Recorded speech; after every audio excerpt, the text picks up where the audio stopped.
Hello. Hi, hi. I hope you're having a good day today. And yeah, all that good stuff. Today, we're gonna play Killer Frequency. Exciting, right? Yeah. I think I started this game a while back and I don't know what happened. I just quit playing it. So we're gonna play it again. A new game.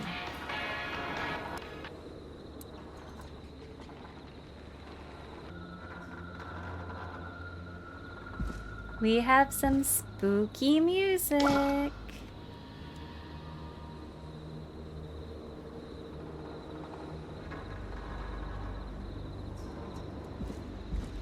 Oh. You can hold two objects, swapped objects between with L1. Okay, so we have to, I think, swap that one.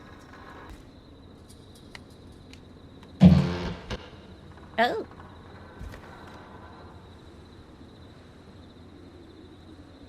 Is there more stuff in the trash? No.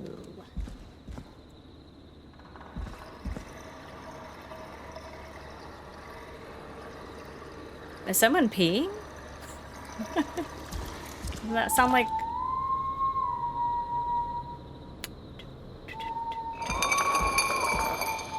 We're about to get murdered. What's this? Inspecting objects. Okay. Why can't I inspect this object? It's a mug. I want it. Okay, we're gonna inspect it. We're gonna rotate it. Uh-huh. And we're gonna exit. Woo. Now I have to walk around with these things in my face. Crouch. Press R3 to toggle crouch. I love a good toggle crouch. Cool. Oh, I think we're still crouched. Well. And then opening doors. And move our hands in the direction. Uh-huh. Let's go.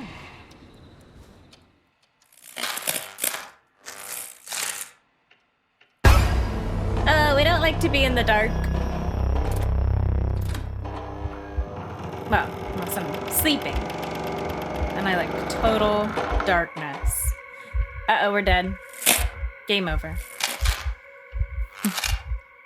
We'll throw the mug at him. Ah! Get out of my face!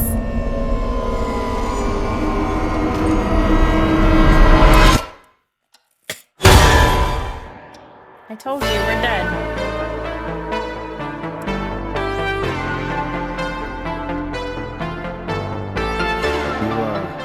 You hear something, Peggy? Huh?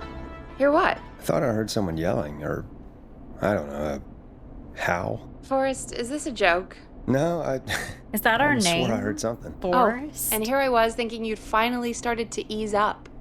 You probably just heard some cats outside. Cats? You know, 4 legs, whiskers, tails, not dogs.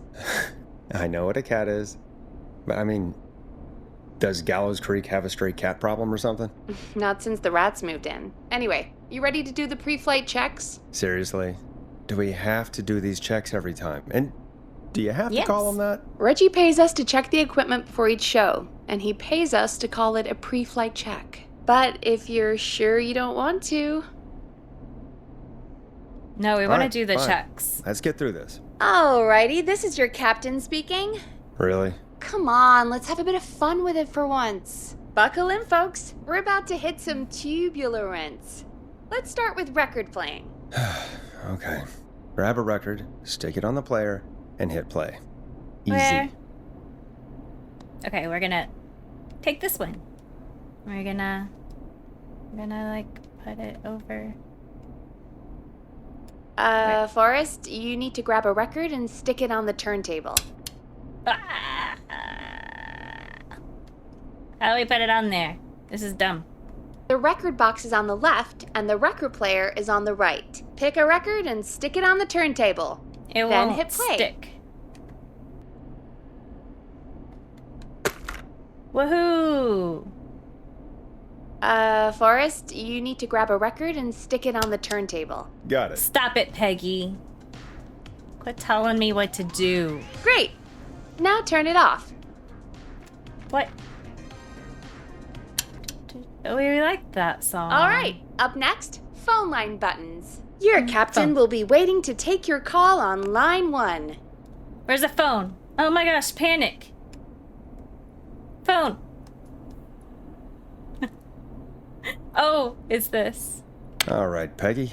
Ready for you on line 1. Who's Peggy? This is Captain Donald Key calling. Uh-oh, Call it's a me real Don. caller. You get it? Yeah, it's a riot. Great, and button 2 works just Peggy. the same.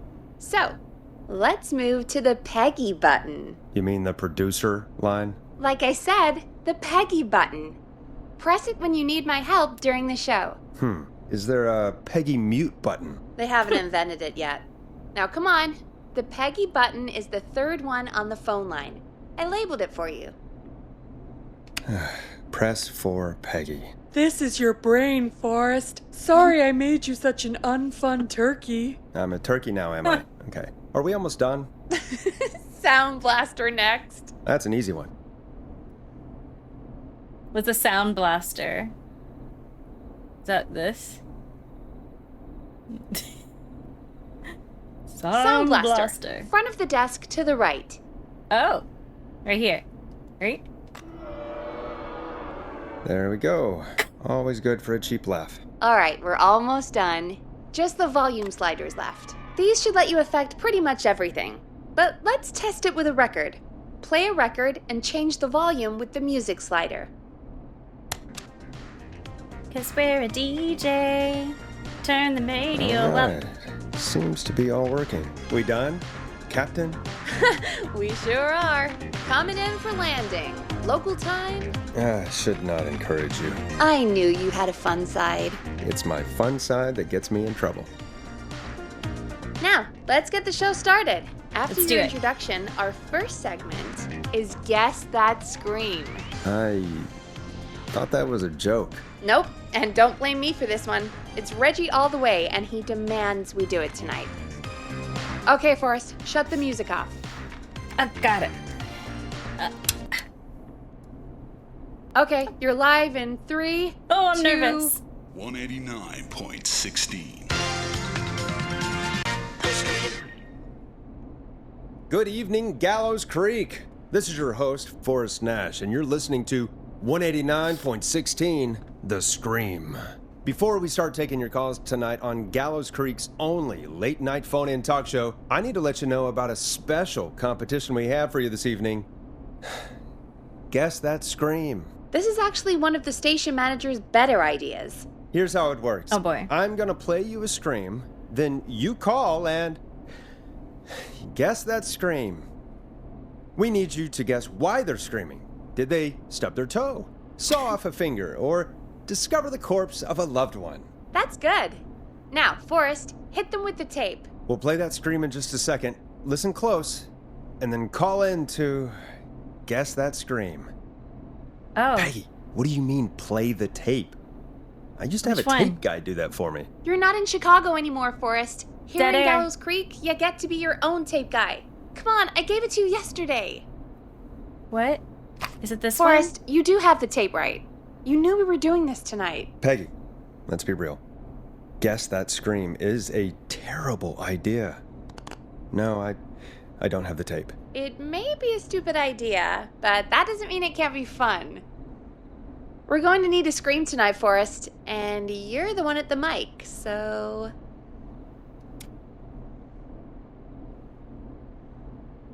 one? I hate when I become. I used to go out all across America, and now I'm just screaming into a mic in a backwater town. Jesus. Come on, Forrest, just do it. That's enough dead air already. Just think of a scream and let it rip. Oh, God. Sorry Ah. about that. I'm back. Had to step away there for a second. Listen Yeah. close, and then call in to guess that scream.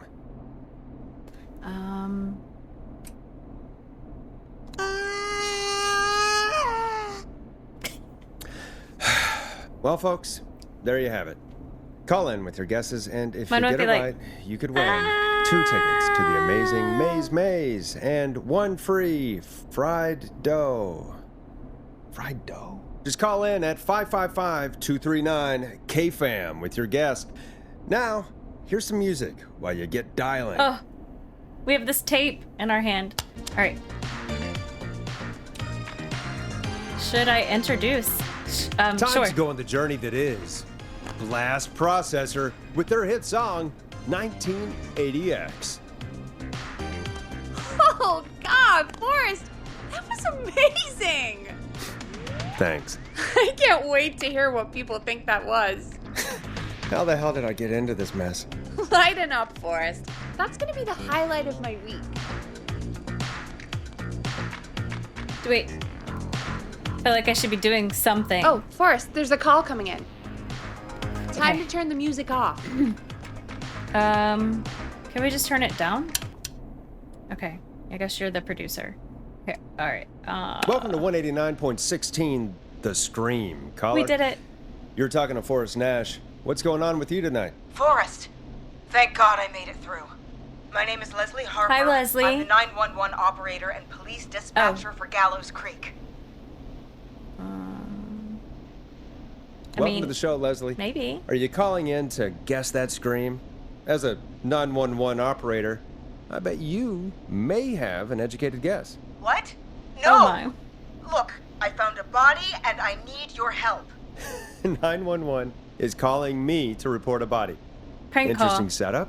All right, I'll bite. What's the punchline then? Forrest, I recognize her voice. I'm pretty sure that actually is our 911 operator. I think this is real. Peggy, I'm not going Must to be be a happy if small this is a prank. town. I don't do prank segments on my shows. Or she It's in calls my 911 a contract. lot. Forrest, I really don't think this is a prank. I mean, maybe. Leslie, They're if more you're telling the qualified. truth, you should report this to the sheriff. What was Yes. his name? Sheriff Andrews or whatever? I'm at the sheriff's office right now. Wait, what? Sheriff Matthews is dead. What? Sheriff Matthews is dead? I couldn't get any response from the department. That's never happened before, so I came to the station and I found him. Dead. Oh, God, poor Sheriff Matthews. Do you know what happened to him? Someone got him. Someone got up very close And got him. I really don't want to say what they did to him. Did he fight back? I don't know. I think he tried. He's surrounded by bullet casings. I think he tried to shoot at whoever it was, but Missed. Where are the other officers? Is there anyone else? Well, is anyone else at the station? Anyone who can help you? Or who might be responsible? no. I checked everywhere. Deputy Martinez is here, but she's knocked out, tied up, and locked in a holding cell. I called you tired. right after I found her. God. Wait. Please don't tell me that this hick town only has 2 cops. Don't be ridiculous. We have 3, but Officer Gunderson is on leave in Cancun. Leslie, do you have any idea who could have done this? Not a clue. I didn't see anything on my way over. Leslie, you need to call over to Henderson or Quiet Ridge. They need to send someone over from their department. I tried, but I can't call anything but local numbers. Something's wrong. I'll have to go there myself.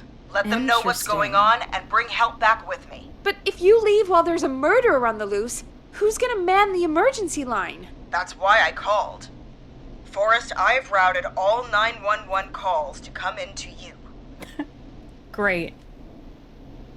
No, I'm sorry, but this is a terrible idea. What on earth made you think to do that? You're the only person with experience manning a phone line around here. You're the only person equipped for the job. Besides, there are lots of transferable skills between the two. It's like an interview. You ask questions to get information you can use. Keep people talking, you know? Guide the conversation and know when to jump in. You do know that I'm so good at interviews, they sent me from Chicago to Gallows Creek, right? So I've heard, but that doesn't matter. And besides, there are 2 of you. You can talk to each other, discuss ideas, work together. Hell, let's have some on-the-job training right now. I have an emergency. I need to get an unconscious Deputy Martinez out of that holding cell. It looks like whoever attacked her threw the keys into the cell after they locked the door. Is there any way you can reach the keys? No. There aren't any bars to the cell, and the door itself only has a food tray slot. And that's too narrow for me to reach through. There's gotta be another way in. Try to break down the door, find another way into the cell, find another set of keys. Let's break down the door. Any chance you could break down the door? It's a holding cell, Forrest. These doors aren't budging for anybody. Find another way in? How about some more There's gotta keys? be another set of keys somewhere in that office. Those can't be the only ones. Of course. Yes, there must be another set. Where might another set be? Check their Have you desks. looked around the officers' desks? That's the first place I'd check. That was the first place I checked, too. I couldn't find anything useful, though. Maybe Sheriff Matthews had a set of keys on him when he... You know. I couldn't see any at a glance, but I didn't really look up close. 1 second. Oh, I think I might be sick. Sorry, Sheriff. I'm just gonna turn you over and... Oh. Please don't stare at me. Oh, wait. That might be them. There you go, I Miss think I got the Smarty cell Pants. keys. Looks like Sheriff Matthews might have saved his deputy. Did the keys work? They do! Give me a minute to untie Deputy Martinez. I'll be right back. So far, so good, I suppose. How are you feeling, Forrest?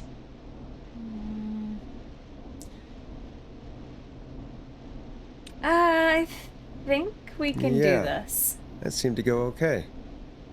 Maybe Leslie was right. Maybe we can handle this 911 business. That's the spirit, Forrest. I think you're right. Though I have to say, I really hope this is the only call like this we get. Same. Come on, Martinez. There we go. Just gonna sit you in your office chair. We'll head to my car in a minute. I'm back. Deputy Martinez is still out cold. I'm taking her in the car with me to get help in Henderson. If the killer came back now, Martinez would be a sitting duck.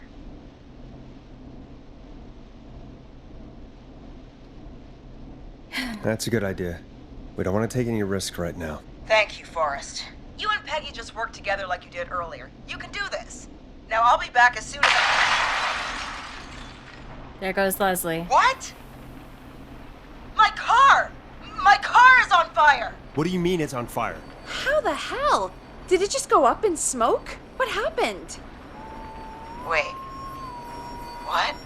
No. It's the killer. No way. This can't. Well, Forrest, we have big trouble. What's happening? What's that noise? It sounds like... Big killer whistling? trouble. Whistling? It can't be. Oh my god. I can see him, but he's dead, right? Right? But that mask, how the hell is he? Who, Leslie? Who? The whistling man! The Whistling Man? Who's the Whistling Man? He was a serial killer back in the 50s, wore that mask. 50s. But he's dead! He's... What the hell? Oh, God. Do you think he attacked Sheriff Matthews and Deputy Has to be a Martinez? copycat. He's coming this way. Leslie, lock the stay doors. inside and lock the doors. Right. Shit, we need a new plan. My car's torched. We need to think. Hide in the station. Run for it. Take a cruiser. There should be police cruisers at the sheriff's office, right? Like, you should take one of those. Yeah. Yeah, that could work. Let me check if Martinez has any... just reach into your pocket there, deputy, and... Yes, got him. Keys for squad car 3. Okay. I saw that parked out front when I got here. Yes. Nice one, Forrest. Good thinking. But wait. How am I supposed to get us to the car? On your feet. The whistling man is right there. Take the Sheriff Matthews' gun. Take Deputy Martinez's gun. You. The sheriff must have a gun, right? Can you see it? There was a gun next to him. Let me grab it. I mean, because the deputy should keep. It's empty. He must have emptied it trying to defend himself. Oh. Okay. Is there a weapon lockup? Can you see any other weapons? Are there any other weapons lying around that you could use? I didn't see anything earlier. Let me check Deputy Martinez's belt.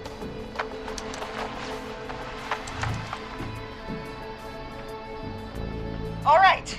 It looks like the Whistling Man left her with a baton, pepper spray, and taser. And a taser. I can only hold one if I'm carrying Deputy Martinez. Which should I take? The taser? The baton? Taser. I mean, it's got to be the taser, right? Got it. I'm just going to grab Deputy Martinez and then... Wait. Do you hear that? No? No, I can't hear anything. Exactly. It's gone quiet. No more knocking. Can you still see? You still gotta be careful. Be careful. It's a trick. I don't like it. Me neither. But it's an opening, and I've got to take it. Or a trap. Okay. Deputy Martinez, if you can hear me, it's time to move. We gotta go. Just lean on me. Yep. There you go. Are you sure about this, Leslie? No time like the present, right? So, here we go. Again, you're hooked into dispatch now, so I should be able to radio you when I reach the car. If I reach it. Speak to you soon. Good luck, Leslie. That's one brave woman. God, I hope she makes it through this. You know, I've got to say, this really wasn't what I expected when I came into work today. Well, they always say you have to be ready for everything in live radio. Now what? I think we've got Leslie back on the line. I'm putting the call through. Hello? Forrest? Peggy? This is Leslie. Are you there? Over. We're here, Leslie. So I guess you made it to the car then. Over? Sorry about the CB chat. Old habit. But yes, we made it to the car. Deputy Martinez is in the passenger seat, still out cold.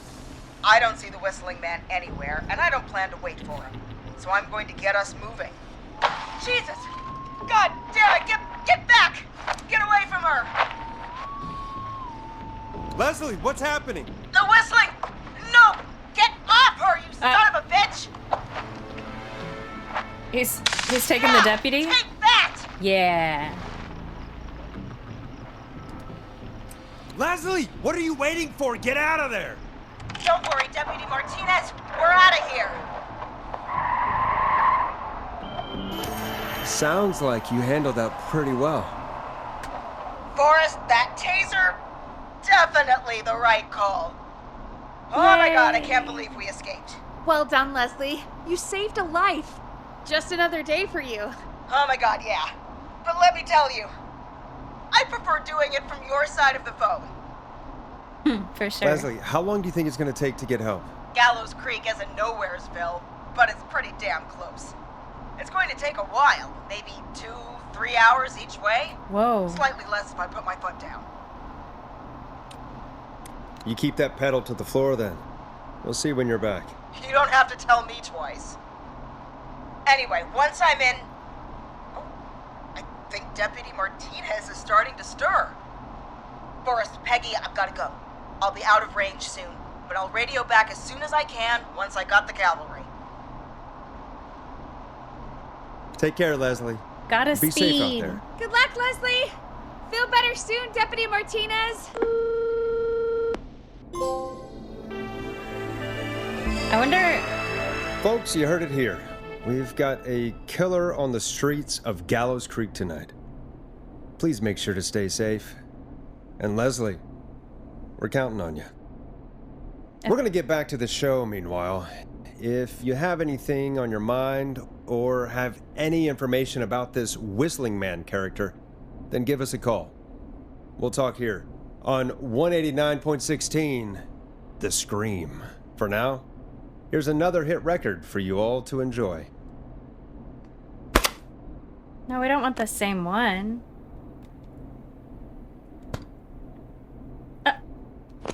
Okay, well, I guess this is the one you get. I wonder if it would have picked the baton if we still would have been successful. Hope you enjoy this one as much as I do. This is not what I signed up for, Peggy. This is actually insane. Did she really say it's gonna take her 4 hours? This guy's gonna kill half the town in 4 hours. Forrest, that's not helpful. I know, I just... Who is this Whistling Man character anyway? He was a serial killer back in the 50s. Edward Marshall Mooney. Went around in a freaky mask, whistling, and killed about a dozen folks in Gallows Creek. No reason for it. No motive. He just did.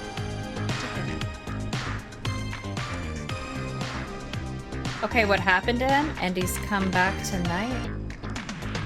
Okay. What happened to him? Well, police chased him up to Ellis Point one night. We call it Whistling Point now. And it was, well, it was on this night actually. The police cornered him and he jumped into the river. His body was never found. So is he alive? Dead? I mean, what's the story? Story is he's biding his time, waiting to take revenge on the town. All right, that's the story. What's the truth? Other than we have a whistling killer on our hands tonight, I don't know.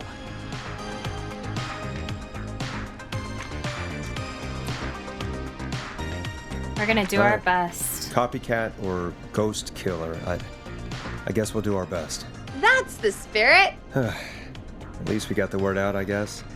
What kind of listening figures do we get at this time? On a Thursday after midnight, could be around 35? 35. Isn't 3,500? Huh. I didn't realize Gallows Creek was that large. No, 35 people. At best. Are you serious? We only have 35 listeners? 35, yeah. It's a school night. And what's the population of Gallows Creek? I don't know exactly. A little over 1,000? Oh. How many did you get before? You know. Before my career exploded and I ended up on a midnight hour talk show in the town of 1,000 people? Yeah. Before that. Around 5 for most shows on the low end. Big gas could pump that up to 10, 15, easy. 5,000 on the low end? We could only dream of that. 5 million. Million? Oh, Yeah, sometimes that's just the way it goes. At least the Whistling Man hasn't killed me yet. I guess. Yeah. I guess we're gonna learn a lot about perspective tonight, huh? Oh, we have a call coming in. Take it when you're ready. Okay, Forrest, shut the music off. okay. I'll shut it off. I wonder if I have to shut it off every time. Yeah, probably. And, Hello, caller. You're live on 189.16, The Scream. Is everything, all right?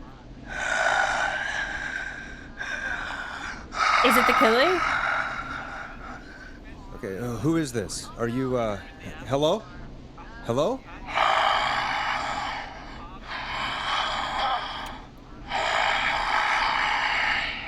He needs a CPAP.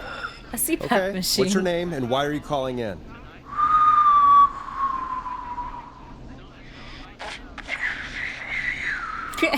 He can't even whistle. You know my name. You're a copycat.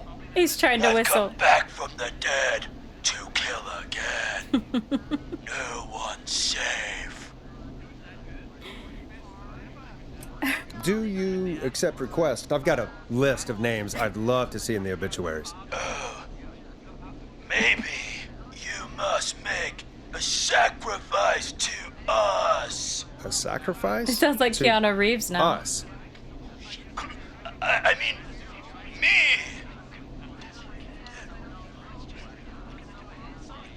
We want cheese-dusted pretzels. Ew. I want cheese-dusted pretzels. Or I'll cut your face off. Goddamn kids. I'm cutting them off. Yeah, cut him off. We also want a mega gulp. For anyone just tuning in, we do, in fact, have an actual killer out on the streets tonight. Yeah. Anyway, this next one's dedicated to all of you staying inside with your doors and windows locked.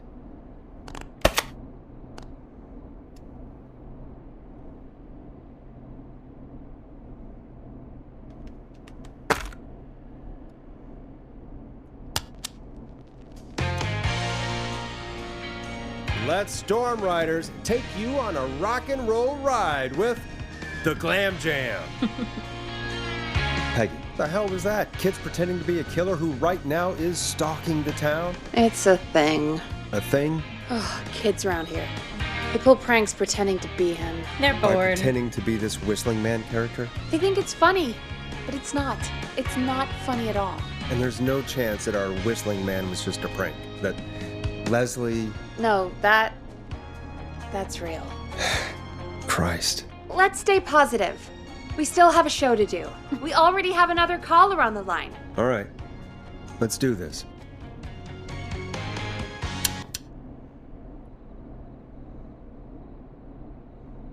Hello, caller. You're live on The Scream with me, Forrest Nash.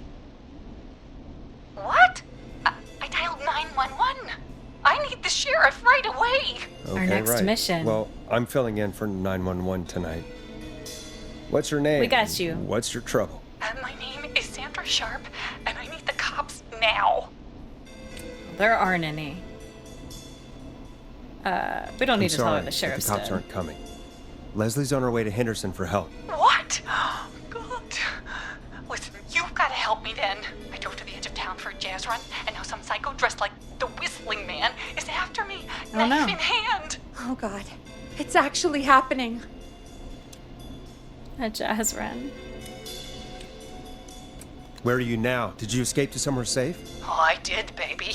I jazz ran all the way to my car and nothing flat. But I dropped my keys somewhere along the way. I never locked the door, at least, so I've got a place to hide, but I can't get moving. Oh, shoot. Can you go back and find your keys? Sound like you lost him. Is there anywhere else? Go somewhere else. Is there anywhere else you can go? Do you have any friends nearby? Oh, I'm not going back out there. You're going somewhere. Oh, shoot. Oh, shoot. Look, I don't know a thing about cars, but I gotta start this engine without the keys, and you're gonna have to help me. Wait, I don't... If it helps, I've got a toolkit buried beneath my spare sweatbands. I'll call you back when I find it. Why would you? You're listening to 189.16, The Scream. Hosted by me, Forrest Nash, your friendly neighborhood radio host, mechanic, and savior. Sit tight while the record spins, folks. This one goes out to you, Sandra. Oh.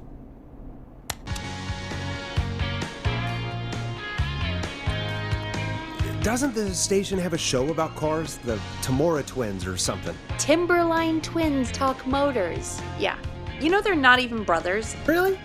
They look the same, though. I know, but they're not even related. It's weird. I asked Who? them about it once, and they got really sweaty and defensive. Anyway, go see what you can find. The offices are out the door and down the hall.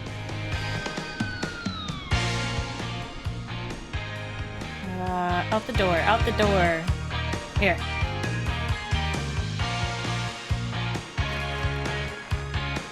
Down the hall.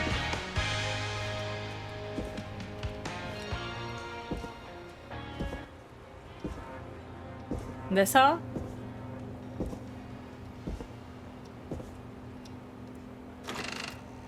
Bingo.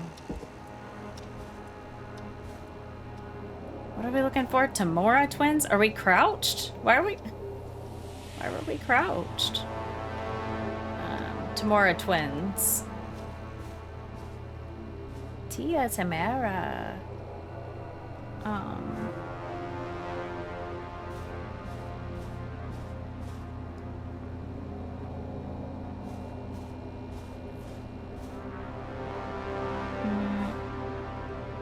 This is a truck magazine. Does that work? Full color nuts and bolts. What? Or we're just taking it. This has gotta be it. There's other stuff, but yeah, let's go. I don't wanna grab a bunch of stuff and then that's a newspaper. Crap, wait, what is this? Oh no, it's craft work and the creepy hour. A radio? Well, I guess Peggy will let us know. To be honest, I wasn't paying that much attention to... Oh, wait. What's this stuff? I wasn't paying attention because I was just thinking, you know, like, why couldn't we... Oh, it's loud. Why couldn't we just use a cell phone? And then I'm like... And I was like, it's the 80s.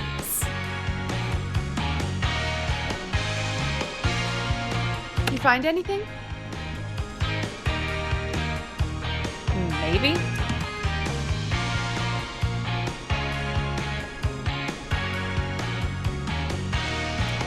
Remind me what I'm looking for again. The caller is trying to start a car without the keys. Yeah, and we have a car show, right? Timberline Twins Talk Motors, yeah.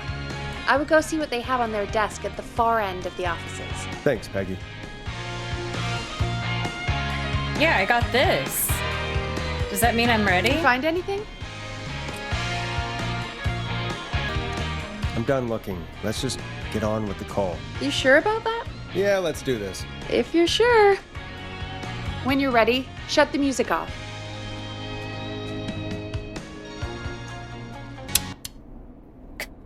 Caller on line 1. Thanks, Peggy. We're back with 189.16, The Scream. How are you holding up, Sandra? The creep's looking through the parking lot trying to find me. But I've got my tools, and I'm ready to get this hunk of junk moving. How do we start this baby? Put the screwdriver in the ignition and twist... Wait, I mean... Oh, I just threw it. We need this. Am I supposed to be able to examine it somehow? Like...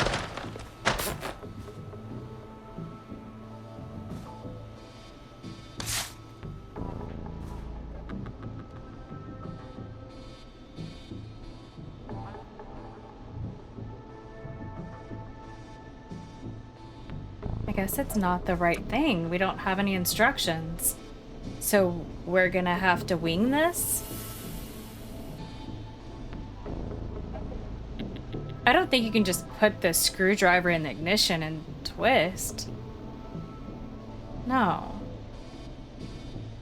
That's not gonna work. I guess we unscrew the steering column. Unscrew the steering column. All right. Chest turn. Chest turn. Chest turn. 1, 2, 1, 2. Oh, God. How long are these screws? Okay. Cover's off. There's a bunch of wires down here all paired up and... Oh, God, my heart is pumping.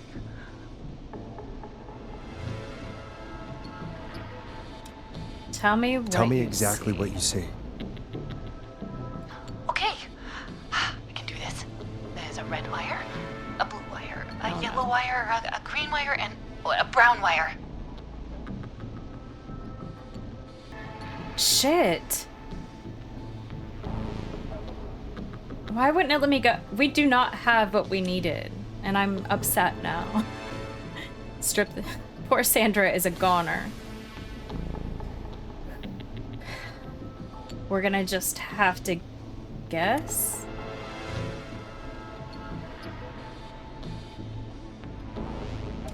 How about this Strip one? and twist together the red and yellow wires. All right.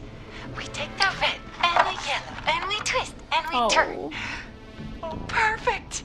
I also see pink and purple wire. What next?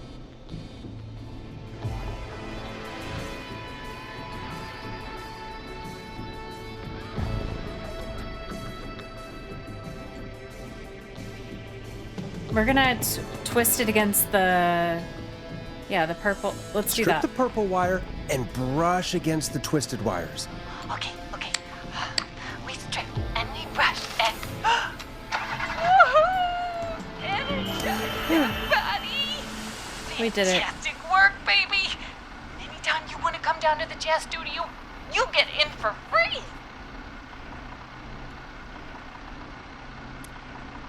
You just keep driving now, okay? And get home safe. Get home safe, Sandra. Will do, babies! Piece of cake. We did it, Forrest! We sure did. Here comes another hit track that we're excited to share with you. And remember, if you're also having car troubles, then tune in to Timberline Twins Talk Motors here on 189.16, Monday to Friday at 5. Take it away, Forrest. Let's do this one.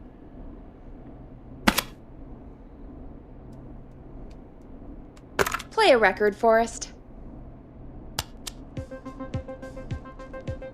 Now it's time to go with The Flow. And this is their hit, Crying for Help. I still can't believe this is happening. Right? Like Gallows Creek didn't already have enough to worry about? What do you mean? Gallows Creek is a miserable place to live. Really? Miserable?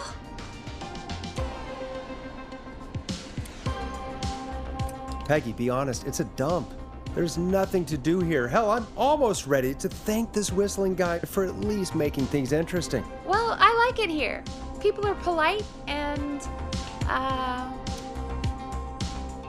Stab happy? don't be awful, Forrest. Come on, there must be something you like about this place. I guess some folks have been okay. You're not terrible after a while. Aw. Not terrible after a while? High praise coming from Forrest Nash. You know what I mean, Peggy. I do. It's Forrest Nash for I think you're swell. Anyway, I hope the killer is done for the night and that Leslie gets back soon. Me too. Can we at least call off that stupid Guess the Scream contest now? Yeah, that'd probably be a good idea. 12:42. It's a very specific time. Caller on line 1. Time to turn the music off. I forgot. Evening, caller. This is Forrest Nash, host of 189.16, The Scream. And tonight's 911 stand-in. Hey, Forrest. My name is Brian. Brian Ponte. Brian Ponte of Ponte's Pizza. Hello, Brian Ponte of Ponte's Pizza. What have you got to say about what's happening? I'm so happy that Deputy Martinez survived. I've seen her a lot over the years down here at Ponte's Pizza. Oh, you did a really great job. And as a thanks for all you did there, I just wanted to tell you that I'm sending you some coupons for free pizza. Here Oh, you're being at weird. Ponte's Pizza. Wow, Brian. That's really good of you. But you really don't have Can to. we hang though. up on this guy? It's the least I can do. And if you like it, well, you're in luck, because we're always running great Oh deals my that'll have gosh. you eating for pennies. Sounds great, bro. And let me tell you, the pizza we have is to die for. No. Poor choice of words tonight, I guess. Just trying to get advertisement. Yeah, that didn't come out great. I'm sorry, Forrest. Well, I just hope I didn't put you or anyone else off coming on down to Ponte's Pizza. We've got a great special this weekend. Our famous beer and pizza deal. Wait a minute. Come on down to Ponte's Pizza this weekend. You've just got to pay for one slice to get yourself. God damn it, you're just calling in to advertise your shop. Peggy, Yeah. hang up on him. Done. Oh, real quick, before I forget, it's probably time we played a paid ad. Now, a word from our sponsors. You know how to play an ad, right? Is that one of these tapes? Nope. In-flight check time. Christ. Our captain would like to remind you that the station is required by law to play advertisements from our sponsors. Grab a cassette and stick it in the player. Perfect. How do I put it in? So like, oh, eject? The cassette player is on the desk in front of you, just above the sound blaster. There should be a cassette in the dock nearby.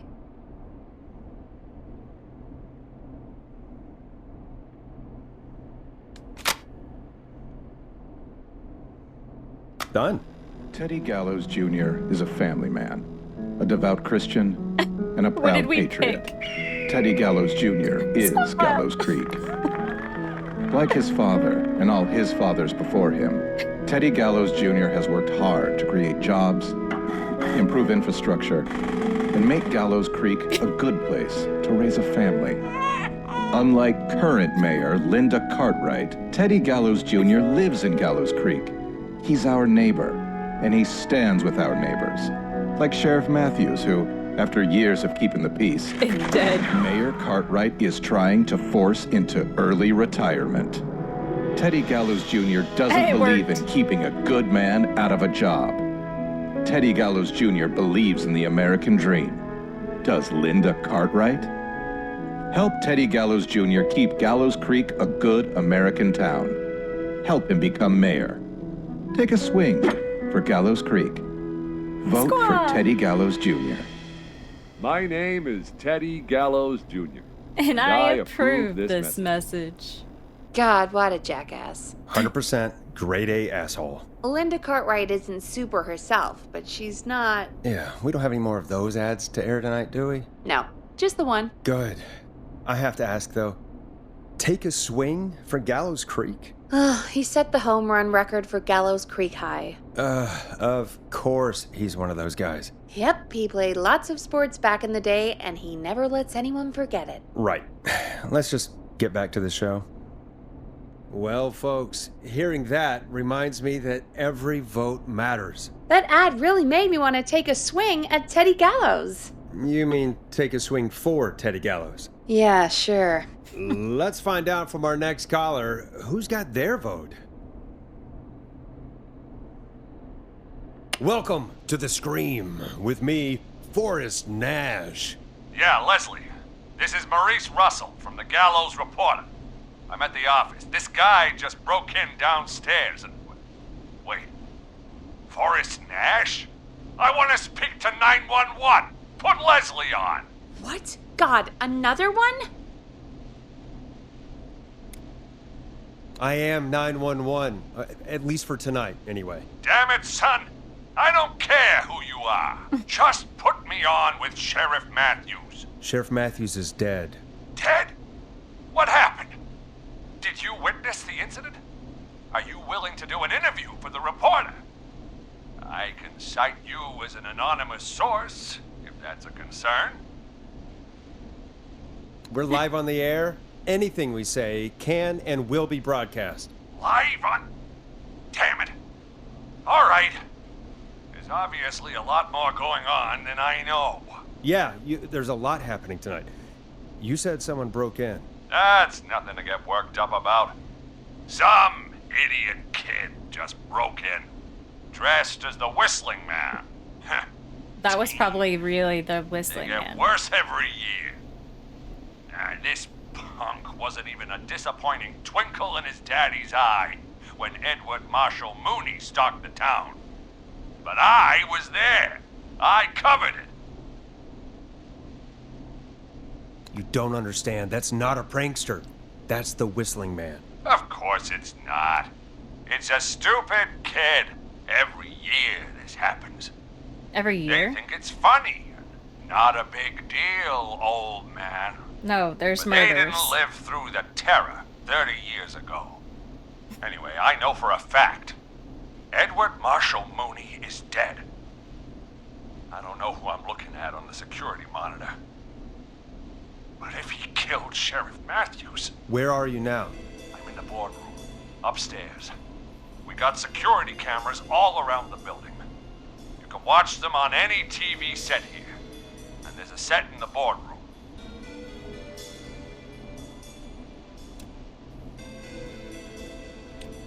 Maurice, is there any way you can get out of there? I sure as shit hope so, kid. But I'm not sure how I'm going to do it. That crash you heard was him tipping over my filing cabinets. He's blocking the stairs. I'm guessing the stairs are the only way out? That's right. And it would take me a good few minutes to move those cabinets. We need to do something. But what? All we can do from here is... Forrest, I think I've got it. Why don't we call the killer? They'd have a bunch of phones set up across the office, right? In different rooms, with different extensions? So we call one of them.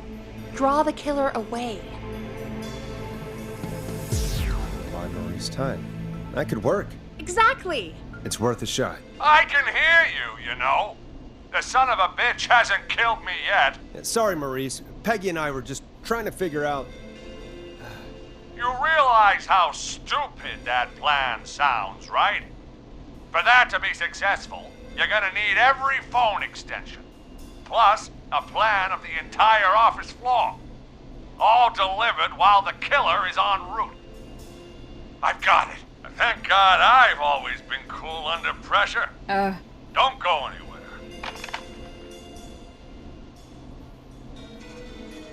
Well, what should we do? You don't think the killer got him, do you? Mr. Russell. I'm here. Freak's going to be here any second, too. Go check your fax machine. Don't let me down.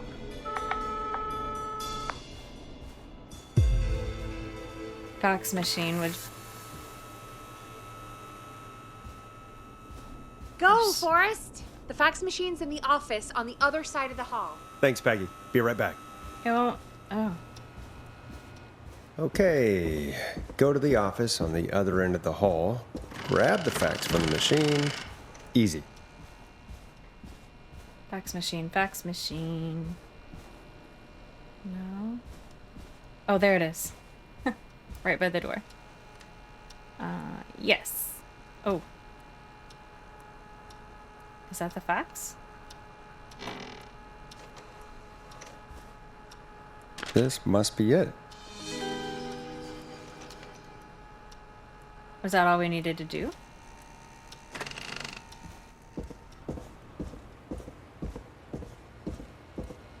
Okay. Last time I did this, I got trapped in here with no idea what to do. But we have a call. Hey, did you get the fax? Yes. Yes, I have. Mr. Russell, you still with us? I am. You get my fax? Yeah, I got it right here. Good. I knew you could at least manage that. Okay, folks, we're back on the line with Maurice. Let's see if we can help him avoid the Whistling Man. Here's the situation. The Whistling Man searched every room in the hall leading up to the boardroom. And now, he's in the office next door. It's now or never. This plan of yours better work. I'm ready on my end, Forrest. Again, we want to draw the killer away by dialing an extension number, and then move Maurice somewhere safe. So, what extension should I call? So he's in the office next to the boardroom. And we want to draw him as far away as possible. But he needs to be able to get to the stairs. So maybe we should... Editors, extension 3.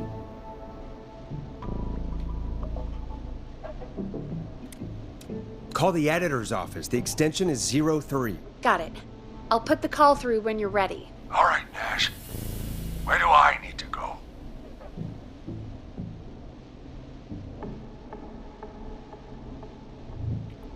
We could get you to the kitchen. Or the archives.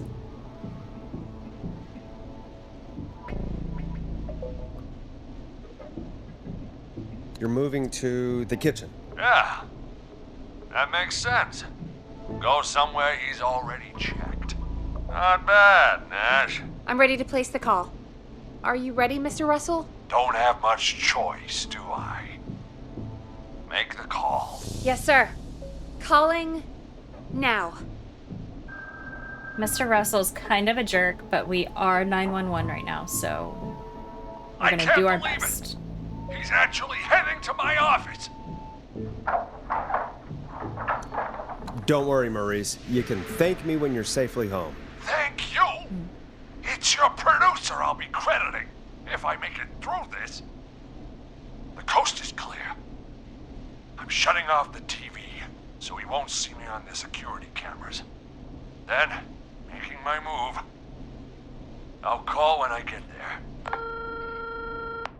Do you think he'll make it okay? I'm sure he'll be fine. But now what do we do? We gotta find some way for him to get past that barricade. What do you mean? I don't think calling the Whistling Man is gonna buy Maurice enough time to move those cabinets. We gotta think of something else. Yeah. Maybe we could... Oh! Call incoming. You ready? Ready as I'll ever be. Put him through. Alrighty. Mr. Russell, are you there? I am. I don't think he saw me. Good. I've gotta give you credit for that, but I'm not out of the woods yet. Right, let's review where we are. So, the only way out is by the stairs, which the Whistling Man has blocked with furniture. Exactly. I can move the furniture out of the way, but not quickly or quietly.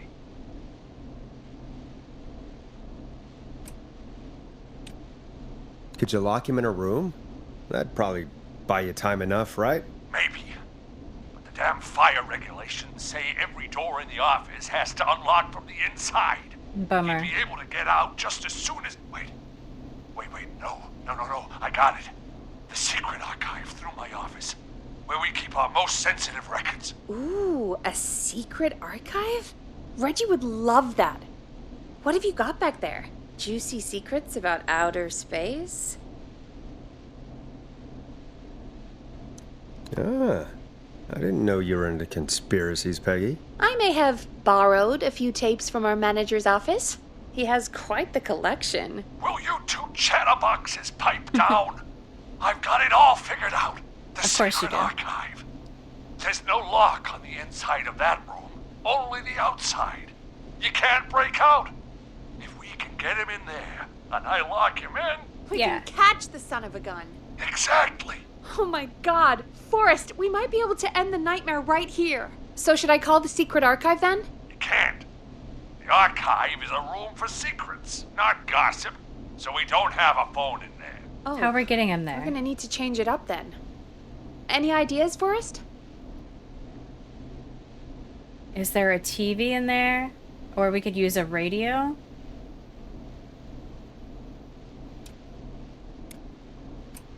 Is there a TV in that room? Maybe that could draw him in. Ah, of course. I turn it up, he comes in, and I get my head chopped off. Think of something else. Maybe we could use a radio. There's no radio in the secret archives. Are there no radios at your offices? I don't have one in my office, but What is it? our sports reporter, Hopkins, he has a little portable radio he never turns off when he's here. That might be what we need then. Is his portable radio still there? It should be. It's what he calls his work radio.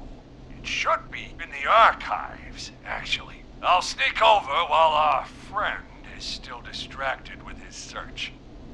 I'll call you back once I've got the radio. We're gonna save him, Forrest. Heck, if this works, we might even save the whole town. There's still a lot to do before we celebrate. Let's just see how it goes first. Yeah. What do you mean? He's not out of there yet. He's still got to find the radio, unblock the stairs. I know, but we've got a plan for how to do that. And, oh, call incoming from the reporter. Putting it through now. Nash, hello? Nash, are you there? I'm here. Is everything okay? I found the radio. It's right where I thought it would be. It's all coming together. I'm just gonna turn it on quickly, make sure it's still got some juice. Maurice, turn the volume down. We don't want that thing blasting just yet. Yeah, I knew that, Nash. I was just doing that when you yelled at me. The radio works! If I make it out alive, Hopkins might just get that day off he wanted. He's earned it. Let's do it for Hopkins, Forrest. Wait. Ah, God damn it. If I can't have this stupid thing turned up, how am I supposed to draw the killer? I can't be in the room when it's on, or I'm dead. Oh, that's a good point. But wait, we're the radio. We can just be quiet until you're ready. If you can do that, then... Yeah. Yeah, sure. 189.16. I know that's your station number, but a good editor always double checks. Can you confirm that? You got it. 189.16. Good. I've got the radio on silent, but I'm tuned in. Now, I just need to get to my office. Sounds like we need to make another call, Forrest. Where should we send the killer? All right.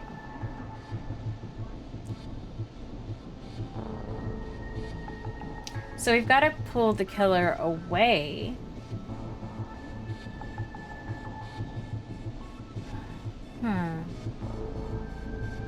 What if we...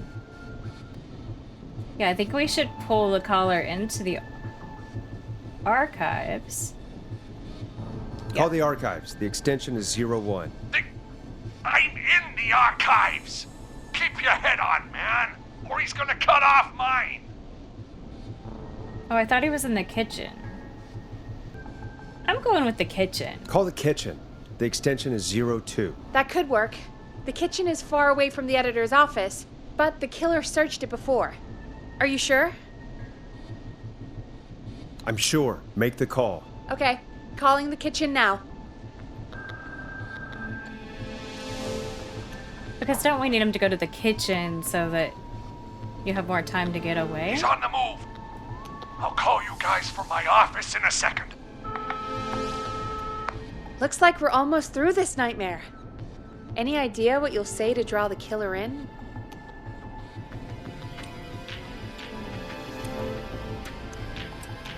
I'll just call the whistling man a jackass.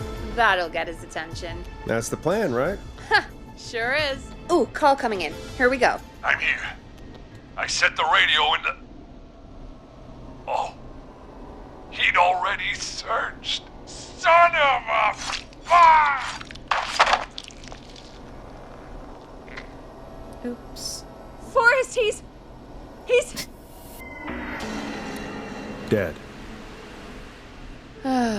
Let's put on a song. Give us some time to recover. I think that would be for the best, Peggy. Folks, we'll be back soon. If you have any stories about Maurice that you'd like to share, give us a call after this next track. Well, shit. Enjoy this classic by Smooth. It's their hit song, The Word. Well, this is gonna be a long night. Oh, really? Feel like it's going pretty quickly to me. I could ask you some questions to speed things along. You're gonna interview me. You sure about that? You're not so scary. Besides, we've been working together like a week now, and you're still all shrouded in mystery. Wait, are we not even concerned that that guy just died? All right. I'll regret this, but okay. Question 1. Tell me about your family. What? Come on, Peggy, that's too general. Okay. Did anyone move with you to... Oh. Does Peggy have the hots for Forrest? Gallows Creek? Nope. Now that's too specific. Too specific? Do you have any siblings? I don't. I'm an only child, and my folks are dead. Oh, I'm sorry, Forrest. You're sorry, why? Did you do it? Of course not. I'm just messing with you. Anyway, what about you? Any siblings? Your mom and pop still around? I thought I was asking the questions. You are. I'm just making conversation now. Oh. Well, my folks went the same way as yours.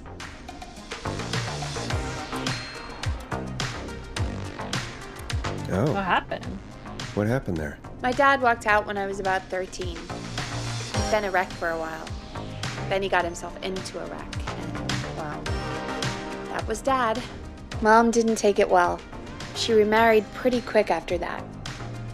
She wanted to forget Dad so bad, she even made me take my stepdad's last name. So I'm Peggy Weaver now. Anyway, Mr. Weaver got sick one day, and my mom didn't last long after he went. I'm sorry to hear that, Peg. Don't call me Peg. Yeah, sorry. I was just trying to be... It's okay, I know. I'm sorry. I'm defensive about that name. Any siblings? Funny you mention that now. No, not anymore. I had a sister, but I haven't seen her since before my dad. Hold on. Someone just rang the door buzzer. Really? Think someone needs our help? Maybe. You want to go check it out? Me? You sure you don't want to go? No way. I'm locked up tight in here. I'll pass you the key to the stairs. Gee, thanks, Peggy. The buzzer's on the front door. See you in a bit. She just put them on the ground out Okay. there? Down to the first floor, then check the door.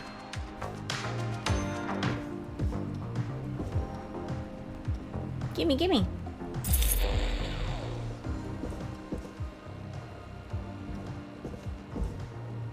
I'm not getting in there tonight.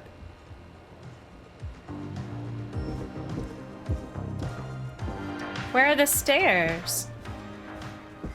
Bathrooms? Are these stairs? Bingo. Okay, first floor.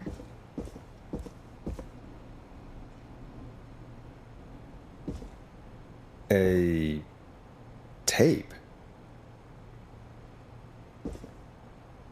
Play me on air. Play on air. So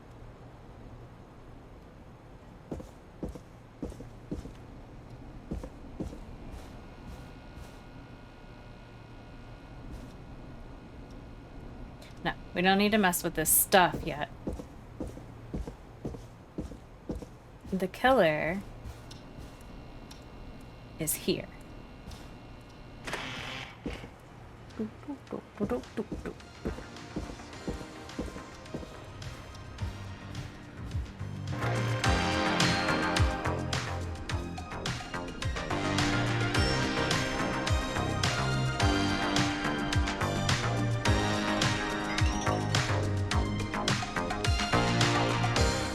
We have a call, of course.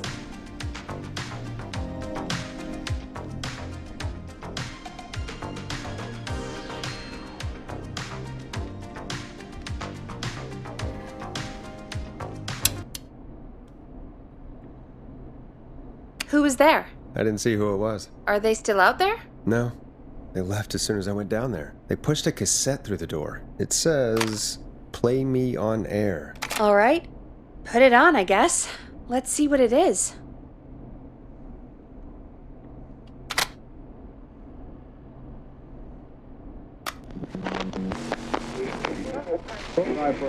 Hello, Gallows Creek. Time to Pay the price. Time to pay for lives. Time to sit there. I will. What the hell is this? I'm going to enjoy this. I did not enjoy that. What the hell was that? Oh, Forrest, we're still on air. Say something.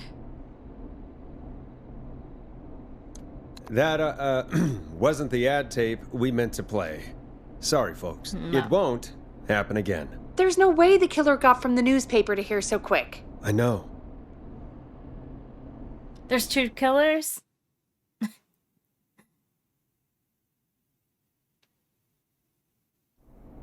Thank you again, Mrs. Mackenzie, for the helpful tip. The bagger at the grocery store cannot whistle. We'll remove her from the suspect list. Let's go to a break. I need you for a second. All right, folks. We need to take a quick break. This one's for all those folks out there keeping the hatches battened. Yeah. This one.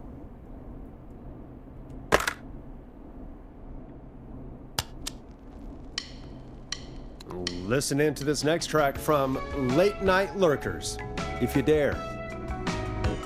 All right, Peggy, what's up? I pushed a cassette under my door. Go play it. You stopped the show for a tape? Just go get it.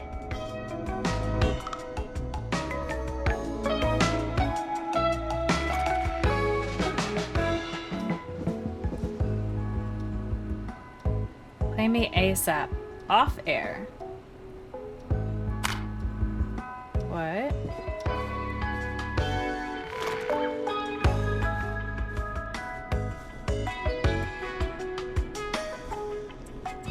I feel like we don't play very much of the songs, and then we're just like, I'm gonna leave it playing. All right, I've got it. Did we forget an ad or something? I don't know. It was buried in my work mail. I only just saw it.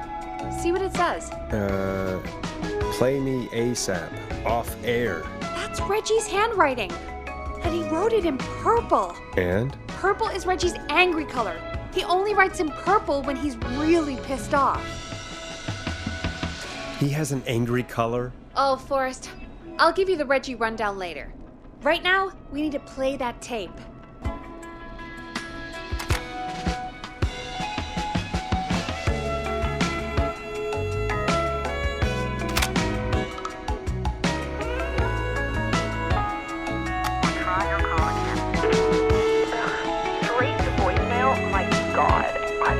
Professionals at KFAM? This is Gina Franklin. I'm calling because your backwater station has not honored our agreement. We gave you Mr. Snatcher's newest single, the kind of honor you never had and probably never will again. And we've still not received any information about when you're fitting it into your busy programming. I'll be frank, I didn't want you as part of this debut, but Mr. Snatcher, due to his prior friendship with Mr. Nash... Prior and current friendship, Gina. Forrest, mate, you alright? Don't worry about Gina, you know how she is. But yeah, can't wait for you to hear the new single, man. I think Final Breath is my best work yet. I really hope you and your listeners like it. And man, if you ever find your way this side of the pond, let me know. We'll have to catch up.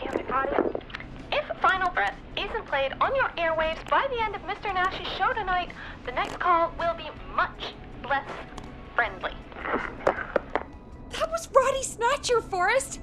You know, Roddy Snatcher? Yeah, Roddy and I are old friends. I love Roddy. I Will Always Find You was my song. I wish we still had it in rotation. Oh my god, I can't believe you know Roddy Snatcher. And I can't believe you didn't tell me he sent you his new single. We have to play Final Breath. Where is it? I don't know. They mailed it to KFAM, not to me. Then it's gotta be downstairs at reception. Man, I can't believe Barbara didn't say anything.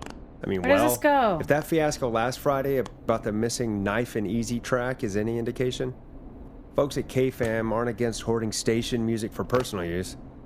I think we're still missing a few tracks, actually. Well, go get Roddy's song before Gina sues the pants off us. All right. We gotta go find this record? Sure. Here we go. That's not opening. Oh, why did I do that again?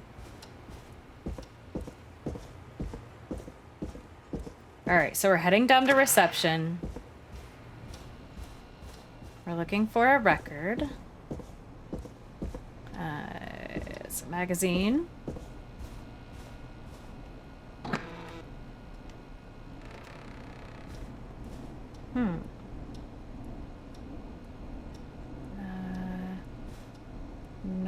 No.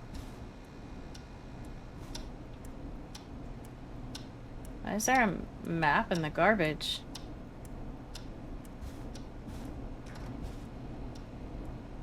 Do we see a record?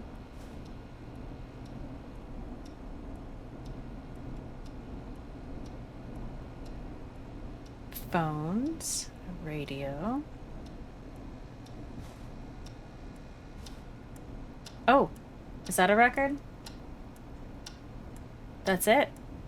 That's the one. This must be it. Final breath. My tiny selection grows.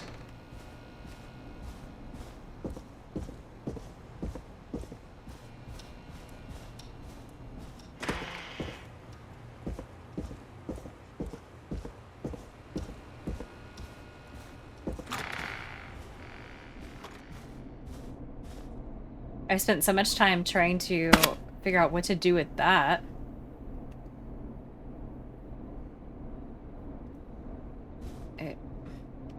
I really still don't know.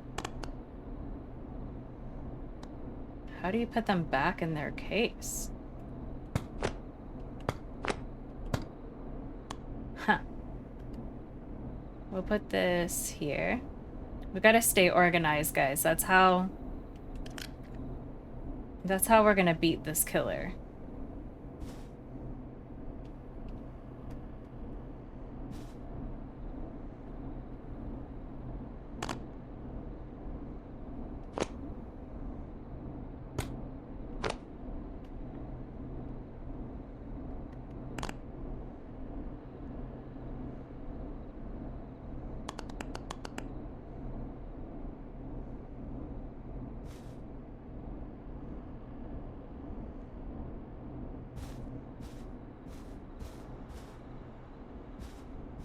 Where did my record go?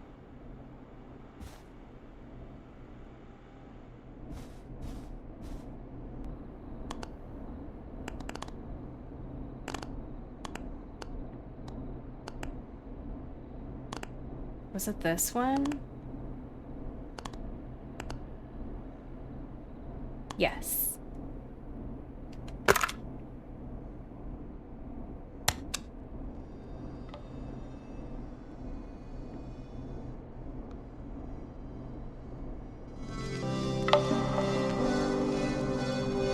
Hey, did you get it? Got it. Let's get this on the air. Ah! Gallows Creek. I'm pleased to say we're in for a much-needed treat. Up next, courtesy of the British sensation himself, is a track you won't hear everywhere. Here's Final Breath by Roddy Snatcher. Wow. God, Roddy's the best. He is. And more importantly, we should be safe from the worst of Gina Franklin. That was it. That was the big song. That's every time I've seen him live. Peggy, you just talked through the whole song. Oh, whoops. It's okay. I can just play it on loop later. Oh, shoot. I just noticed we have a caller waiting. I really hope it's nothing serious. For real, Peggy. We need to take this job seriously. Evening, caller. This is Forrest Nash, host of 189.16, The Scream. And tonight's 911 stand-in. This is Murphy! Hello, Murphy. What have you got for us tonight? Two things, Forrest. First, happy birthday to my son, Fernando. He's 3 today, and man, being his daddy has changed my life. I've learned how to live, how to laugh, and how to love. Most importantly, how to love. Aw, happy birthday, Fernando. Happy birthday, Fernando. Thanks. And now, my other thing. I'm putting the word out to this so-called killer. You think you're tough, huh? Big man with a big knife, huh? Reuben, come face me. A true warrior at the Gallows Waste Disposal Plant. Guess what? Another ad.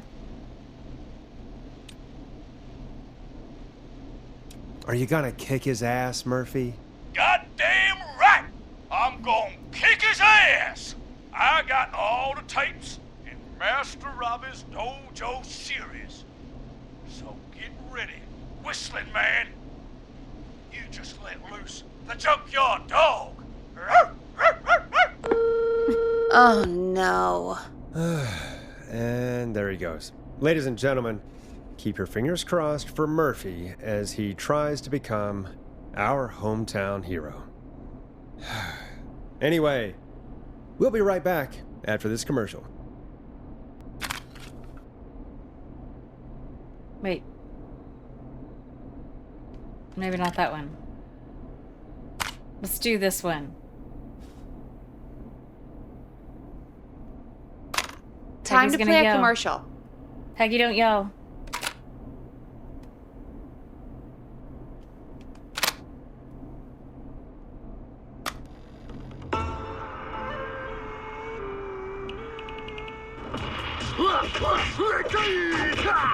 Do you seek ancient wisdom? Do you want to double your power? Are you ready to The unlock martial your inner arts, warrior for only $24.99? Then step into Master Robbie's deadly dojo of Kung Ra-Te and receive direct by video warrior instruction from me, Master Robbie. You will learn the 4 qualities of an ultimate conqueror. The power of the alligator, the discipline of the tarantula, the speed of the tuna, the poise of the scorpion, and the wisdom of the bullfrog. Using classified techniques, I'll unlock your inner chi after only 5 30-minute video sessions. Ultimate power and wisdom can be yours now for the low, low price of only $24.99. Just call 555-7861 USA to take your first step to becoming a champion. So only 2.5 hours, and you can become a champion. Never forget the element of surprise! If you buy today, you'll receive 2 additional VHS tapes. Wait, there's the more. Tornado Technique and Karate Lovemaking. Call today. What? Karate lovemaking. Do people really buy this kind of thing? Don't pretend like you're not interested. I mean, I wouldn't buy them, but I might watch them, I guess. Yeah, I bet karate lovemaking sure is something. Is Forrest Nash at a loss for words? Let's just get to the show. Wow, what a deal. Only $24.99. And I'm not just saying that because they're paying for the airtime. Just ask Murphy. But unless they pay us more, then it's time to get the show moving along with our next caller. We got a caller. You know what to do. Hello, caller. You're live on the stream with me, Forrest Nash. Who's there? Who is this?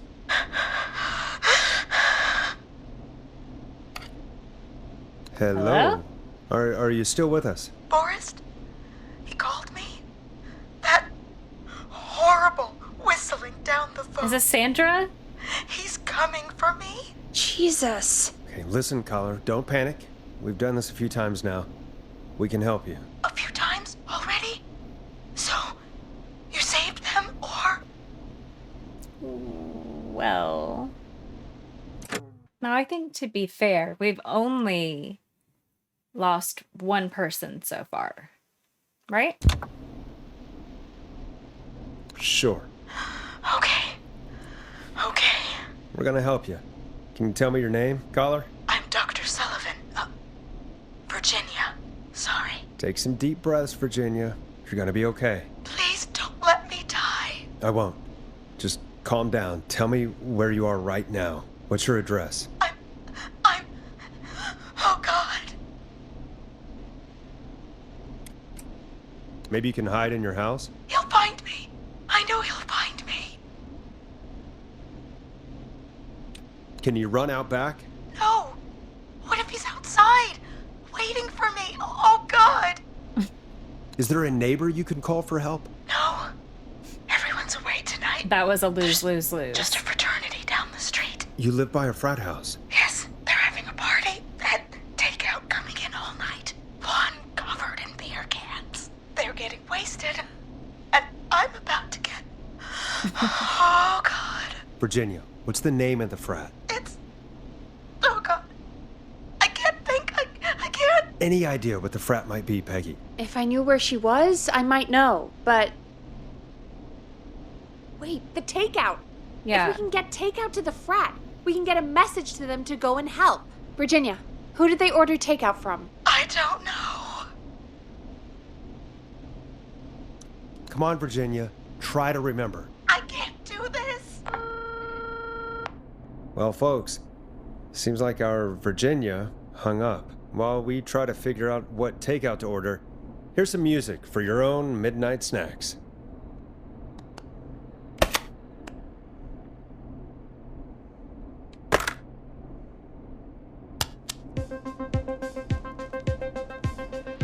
You're gonna love this next track. Peggy, what places do takeout in Gallows Creek? Off the top of my head? Well... There's the barbecue place, Grilling Spree, and you can order from Chalupa Cabras. Oh, and of course we have Ponte's Pizza. It was pizza. That's it, I think. All right. We'll call each place and ask who they deliver to tonight. That's not going to work. Takeout client privilege. What? There was a lot of competition back in the day. Things got ugly. It's a long story, but what we can do is this. We figure out where the frat boys order from, call the takeout pretending to be from the frat, place an order, and include a note asking them to call the station. There's no other way, is there? Not that I can see. Well, let's not waste any time then. That's the spirit.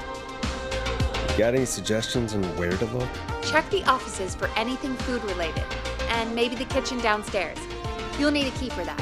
I'll just slide it under my door now. Thanks, Peggy.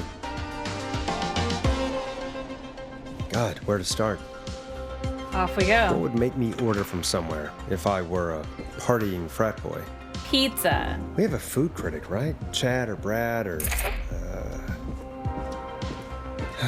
I'll just have to look around. Okay. So here, we'll look. A food critic. You think you'd have like a food magazine or something? I mean, maybe here. What does this say? Chili cook-off. All right, this is the person we're looking for. A promotion, huh? Maybe if I find the pizza box. Yes. We know it's pizza. So the pizza box is going to be... maybe downstairs?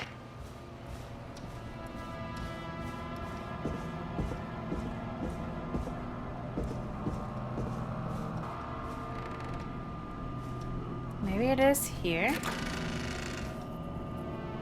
Ooh.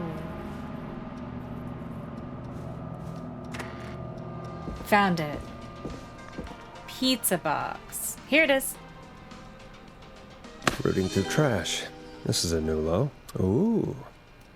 Interesting offer. I wonder how well Gallows High performed.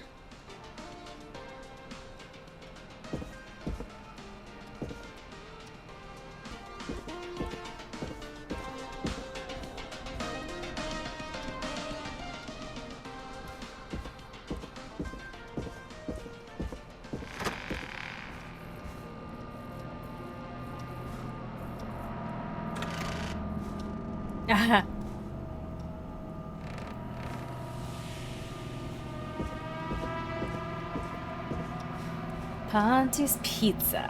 Whoa.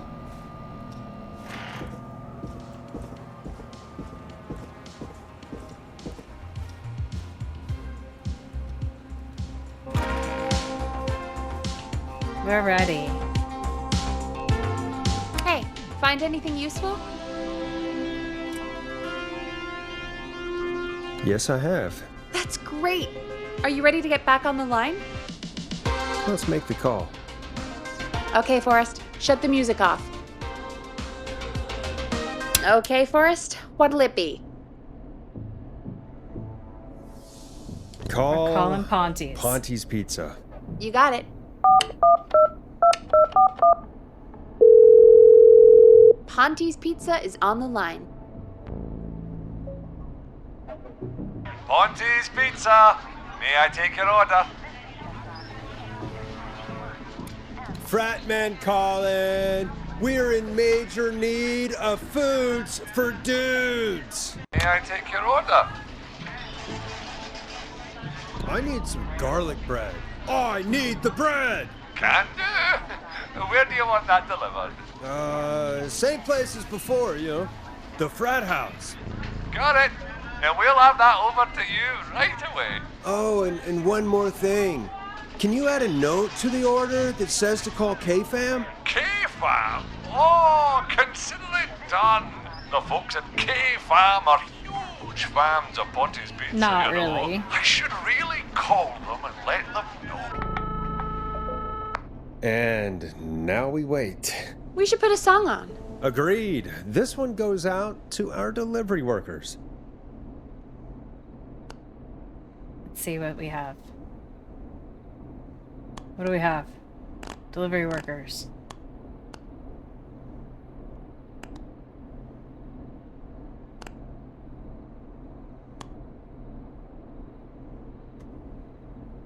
Dead air is a crime, Forrest. We need to drop one of these.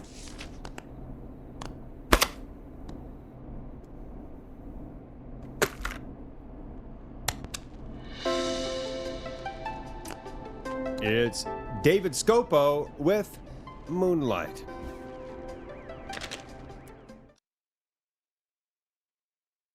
What happened? Which of the takeout places would you order from? To save Virginia? No, where would you actually eat? Oh, I mean, they're all pretty equal. You mean equally awful? No, equally good. But if I had to order, not Ponty. He's not Ponty. Right. He's annoying. So, between Grilling Spree and Chalupa Cobbers. I mean, it depends. Do I want a plate full of meat? Or do I want really, really good nachos? It can change depending on the day, you know? Yeah, fair enough. Maybe I... Hold that thought, Forrest. We've got a call coming in. Oh.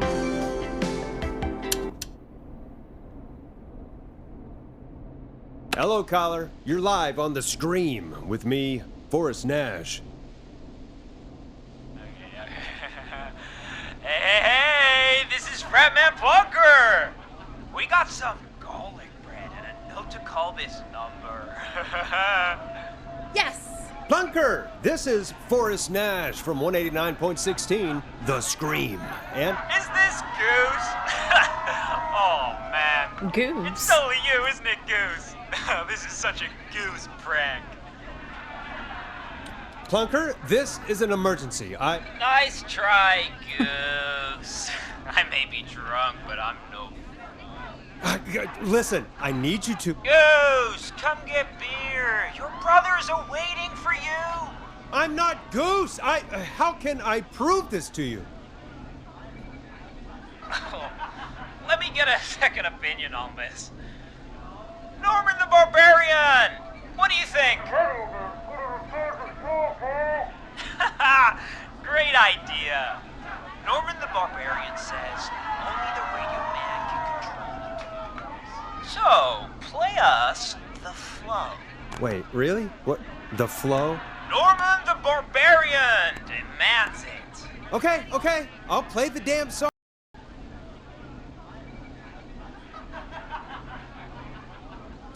So we just need to, like, throw this. Yeah. Now we'll play The Flow.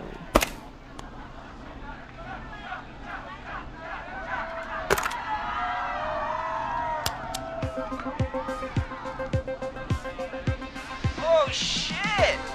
Okay, Radio Man. Got my attention.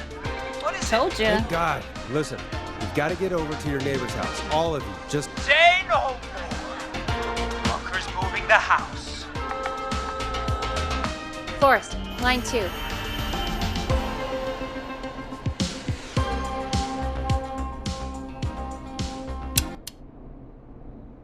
Hello, you're live on 189.16, The Scream. Forrest, it's the killer. He's at the door. Grace. Oh my God, it's you, isn't it? God, I didn't talk, I promise. Whoa! The party has arrived. Oh, thank God. He's gone and... Oh, is that you, Radio Man? Don't worry, we brought the beer. Good I could use a drink. Thank you, Forrest. Perfect. You're welcome, Virginia. And thank you to Plunker and his fraternity brothers. Some heroes wear capes, some wear sheets as togas. Hey, Forrest, did you hear what Virginia said earlier? What was that all about? Clive, I didn't talk. Do you know what she meant? There's a janitor here at the station named Clive, but your guess is as good as mine. All right, folks. Seems we may have a lead. If any of you know a suspicious Clive, then please call in. It could save lives. In the meantime, looks like we have another caller. Hello, caller. You're live on The Scream with me, Forrest Nash. It's great to speak with you, Forrest. As a local small business owner, I find this all horrifying. Horrifying. A killer roaming the streets of our fair town? Terrible. Terrible. I hear you there. It's a scary time for everyone in Gallows Creek. How are you holding up? You somewhere safe tonight? Yes, Forrest, I am. I'm here at work in my small business. It's a safe, family-friendly place.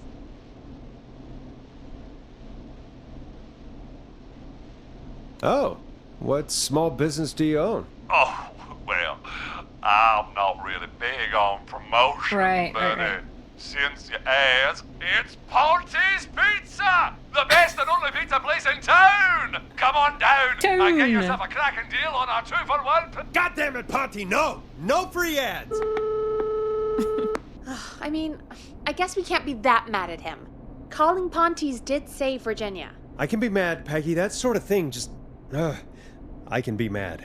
Look, he's gone now. We already have somebody else on the line. Just take a deep breath and let's keep going. Evening, caller. This is Forrest Nash, host of 189.16, The Scream. And tonight's 911 stand-in. Hi. Hello? Am I on air? Sure are, caller. What's your name? And what have you got for us tonight? Name's Eugene Stein, and I've got a heart full of love, Forrest. I'm hanging out in the middle of the maze, listening to your show, looking up at the stars and waiting for her. You got a special lady coming out to see you. Yeah. Molly. We planned to get lost in the maze tonight, to take our first journey together into the love labyrinth. That's why I'm calling, actually. I thought she'd be here an hour ago. Oh no. And since I've listened all night to how cool you play it, I thought you were the perfect guy to ask. Should I call her up and ask if she's coming, or wait and see? For real, kid? If you've been listening all night, do you really need to ask me? Yes, that's why I'm calling.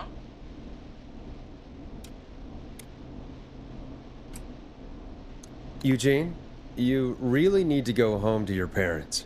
My parents are dead, actually. But, Everyone's parents are dead. Oh, jeez. Yeah, I guess it's not the night. Hang on. I hear some rustling. I guess she came after all. Molly! I'm in the middle! It's not Molly, probably. It'll take a little while to get here, but thanks again, Forrest. It's been good talking. Yeah. Wait a second. Molly can't whistle. Oh, Molly's the grocery This bagger. is supposed to be the best night of my life! Not the worst. Eugene, do you know the way out? It wouldn't be the maze if he could just remember the way, Forrest. She's right! Listen, Eugene, breathe, hide, and call back in a minute. We'll get you out. We got this. I'll do it for Molly. But please, hurry. We help most people. Well, listeners, while Peggy and I deliberate, here's a track for all you lovers out there.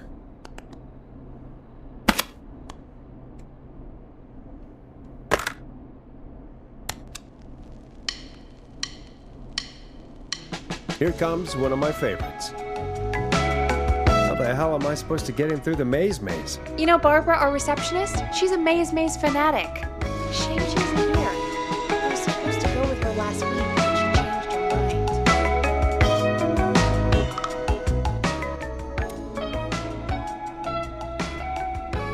unless she changed her mind. We could call Barbara. Maybe we should call Barbara then, if she's so big on the maze. We could, but I don't actually know her number. But she probably has maze stuff somewhere. Go and see what you can find. That'll hopefully be enough. Which one is Barbara again? Barbara! You know, Barbara! Forrest, I've seen you speak to her. The receptionist. Help me out, Peggy. She's the receptionist. Sits at reception, never does any work because she's talking to Brad all day. Ring any bells? Right, yeah. Sorry, I guess it's just the stress of... No excuses. Just go and find something to help us. We're on it. I mean, she did clearly say the receptionist, so... I think we should probably check in the reception area.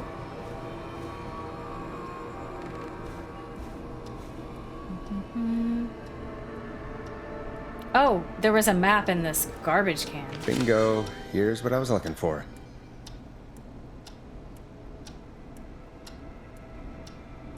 Yeah. That is a maze map.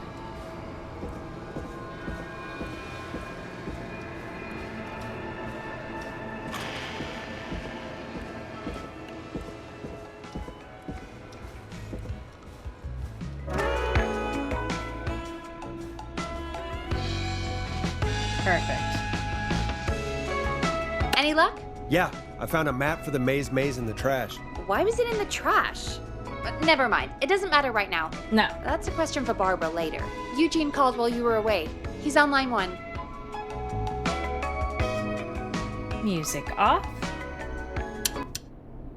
Eugene, we're gonna save you. Welcome back to 189.16, The Scream. I hope you lovers like that track. And I hope we can help our lover in the maze. Eugene, you're back on air. I'm lost, Forrest. I just ran and I don't know where I am. I'm at a crossroad, facing a tractor statue. There are hay bales painted gold on my right. Golden hay bales on the right.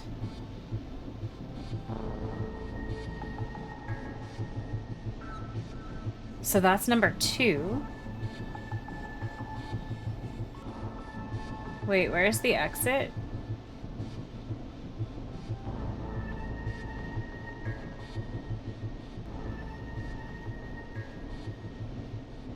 So he needs to go backwards. Go backwards. Okay, here I go. This, doesn't look right.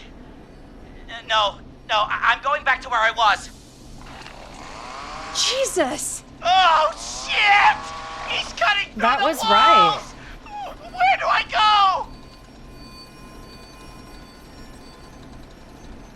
go? Okay, well then you have to go left. Go left! Okay, left! I took a turn.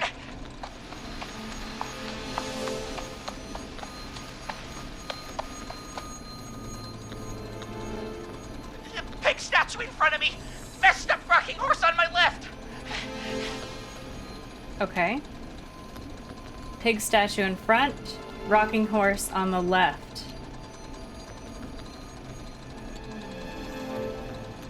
Okay, so you're facing this way. Alright, so we need to go...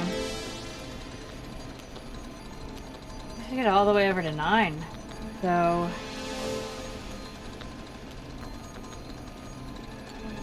Go right. Go right! Okay, I'm going. Please, no! You don't have to do this! Ah!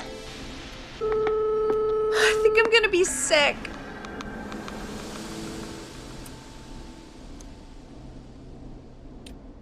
Poor kid. I mean, he shouldn't have been out, but still. What makes someone do that to a kid? By the way, why do you think Molly missed their date? Do you think she's okay? Unfortunately for Eugene, I think she probably never left home.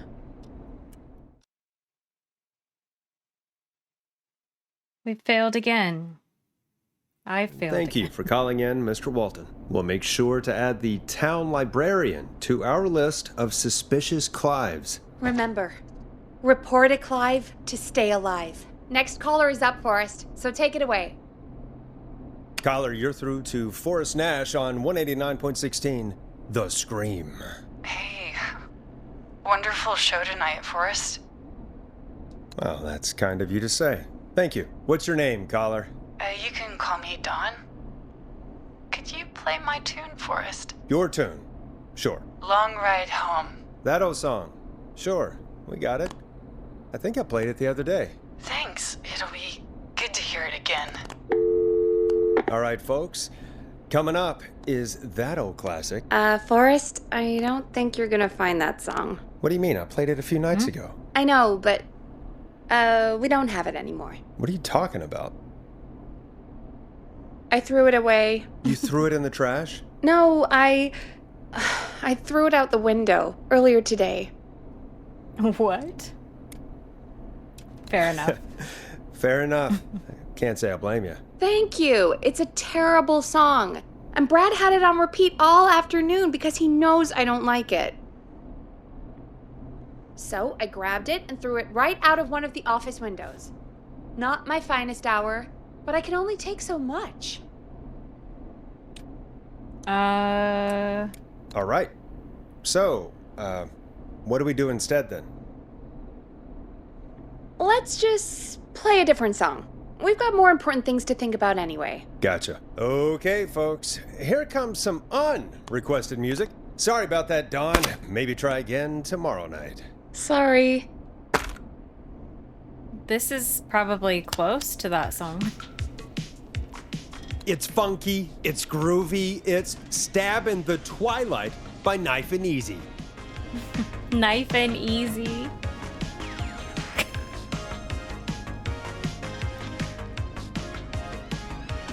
Huh. Of all the songs to request, why'd it have to be that one? Gee, Peggy, what did the barn finds ever do to you? Wrote that song, for one. It gets real old when you're forced to listen to it on repeat for years. Why couldn't they just request Roddy? Oh, Forrest, scrap the song. We have another caller. Gladly, the song's not very fun. Oh, another person. Sorry another to cut the lamb for music the short, slaughter. folks. Callers take priority tonight. Welcome to 189.16, The Scream. This is Forrest Nat. Forrest. Oh, thank God. It's me again. Murphy. Hey, how'd it go, Mr. Dojo? Oh, the killer got me, man. No, he didn't. Why did I ever trust a guy named Master Robbie? That's not important right now. Just tell me what happened. Goddamn piece of... You came to the gallows waste disposal plant. Beat on me, man. Carried me inside and locked me in a dumpster. I got a flashlight, but... Oh, goddamn. I smell smoke. I think he started a fire. Hold on, Murphy. We'll call for help right now. You gotta hurry, man. I need someone here now or I'm gonna die. The Hey, waste get the fire disposal. department on the line. On it. All right. Now just... Come on, pick up. Hi. Yes, I'd like to report a fire over at the Gallows Waste Disposal Plant.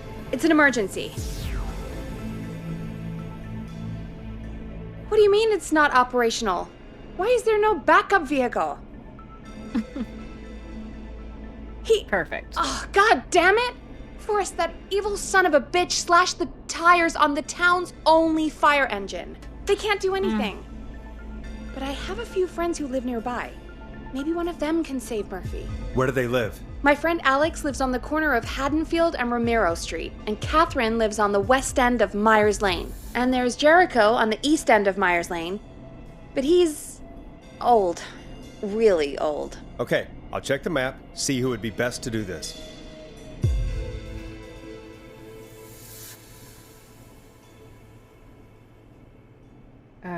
Disposal plant. Let's see. Disposal plant.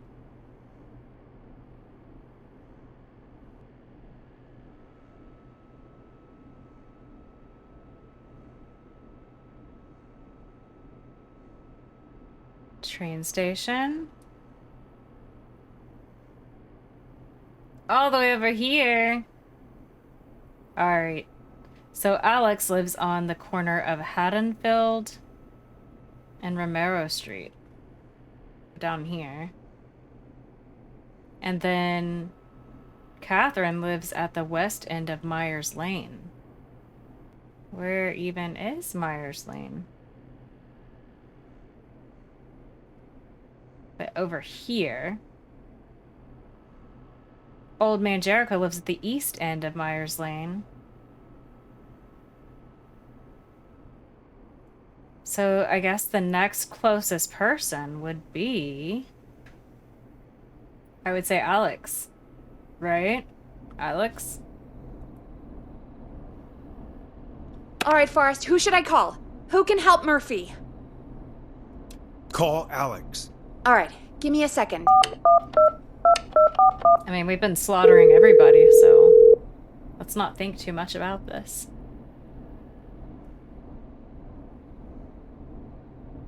They're on the way.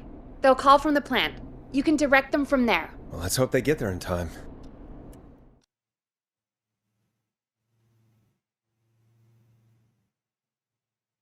Forrest, I'm getting a call. Perfect. Are you sure you can't? What? What's happening, Peggy? Alex was too far away. Too slow. The plant burned down. It collapsed. So Murphy is... Poor Fernando is gonna be crushed. Jeez, that's no way for anyone to die. Terrible way to go. Yeah. Murphy, I promise we will stop this. For you and for Fernando. Peggy, it's going to be our... Forrest, we have another caller. Let's not waste time. But here's the thing, like, she clearly said that the old man was too old. And so we went with the next closest person, and that wasn't right. So All right, folks. Another of our good citizens is on the line. Let's see what they have to say. Welcome to 189.16 The Scream, with me, your host, Forrest Nash. Forrest, Teddy Gallows Jr. here. I just want to say that my thoughts and prayers are with my Gallows Creek. Oh, this is the politician. During this awful time. Awful. Oh, it's mayoral candidate and scion of the town founders, Mr. Gallows. Are you in danger? We need to be a town of law and order. We need cops who have the tools and funding they need to keep us safe. Okay, Teddy. I know you're an outsider to our little town here, Forrest. But you're really stepping up to bat for us all tonight. I just want to say thank you for taking a swing for Gallows Creek. Jackass. Right. Thanks, Teddy. Now, are you... Teddy, you lowlife! This is not the time to promote your damn campaign! I just want to make sure our town is safe and prosperous. That's why the Gallows Family Factory, founded by my father, Theodore C. Gallows, God rest his soul, which employs over 200... Teddy, unless you've got an emergency, I'm cutting you off. You know what? I do have a problem. A problem that's ruining our town. You know what it is? The Whistling Man. Yeah, how about the goddamn serial killer? The problem is that woman, our current mayor, Linda Cartwright. Oh, here we go. She just isn't one of us. Linda Cartwright is un-American, unstable, and You're not better than anyone, Teddy. Just because you inherited half the town. your producer sounds a little unstable too. Don't you dare speak to me that way. Cut him off, Peggy. I can guarantee this kind of thing will not happen when I take office. The moral decay of... And that's enough of Teddy Gallows Jr. for one lifetime. I always feel disgusting after hearing him talk. Just play an ad, Forrest. I need a minute. We'll be right back after these messages.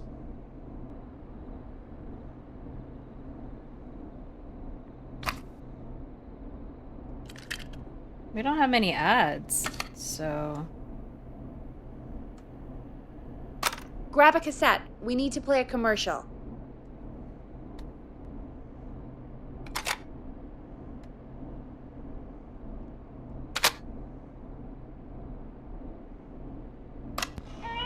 The world-famous annual Gallows Creek Harvest Festival is back! We got it all out on Giblet Field. We got the Little Miss Harvest Pageant, Princess Harvest Pageant, Harvest Queen Pageant, Cotton Candy, Corn Dogs, Cornhole, Corn on the Cob, Crokinole, Country Music, Can Jam, Jams, Jellies, Jamborees, Juggling, Roller Rickies, Roller Disco Lessons, Praying. We got baby crawling, balloon popping, balloons for sale, beard contest, horseshoes, hayride, hay toss, hey you there, safe donkeys and ponies, apple bobbing, sounds like a firearms, ball. fireworks, funnel cakes, fried dough, seed spitting, sand licking, cracker cramming, and cat shop. Everything an American could want. And fake tattoo, face painting, puppets, petting zoo, amazing maze, square dancing, story swapping, spelling bee, quilting bee, and sewing circle, pie eating, lawnmower racing, hot dog eating contest, flower contest, and of course our famous gourd measure-off. The festival is brought to you by Mayor Linda Cartwright, sponsored by Gallows & Sons Factory, and dedicated to the memory of Garrett Miley, tragically taken from us last festival. I can see why it's world famous. It's a highlight around here, Forrest. Oh, I am sorry to hear that, Peggy. All right, folks, welcome back to the show. We have a note from my producer. That's right. Come find me at the Harvest Festival tomorrow to grab your choice of a K-Fam mug, sticker set, or poster. Let's Sweet. see what our next caller would choose. Caller on line 1. Hello, caller. You're live on The Scream with me, Forrest Nash.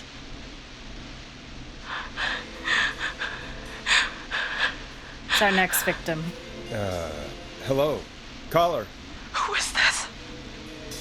I need the police. I'm Forrest Nash. I'm standing in for 911 tonight. What's wrong? There's a guy hunting me and my friends. I think he's killed some of them already. That's him. He's just outside. I can see him from up here. God damn it. She's just a kid. Is there a way out? Can you run? Oh my god. Oh my god. No, I guess Stay not. with me, kid. Focus.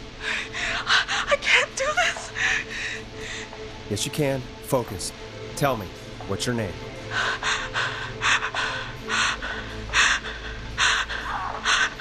Sweetie, you can do it. What's your name? Carrie. Good. Carrie, listen to me. We're gonna get you out of there, all right? Now, where are you? The old murder house. Upstairs. I'm at the end of a hall. There's a bathroom, a couple bedrooms, a closet. Oh, he's coming. Where should I go?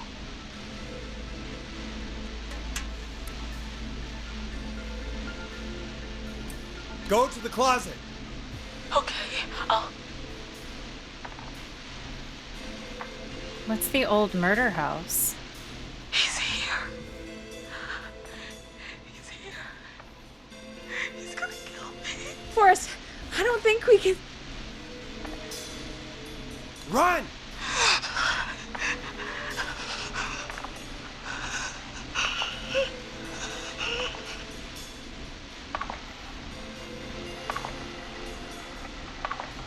Oh no! Oh no! Ah! Oh no!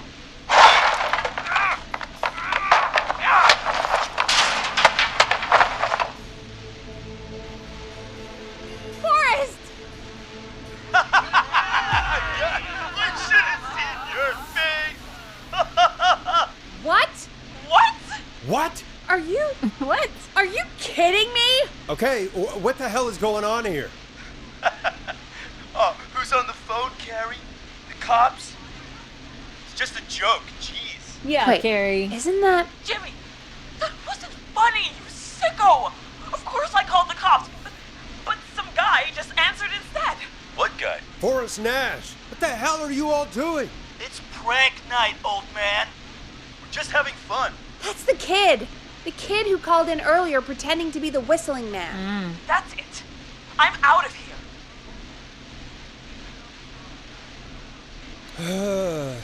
Jimmy, this is a pretty sick thing to do.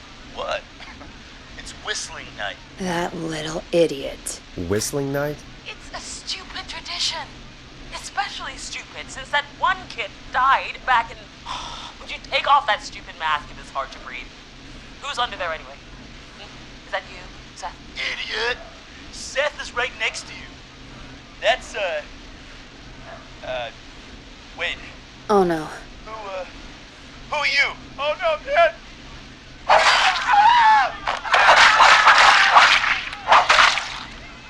Everyone, get inside! Oh, holy shit. You two, barricade the door. Scott, Heather, Scott and Heather. you barricade the back. As long as he's out there and we're in here, we're safe, right? You buy time, but not much. Forrest, we have to... Heather, I already called the cops. Forrest picked up. He's the best we're gonna get. Who is with you, Carrie? My friend, we drove out to the old murder house and... Oh, of course! The van! Who's got the keys? Jimmy had them. Okay, we gotta get to Jimmy. Jimmy's a little dead.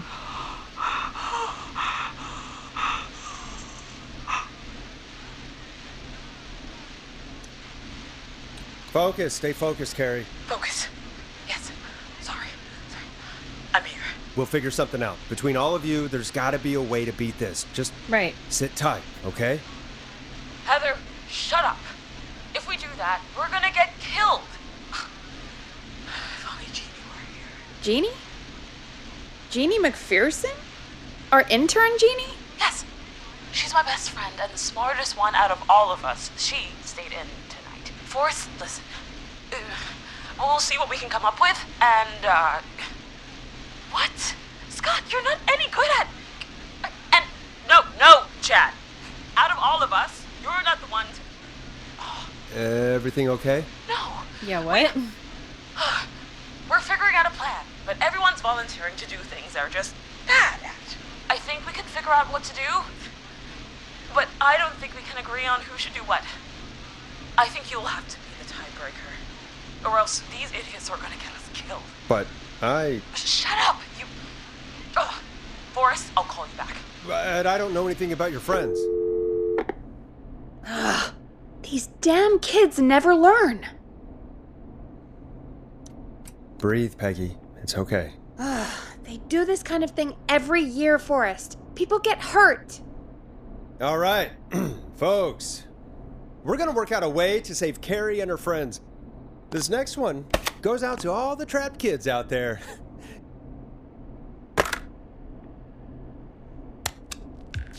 We need to figure out this Jeannie, You'll the like intern. this next song. Peggy, you mentioned something about their friend working here? An intern? Yeah, Jeannie. Seems a nice enough girl, but a bit head in the clouds, you know? Not sure why we took on an intern. We really didn't have the office space for one. Poor thing got tucked away in a dark corner somewhere downstairs, I heard. All right, I'll go see if I can find her Downstairs. desk. Hopefully she has something we can use. Downstairs. Well, there's not much Peggy said her downstairs. desk is downstairs. Right. There's not much down there, right? In the corner.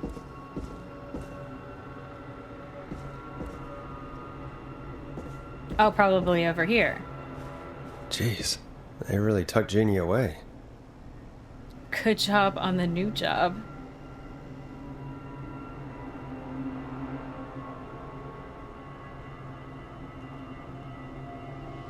Oh. Well, this has her friends' names on it.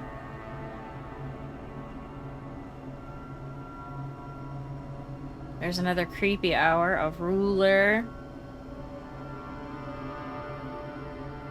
Friendship quiz. This might work. Oops. We broke something. Whoop. I didn't see what fell. Oh well.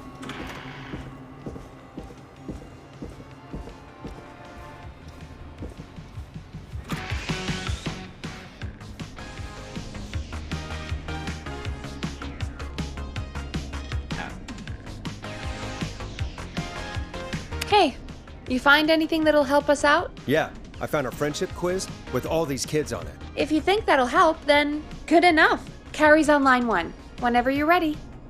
Let's turn our music off. All right, Carrie, we are ready.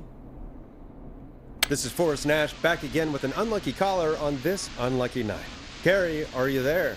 Yes, we've got a plan, but we can't agree on who should do what. You want me to be the tiebreaker? Exactly. I'm ready. What's the first step? Okay, first things first, we'll need a spotter, someone who can keep an eye on the killer. We'll need someone on the roof. It's gonna be a hard climb. We're deciding between Heather, Kyle, and Hot David. Heather, Kyle, and Hot David to climb. So we have most likely to peak Mount Everest, most likely to win the award for worst poker face, most likely to end up in prison, most likely to escape prison, most likely to become an Olympic athlete. And so we have Heather, Kyle, and Hot David. So Heather was most likely to peak Mount Everest. And Olympic athlete was Heather or Hot David. So it looks like we're going with Heather. Heather's got this. Yes, Heather, he picked you. Now please, stop talking about all your cheerleading trophies. Part 2, the Whistling Man padlocked the gate back to the road. Okay. Before we drive out of here, we need someone to pick the lock. Seth, Jennifer, and Scott all want to do it. So the person who's most likely to escape prison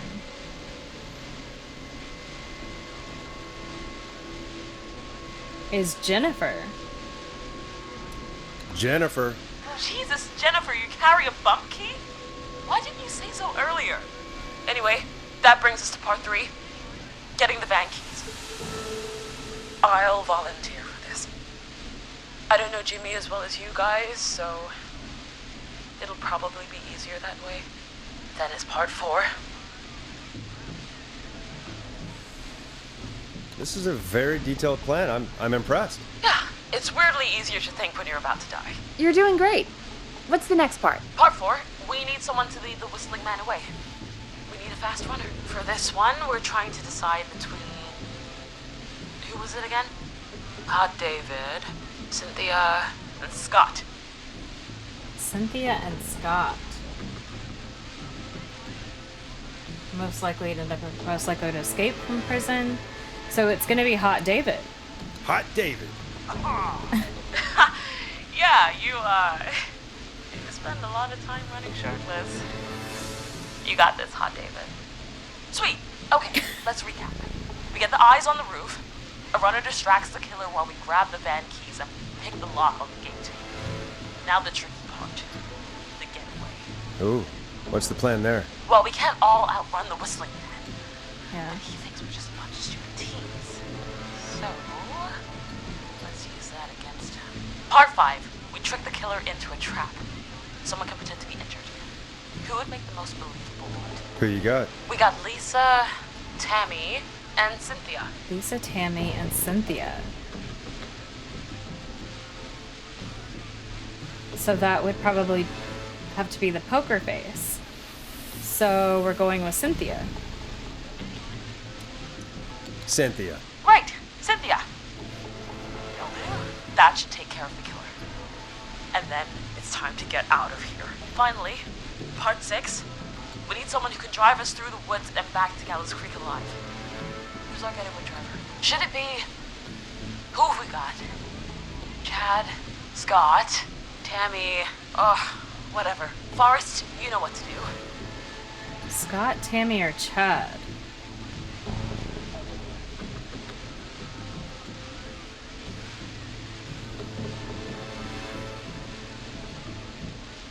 It's gonna have to be Scott.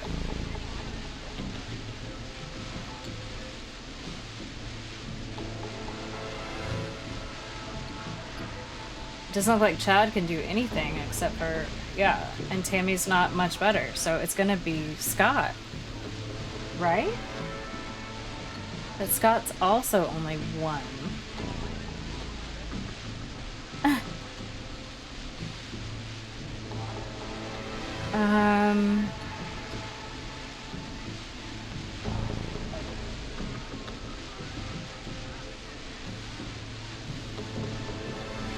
I guess we go with Scott. I know we all love watching American Skid.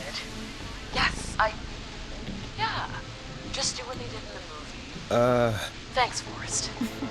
We'll just take a few seconds for ourselves, and then it's go time. Sounds good. Talk to you in a sec. Good luck, Carrie. I'm pretty confident on all of them except for that last one. That actually sounded like a pretty good plan. I mean, it was okay. Impressive as hell, right? Damn straight. Now what? Oh, the kids are back already. Line 1 again. If you're just tuning in, we're coming to you live with a bunch of teens about to flee a madman. Listener discretion is advised. Are you ready, Carrie? We're good to go, Forrest. Good luck. And Godspeed. You got this. Here we go, everyone. Spotter, to the roof. Go, Heather. She's off and away. All right, Renner. Get ready. Wait for the spotter's signal. Spotter says go.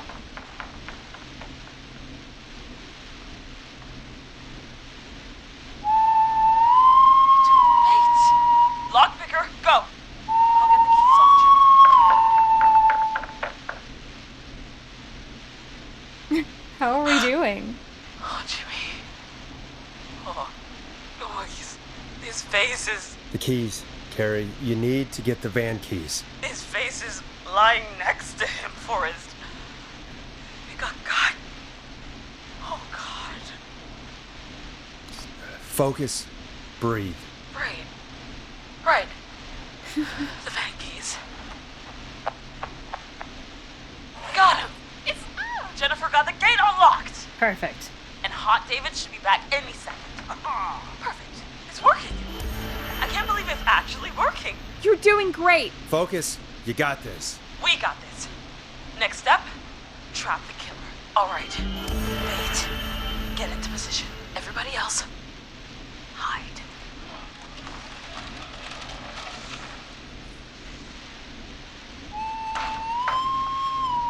Okay, performer. Now, act like your life depends on it. Oh. There he is. He's buying it. Oh no. He knows. Hey, damn it. Now, push the bookshelf over.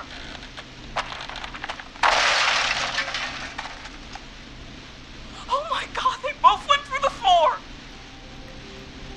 Spotter! You need to climb down now. We gotta go. Down. Yes! Heather! Quick, everyone to the van. Driver, take the keys. We made it to the van. That's pretty good.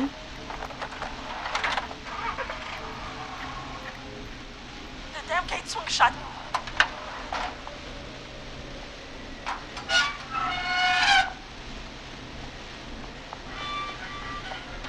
Huh?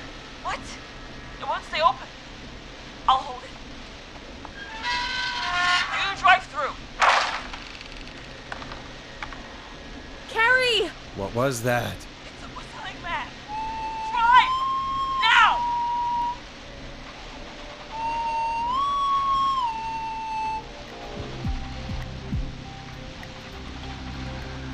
Uh-oh. Did we mess up somewhere?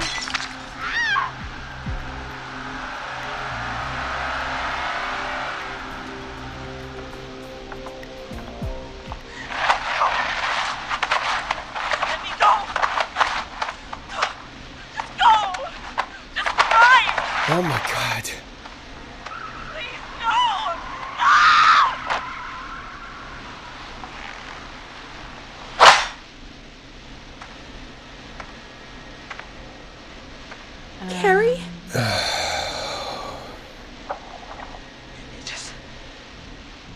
He just stared at me. Carrie! Carrie? Just stared at me and walked into the woods. I don't understand. Thank God you're okay. Can you get somewhere safe? I can make it home. Thank you both for helping. If you hadn't, It was your plan, Carrie, and it was a great plan. You get home now, Carrie, before he changes his mind. Right. I need to get home. Breathe, Carrie. You're okay now. I'll call you when I'm somewhere safe. Talk to you then. Folks, Interesting. That was a lot. Our thoughts go out to the parents whose kids won't make it home tonight. For any kids listening in, please stay inside and stay safe. And parents, hug your kids extra tight tonight. Here's a song for the girl walking home in the dark.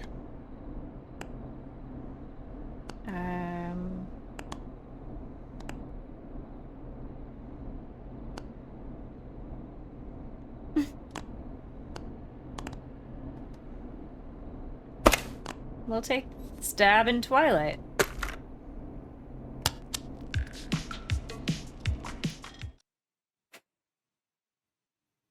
Why didn't the killer kill Carrie? Hey, we had a call come in.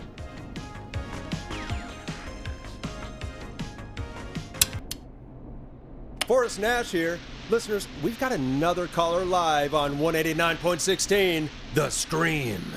What's on your mind, caller? Hey, Forrest. I just wanted to phone in and say that I think I speak for everyone when I say that you're providing a real service for Gallows Creek tonight. It's cool what you're doing, man. Well, I'm just doing my job, friend. Anyway, tell me about yourself. What's your name? Are you keeping safe tonight?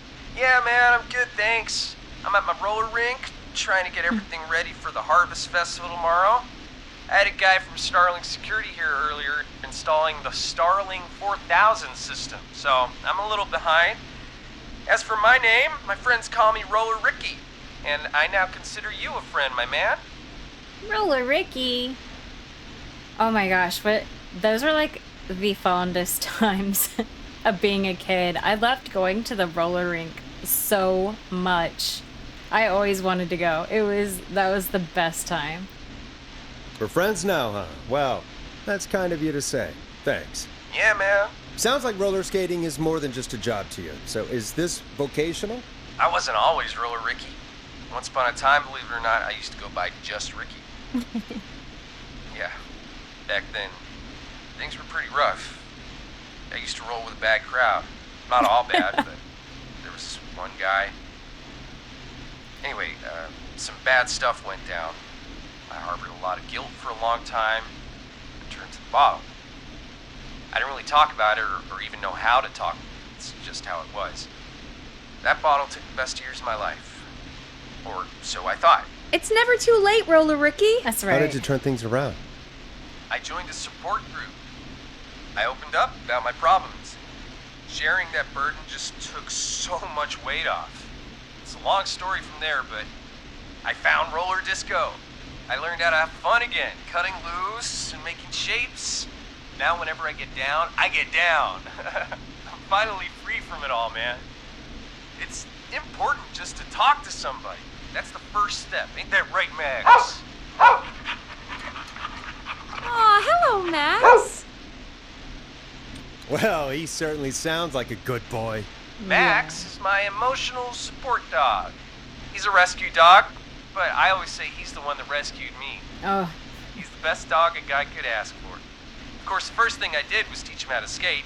He's better than me now, a real pro. Max can skate. Yeah, man. At first they said it couldn't be done, and then they said it shouldn't be done. But Maxie loves the rink, man.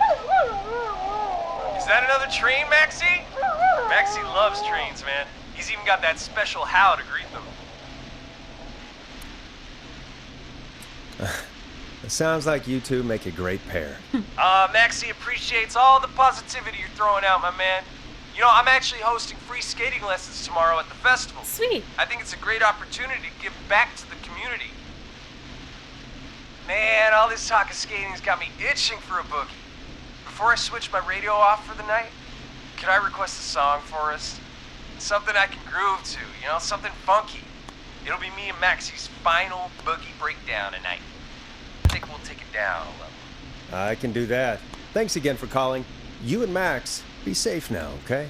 Bye, Maxie. You got it, man. Peace. Well, folks, this next one goes out to Roller Ricky and Max. Enjoy. Hope you enjoy this one as much as I do. I really needed that call, you know, after everything. Yeah, I get that. He talked a bit much for my taste, but it is inspiring to hear somebody come back from the brink like that. Yeah, that's what I meant. You were thinking about Max on skates, weren't you? Well, would you look at that? Another caller on the line. What are the odds? Better take it.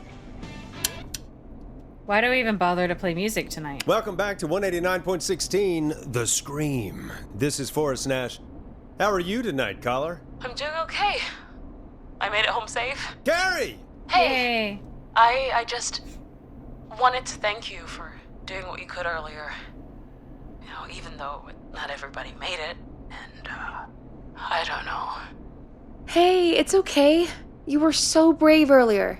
You're safe now. I wanted to ask you why. Why he didn't... Kill you? Why am I... Why what, Carrie? Why did he spare me? Yeah, good question. After what he did. Why let me go? Maybe he didn't kill you because he saw you as a victim. Maybe. But why would that stop him from killing me too? Don't know. After everything he did to... These stupid hazing nights have to stop. Carrie, you did so well tonight. Stay safe and rest. Help is coming to Gallows Creek. We just need to hold on. Thanks, Peggy. Hey, Forrest?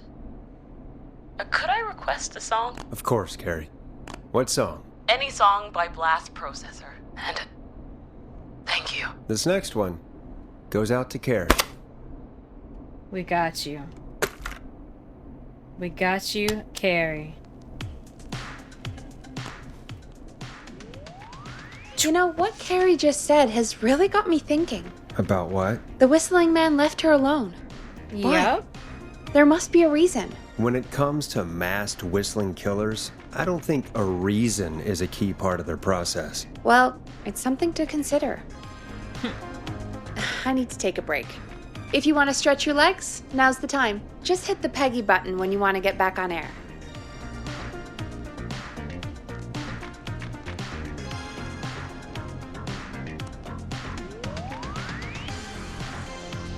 We don't need no breaks. Let's get going, Peggy.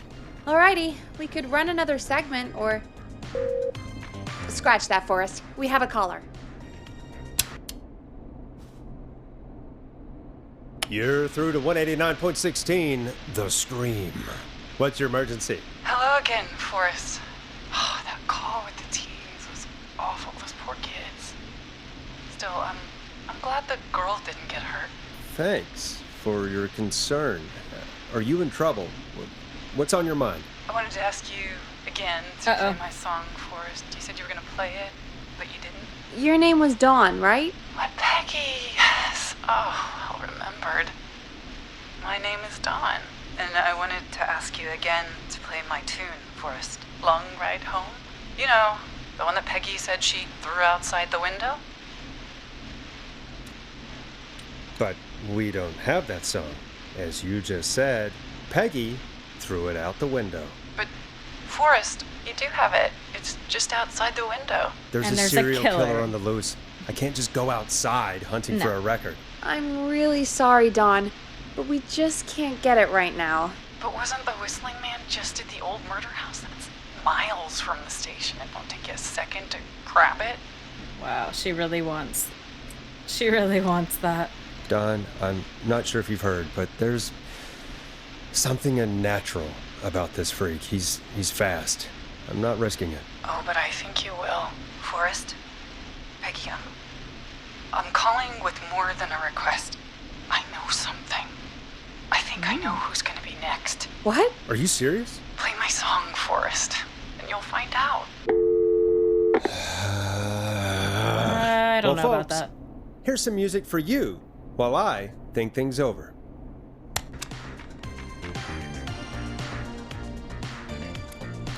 Is she serious, Peggy? She's serious about hearing that song, that's for sure. Peggy, I mean, is she serious about... I don't know, Forrest, but we don't really have a choice, do we? If she's telling the truth... I don't care. I don't want to go out there. Forrest, someone might be in danger. And despite your being so damn curmudgeonly, I think you... Stop it, Peggy. Just... I'll go. You're a good man, Forrest. I'll slide you the key to the fire door. Wait. Our fire door has to be unlocked? Yeah, you know, I never thought about it, but yeah. We should talk to Reggie about that later. Anyway, I'll hold the fort down while you're out. Maybe I'll even get a caller. That could be exciting. 189.16, The Screw. With me, Peggy. I love it. Yeah, that wouldn't be very helpful if your fire door is locked. That would be a tragedy. So this must be the fire door, then? I'm not getting in there tonight. Oh.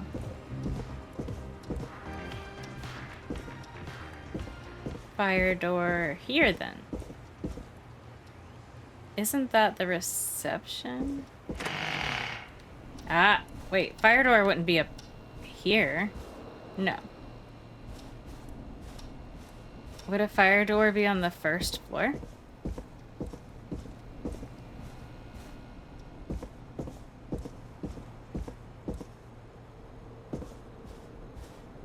Where's the fire door?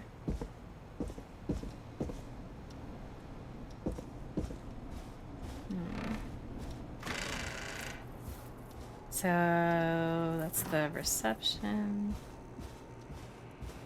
So it's these stairs, probably?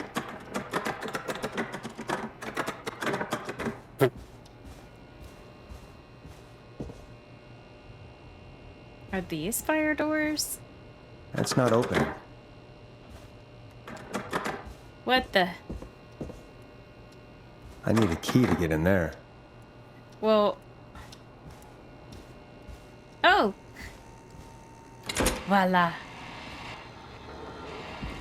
You know, I hope she'll be happy when I'm brutally murdered by the Whistling Man. Out here. In the open. Alone.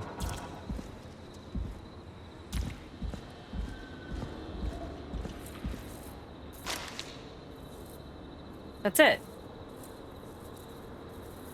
Here it is. Long ride home. Let's get out of here.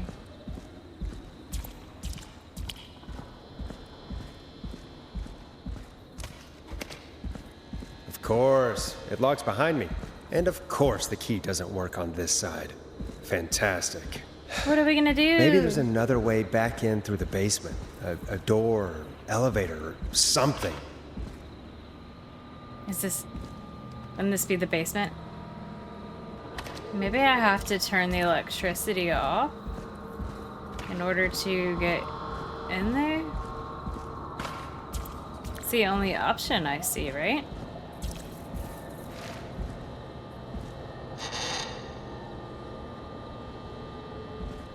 Looks like I'm gonna have to hunt around for some new fuses.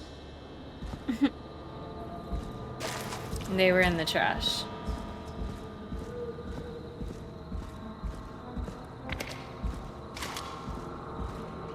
Yeah, there's none here, but there should be 2 here, right?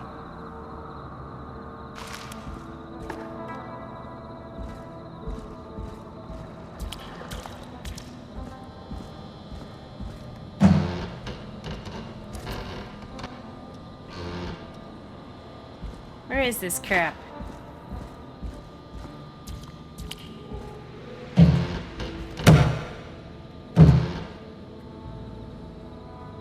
Isn't that a fuse? What is that?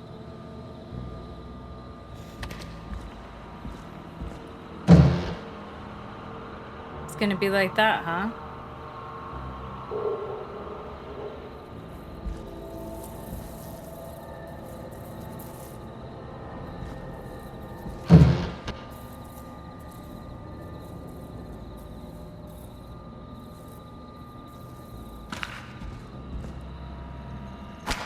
Well, that's a fuse, right? Looks like one. What was that? Oh, the killer's gonna get us. Wait. Why can't I have this? Oh. Got it.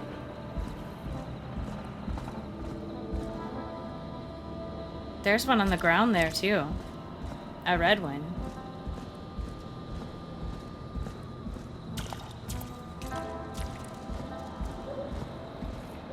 I'm not really sure what this has to do with getting into the basement. You know? Nah, that's not right. Do the fuses add up properly? Now, how do I put the fuse in?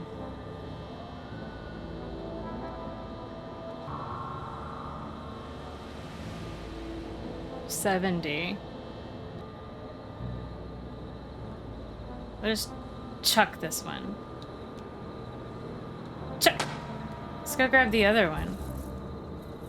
Well, there's this one. This one's 30. Chuck it.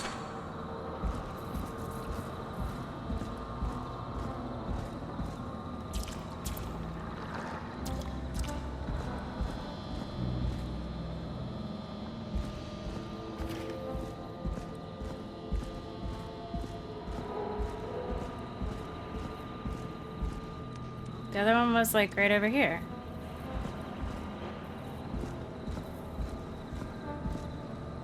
Right?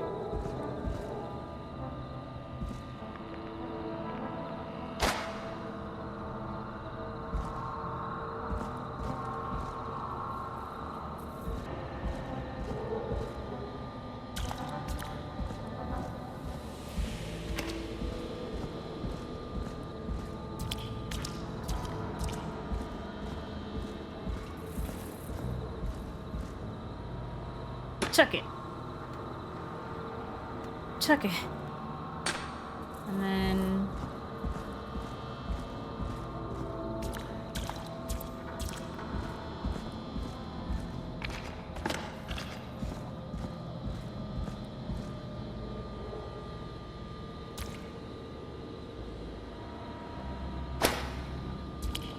So this is a 30.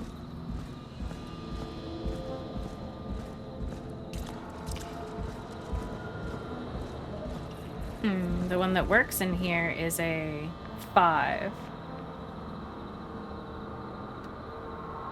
So we know it's going to have to be... What was this one? No, chuck it.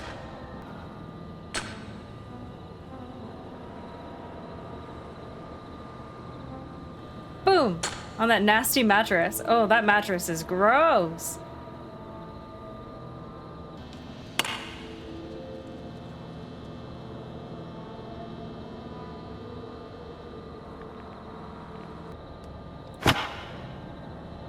We're gonna need to put a 15 in though. So that's 20.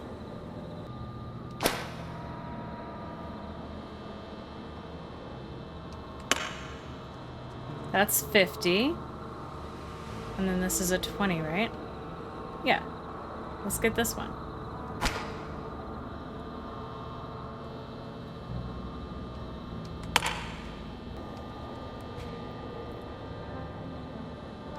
Bingo! Damn.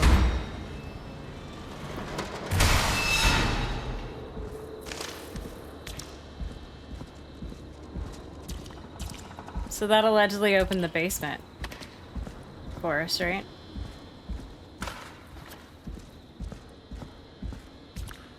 Oh, I could yeah. probably survive that fall. Yeah.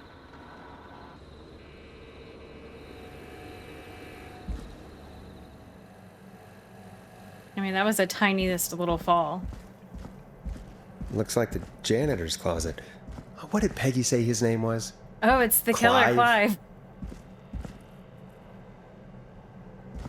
No, we don't want to. Uh-oh. Let's get out of here. I wonder how the show's going. Oh, it's not going well. God, please let this be the last locked door.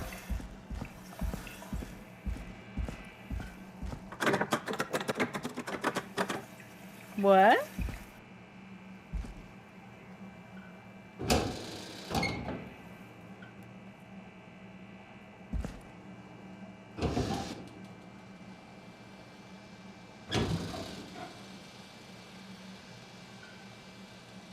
I don't see anything in there.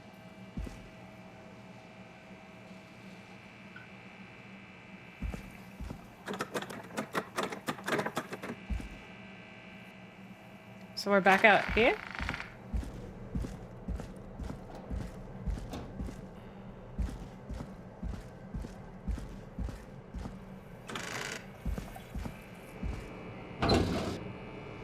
What is this?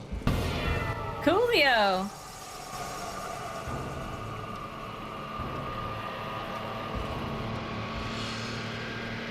What the hell? What the hell? Peggy is not going to believe this. Uh-oh. Wait. Ah, there's the beautiful key. I should be able to get back to the studio now. What are we looking at? This is hilarious. Look at that clock. Well, there's one under there. Okay. We have a show to do.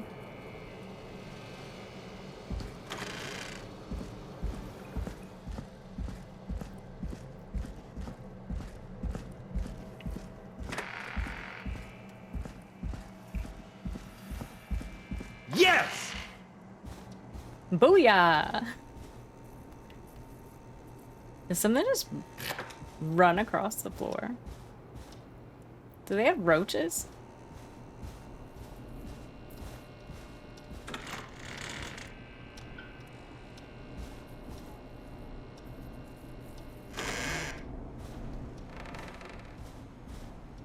We should probably get back to the show.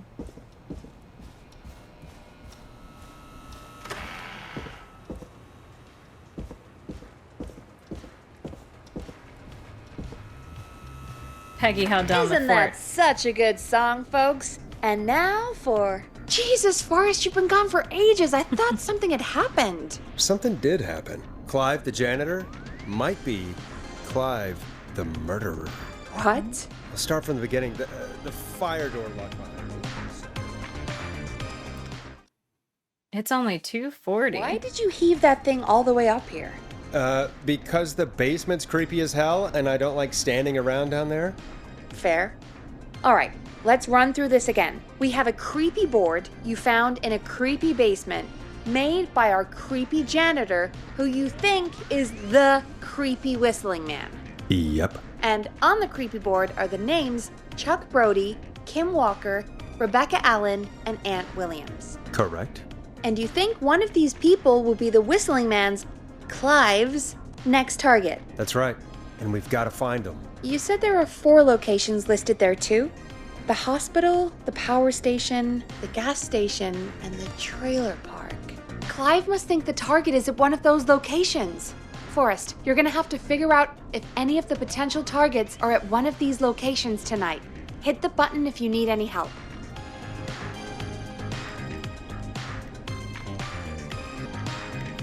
How's it going?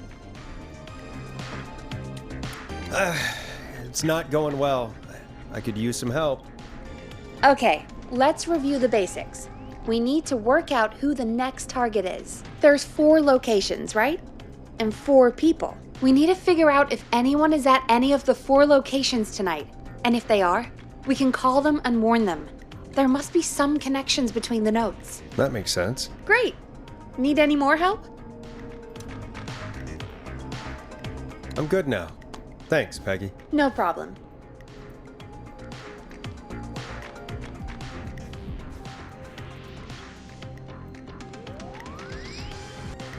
So, flu for thought. Kim Walker.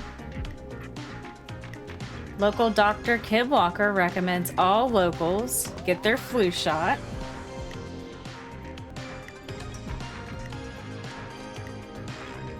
There's a hospital.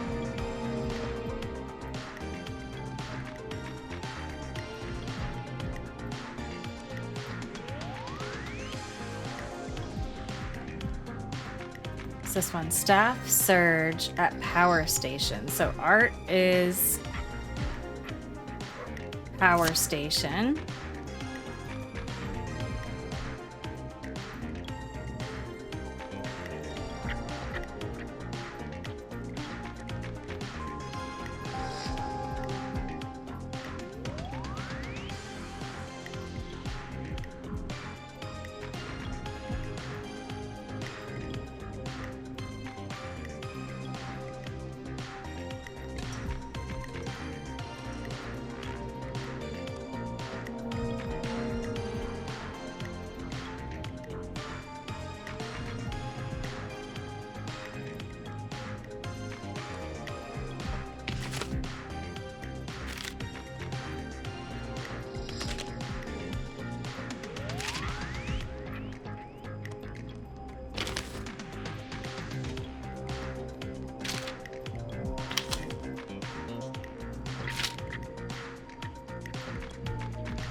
Trailer park.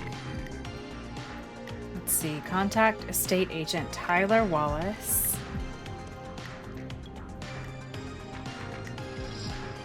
Health and Safety Convention.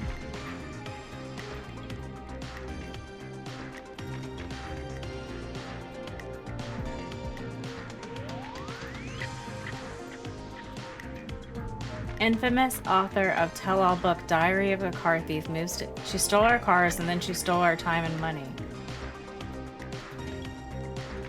Lead engineer at the power station is Aunt Williams. We already knew that. So that means probably Rebecca Allen is... That would mean Chuck Brody is... the gas station?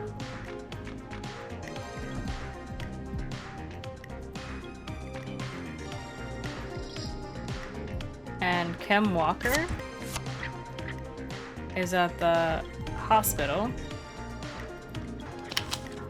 Alright, let's just put that there.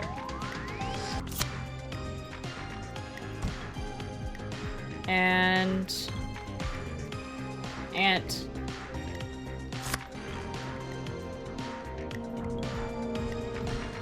is the power station.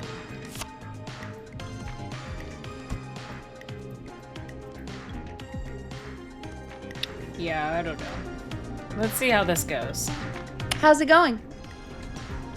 I'm ready, Peggy. Are you sure?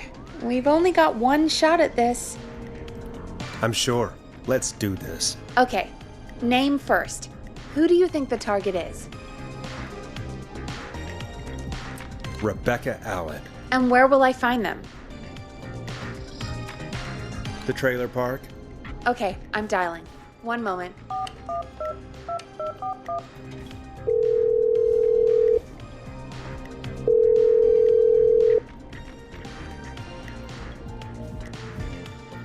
Forrest, I'm through to the trailer park, but they say there isn't anyone by that name there. What? Then who? Jeez! It sounds like something blew up. He's using bombs now? Oh my god. The call board, One moment. Forrest, I'm getting so many calls. Just let me... I'm gonna take us off air for a moment. Peggy, what's happening in there? Peggy! I'm back. He blew up the gas station, Forrest. Okay. I spoke to the fire department and the hospital.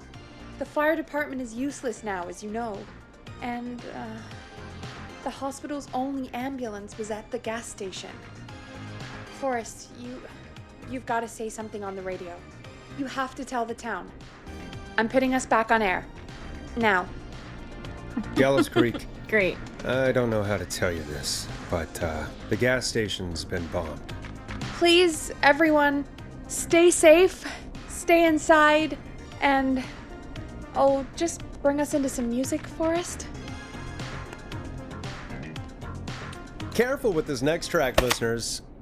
It's dynamite. Forrest! Alright, now what? There's gotta be more in the basement to show us who Clive is targeting. And if that's the case, we can get ahead of him. Stop the killings before they can happen. Forrest, we need to go back down. By we, you mean me, right? Yep. Like I said, I need to handle all these calls. Maybe start with that creepy mannequin room you mentioned before. I still have a lot of questions about those, by the way. Me too. Okay. Yeah, I'm not really sure how we were supposed to figure out that the gas station was the next target. But I should have known that she doesn't live there anymore. I mean, I did know that. I don't even know. I just decided to go with the first name.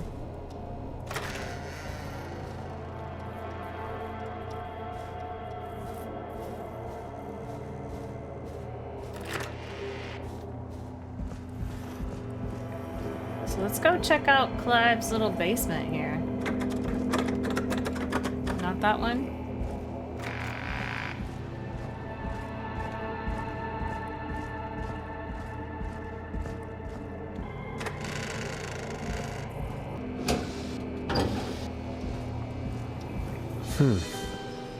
A key? Was this always here? I must have missed it when I brought everything upstairs. This key. For the basement storage. Okay.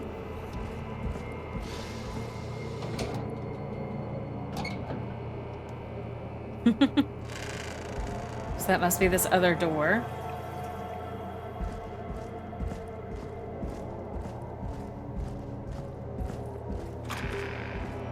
Here. Yes. Hey, Forrest! Peggy, give me some warning before yelling down the intercom? Sorry. Buzz the intercom when you find something and want to discuss it. What? Okay.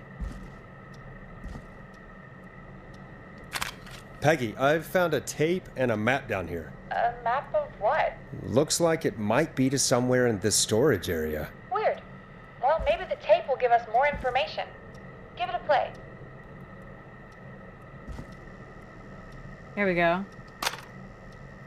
We just had to crouch down to be able to see.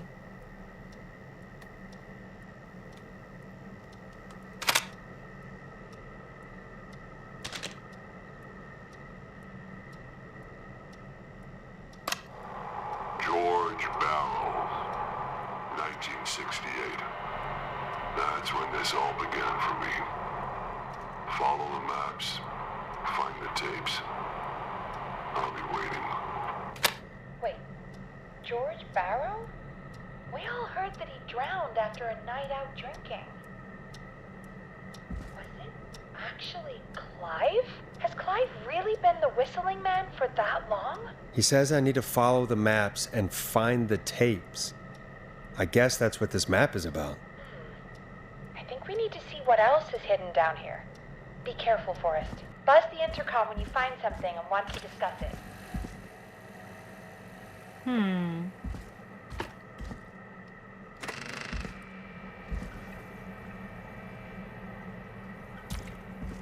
We're looking for more tapes? In here?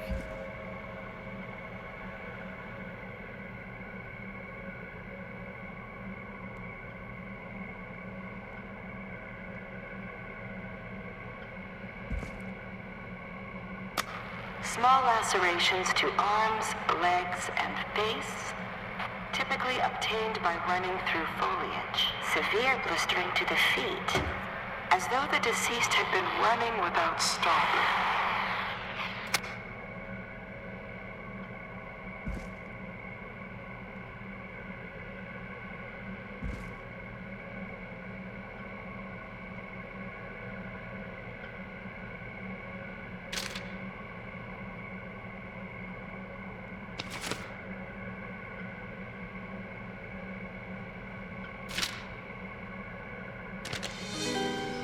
This looks useful. Anything else? This is a very strange room. I'm gonna put those maps there for a second. There is more back here. Time of autopsy is 7 a.m.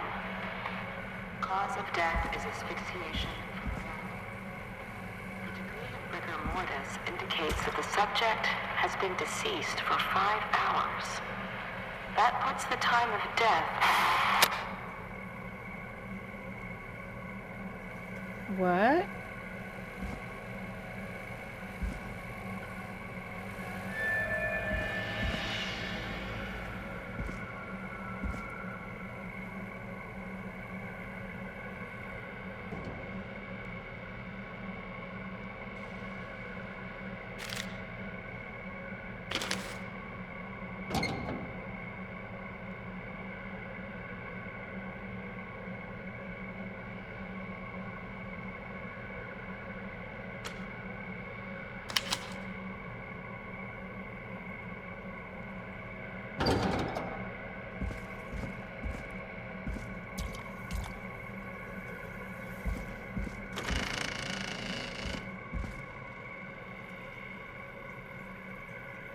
What have you found, Forrest?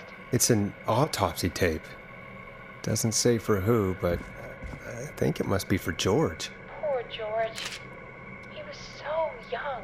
Something's bugging me, Peggy. What do you mean? I swear I recognize the voice of the woman talking on the tape. I just can't place it. Seriously? Do you think you've met her before? I don't know. I mean, I just got here recently. I don't know. Found another tape. It talks more about how George died. What did it say? It sounds like he was running for his life. Sprinting through trees and bushes, getting cut up all over. What would drive someone to do that? I'm not sure yet. I found a police report. Mentions a friend from earlier. Sandra Sharp. Sandra. The jazz runner? That's right. She found George's body washed up at the reservoir. The reservoir? Yeah? What's strange about that? George got cuts from running through foliage, right? But there's no forest around there. Also, how did it wash up at the reservoir? What do you mean? Reservoirs don't have tides. But that's what the police report said. It's not possible, though. I did a school project on reservoirs and got an A. But, yeah, course not you did. important right now. The important thing is that it doesn't make sense. What are you suggesting then? That the body was originally found somewhere other than what the report suggests? That the sheriff tried to cover it up, but accidentally let something slip? Something like that. I think. Well, Sheriff Matthews wrote the report. If he hadn't been eviscerated, we could have asked him. True. But Sandra is still alive. Once we're done down here, we should give her a call. Do you think you found everything, Forrest? I think there's gotta be more down here. I need to find all the tapes. You think so? How much did Clive hide down there? Well, if there are more tapes, then there must be more maps to follow, right? That seems to be the case. All right then. Buzz the intercom when you find something and want to discuss it. Okay. So we're not gonna buzz that anymore because it takes too much time.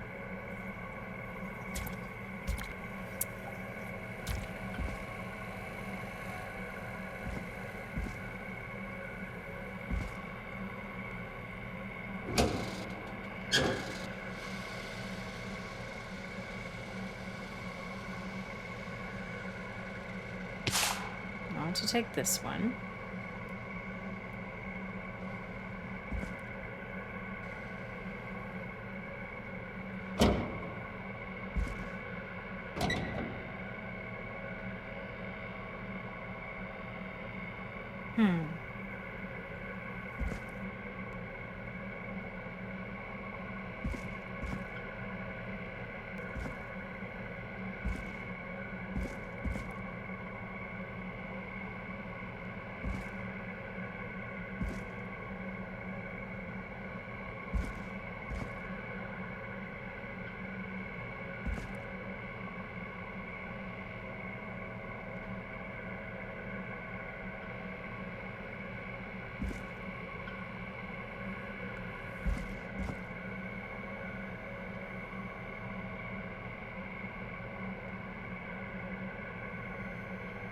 What the hell?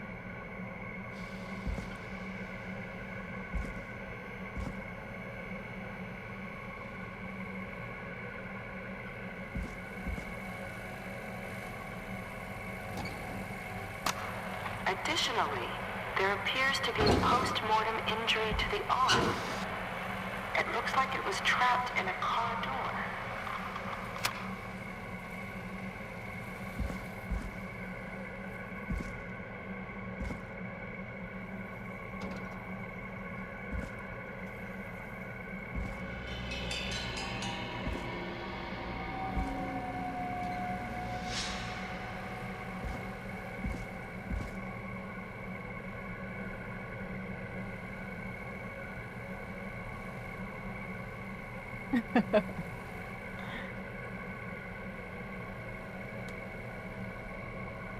What is that? It's a broom, but like, what is it gonna do? Ooh.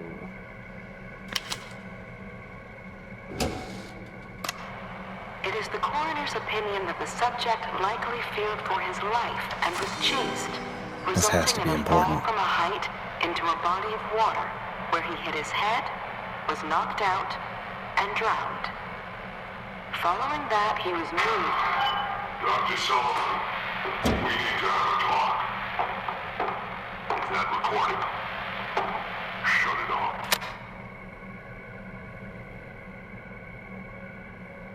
Oh my.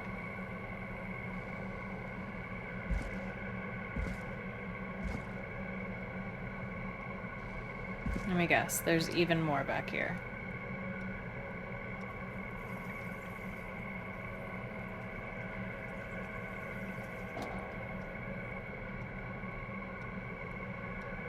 Let's see. Nothing in that one. Please, nothing. Ah! There is something. Okay, let's set that there.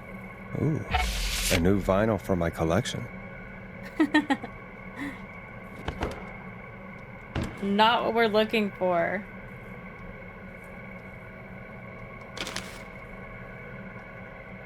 Alright. We have our final tape, I believe. If you're listening to this, then I'm probably dead. What the? I'm a man who likes to stay informed. I've got subscriptions to newspapers all over the country. I see that. Weeks ago, I noticed headlines cropping up in those papers, one after the other. Each headline about a murder. Each murder, the death of someone I knew almost 20 years ago. And each one drawing closer to Gallows Creek. Drawing closer to the anniversary. None of us are innocent. But I don't think we deserve killing. All I hope now is that I can save some folk from the worst that I can. I don't know. Do something to make up for what I did back then, I guess. I didn't kill anyone, mind you. But that's past mattering. Now, there's more I could say than I should say. But my employer made it clear that my family would pay a high price if I ever spoke out. So, hopefully I've said enough for you, listener, whoever the hell you are, to start What the hell? the truth together. Peggy is not gonna believe this.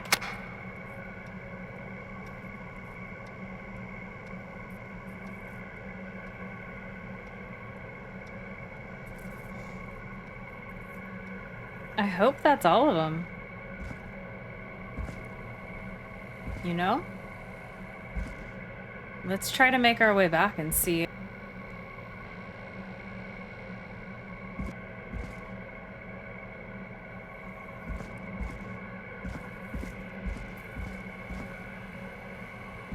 We have a lot of good stuff, Peggy.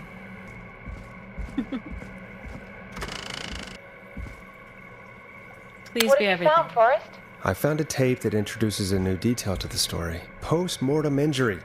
Apparently, his arm got caught in a car door. A car door? Yeah, after he died. How do you suppose they can tell? How can they tell? I'm a radio producer, not a coroner. The written report I found doesn't mention it at all. How did his arm get trapped in a car door after he died? Unless he got it when the police collected his body, I guess someone else must have moved him after he was dead to where he was eventually found. But the report, what is going on here?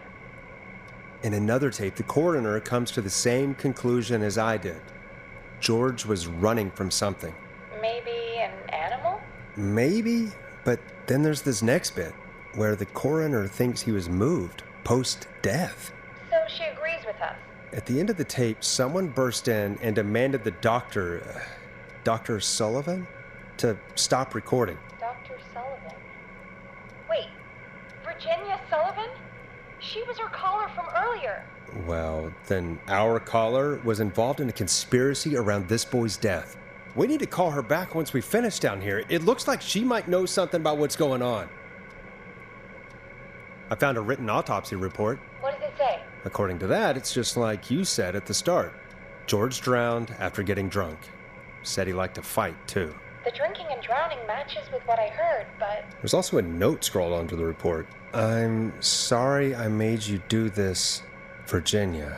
If it was on the autopsy report, then Virginia must be our coroner. Wait, the caller from earlier, when we had to call the takeout restaurants, wasn't her name Virginia? I think I found Clive's last recording. I think Clive might be gone. Gone? I found a confession. Not for any killings, but for playing a part in covering up George's death. He left this behind in case he died. He hoped someone would find it. Do you think the whistling man already got him? Possibly. We've had a lot of callers tonight, but maybe not every victim made it to the phone, you know? Mm-hmm. We don't know how many there really are. Christ, Forrest, that's dark. I know, but Clive said he had read about other murders in other towns, and that the murders were all folks who knew about the incident. And the killings were getting closer to Gallows Creek. He said he wanted to do something good for once. The board in his office. He wasn't tracking people down to kill them. He was tracking them down to save them. Ugh, why didn't he just come out with all of this? He said his employer threatened his family if he spoke out about any of it. His employer? The one who orchestrated the cover-up? Oh, Clive. I'm sorry for thinking you'd killed all those people. Do you think you found everything, Forrest? There's also a tape about a toxicology report. There were no signs of drinking or that he was on anything. What? But everyone said he went swimming drunk and drowned. It was in the newspaper and everything. Right? But we already know the official written report was a lie. We do. Why would the official report lie about how he died? The report lied because someone wanted a closed case. Because they didn't want anyone to look into his death. Do you think you found everything? I think so. Forrest, what's going on here? Someone wanted that boy's death to seem like an accident.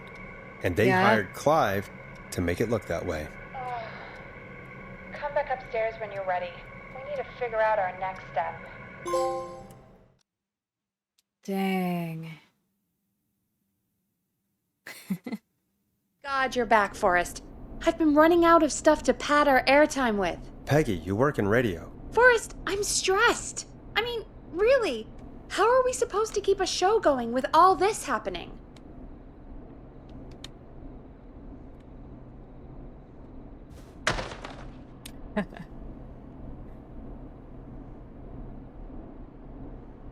This is our job, Peggy. We gotta do it.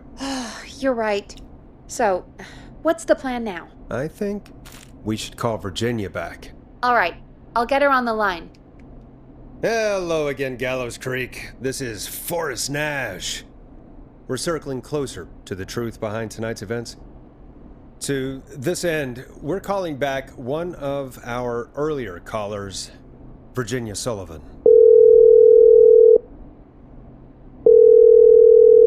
Fredman Plunker here? Who's this? Is it you? Goose.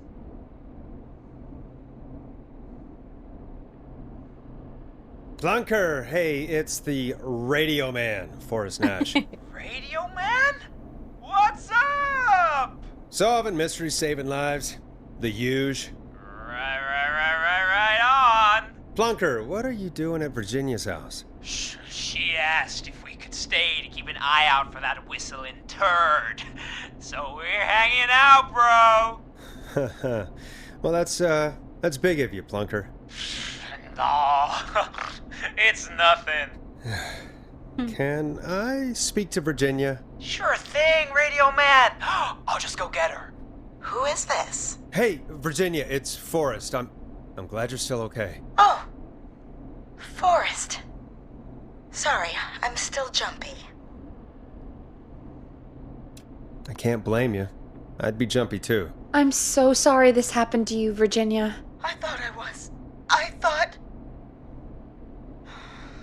Easy. We're not calling to talk about earlier. We're calling because we think you can help us understand why this is happening tonight. Me? What would I know?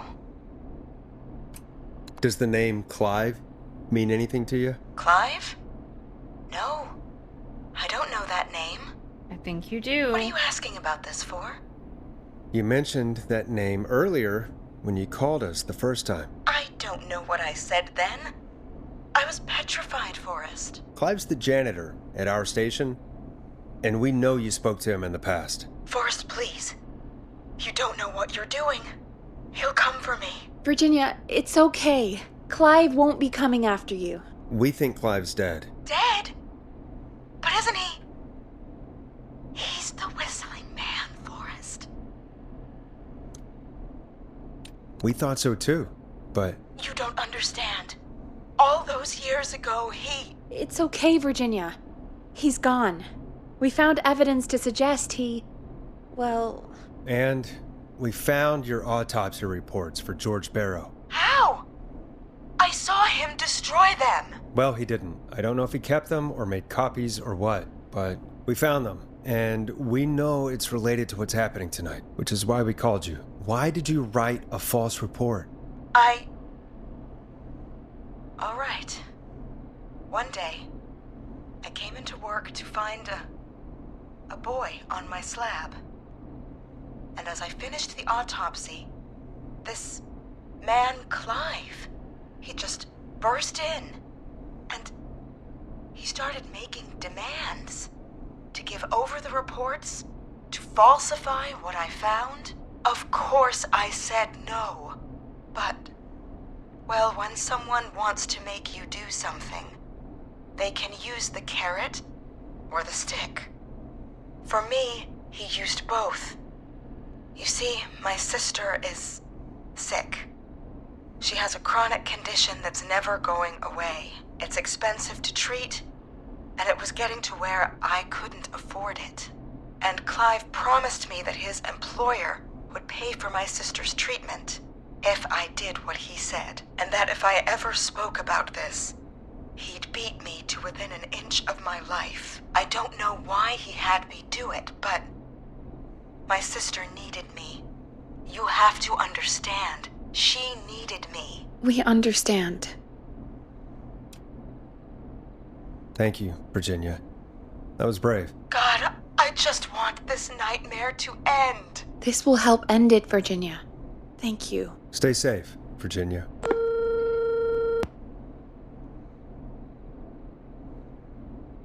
So, Virginia's tied up in all of this. Clive threatened her to keep quiet about George's death. But for who? Why cover up these details?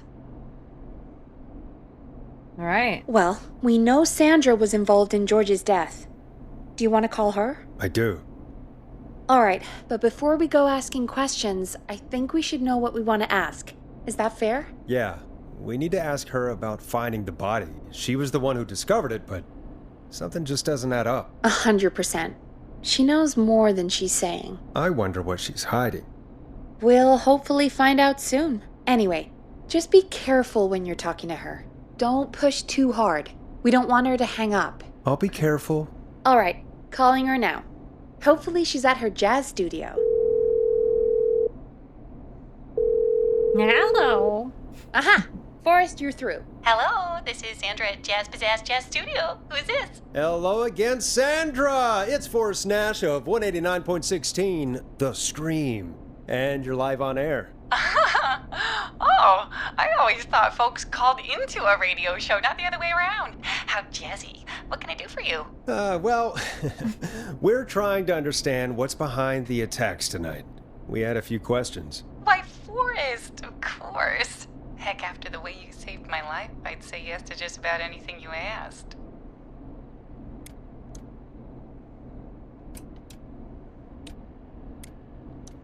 Do you know why the Whistling Man might have targeted you? Ha! As far as I could tell, he was just a knife-wielding psycho with superhuman cardio. He'd have chased after anybody. Right. Well, we think he might be chasing specific people. People who know about the death of a boy named George. Oh, I don't know anything about that. Sorry.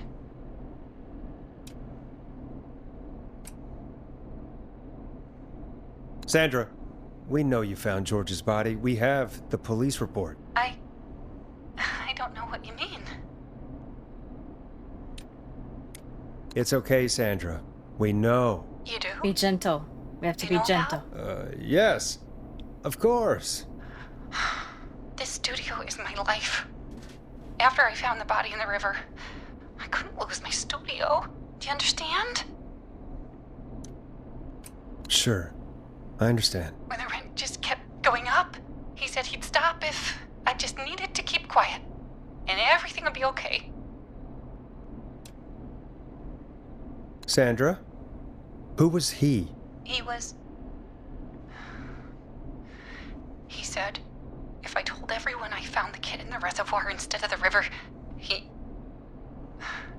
kill you. I'm sorry. I can't do this.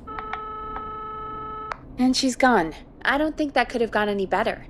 You truly did great, Forrest. Well, folks, if anyone out there has any thoughts on what's going on tonight, please call in.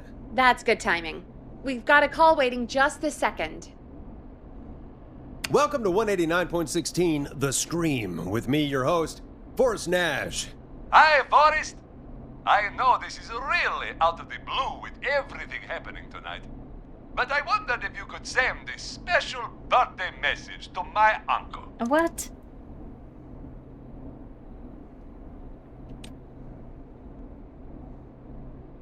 You want to do that now? Really? Why? Of course now. It's his birthday. I won't have a chance to do it again until next year. Fine. What's his name? Thank you, Forrest. He's my Uncle Ronnie. His first name's Peter, but he never liked his name. But since he always had salt and pepper hair, even as a kid, can you believe it? Folks always called him Pepper. Thanks for the history lesson. Is there anything besides happy birthday you would like to say to Mr. Pepper? Oh my god damn it! Yes! Tell him he can get the best birthday deals and party packages here at Police Pizza. Starting at You son of a bitch! Stop calling us! God damn it, Peggy, this is your fault. My fault? I said I didn't want to do it. Don't blame me because Brian Ponte can't control himself. Don't worry. We've already got another caller on the line. Just pick it up, okay? Fine.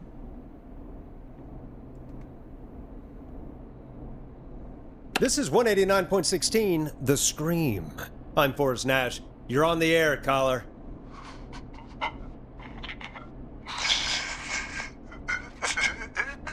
Caller.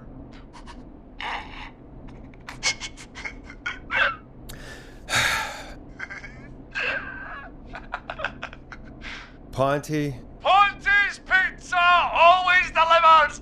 Come rain or sleet or whistling man, we'll be there! Wow. I hope someone gets Ponty's Pizza soon. Forrest? Forrest? Are you okay? No. Forrest? I hope the whistling man gets in with his own pizza Exactly. Jesus, Forrest? Sorry. That was too much. It's okay. It's been a high-stress night. Don't worry about him anymore, okay? Not for tonight, anyway. I think he's spent for now. We've got another call, whenever you're ready. I have so many calls. Folks, don't spend your money at Ponty's Pizza. That's all I'm going to say about that. Moving along, I'd like to welcome another caller to 189.16 The Scream. With me, Forrest Nash. Who, may I say, is calling? Well, hello again, Forrest. Dawn. I bet I know why you're calling. I'm sorry I didn't play your song. There's a lot going on. But please? Never mind that now. First, I'm calling because I need your help. Are you in danger? I sure am. Do you mean Yes, he's after me now. you? I think so. He must have heard me on the radio helping you. Helping? You didn't exactly help. Maybe I've been helping more than you know. I was out following a lead, trying to work out who would be next, after Chuck. And what happened? And I started to feel like I was being followed. I came back to my apartment building, but this newfangled security system has me locked out. I need you to help me get inside. Don't you have a key to get in? Only for the apartment door. The front gate requires an entry code. The future is electronic, I guess. I need that code to get inside. Which apartment block do you live in? Maybe one of our listeners lives there too. It's the new Woodside apartment building between the town hall and the trailer park, but I doubt any of your listeners live there. I don't have many neighbors. Sounds like a prime piece of real estate. The sound really carries at night. Shit.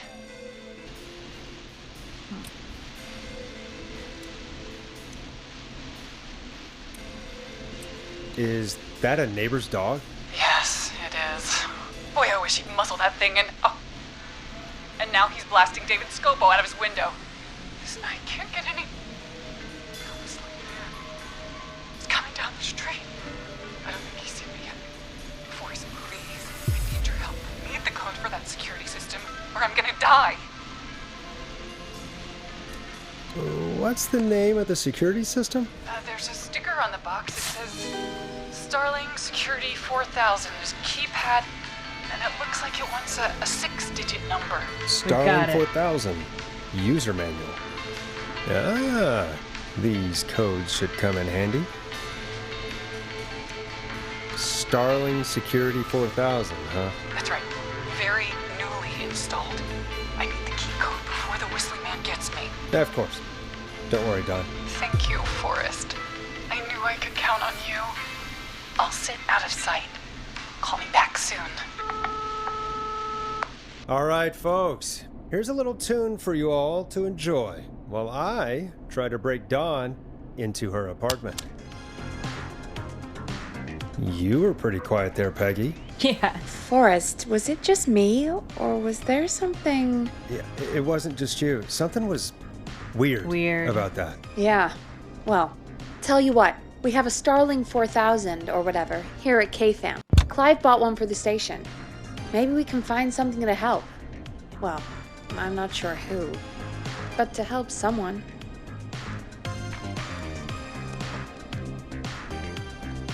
Okay, so she's locked out of the Woodside Apartments, and somewhere Clive probably has the papers for the Starling 4000. We have it. Welcome back, Forrest. Find anything? The Starling 4000 security manual. It's got a bunch of codes. Good. And did you find anything else? Nothing except the manual. All right. Well, I'll get Dom back on the line then, Forrest. I'll let you take it from here. Thanks, Peggy. When you're ready, shut the music off. We're ready. Line 1, whenever you're ready. Don, are you there? This is Forrest Nash from 189.16, The Scream. Oh, thank God you're back. I'm so afraid. What's the code to the gate? Do we think she's the killer?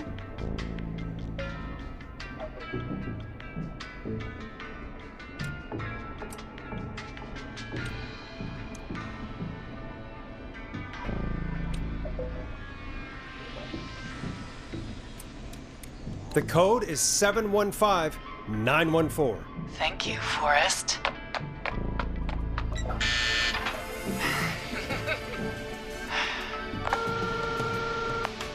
Forrest, what did we do? Let's just see what happens. Forrest, there's another call coming in. Evening, caller. You're live on... Forrest! The psycho's somewhere in the roller rink, dude. I just saw a shadow. God damn, how do you even get in? You've got to help me, man. Forrest. Maxine, no! Come back. I can't find my rifle, man. It's...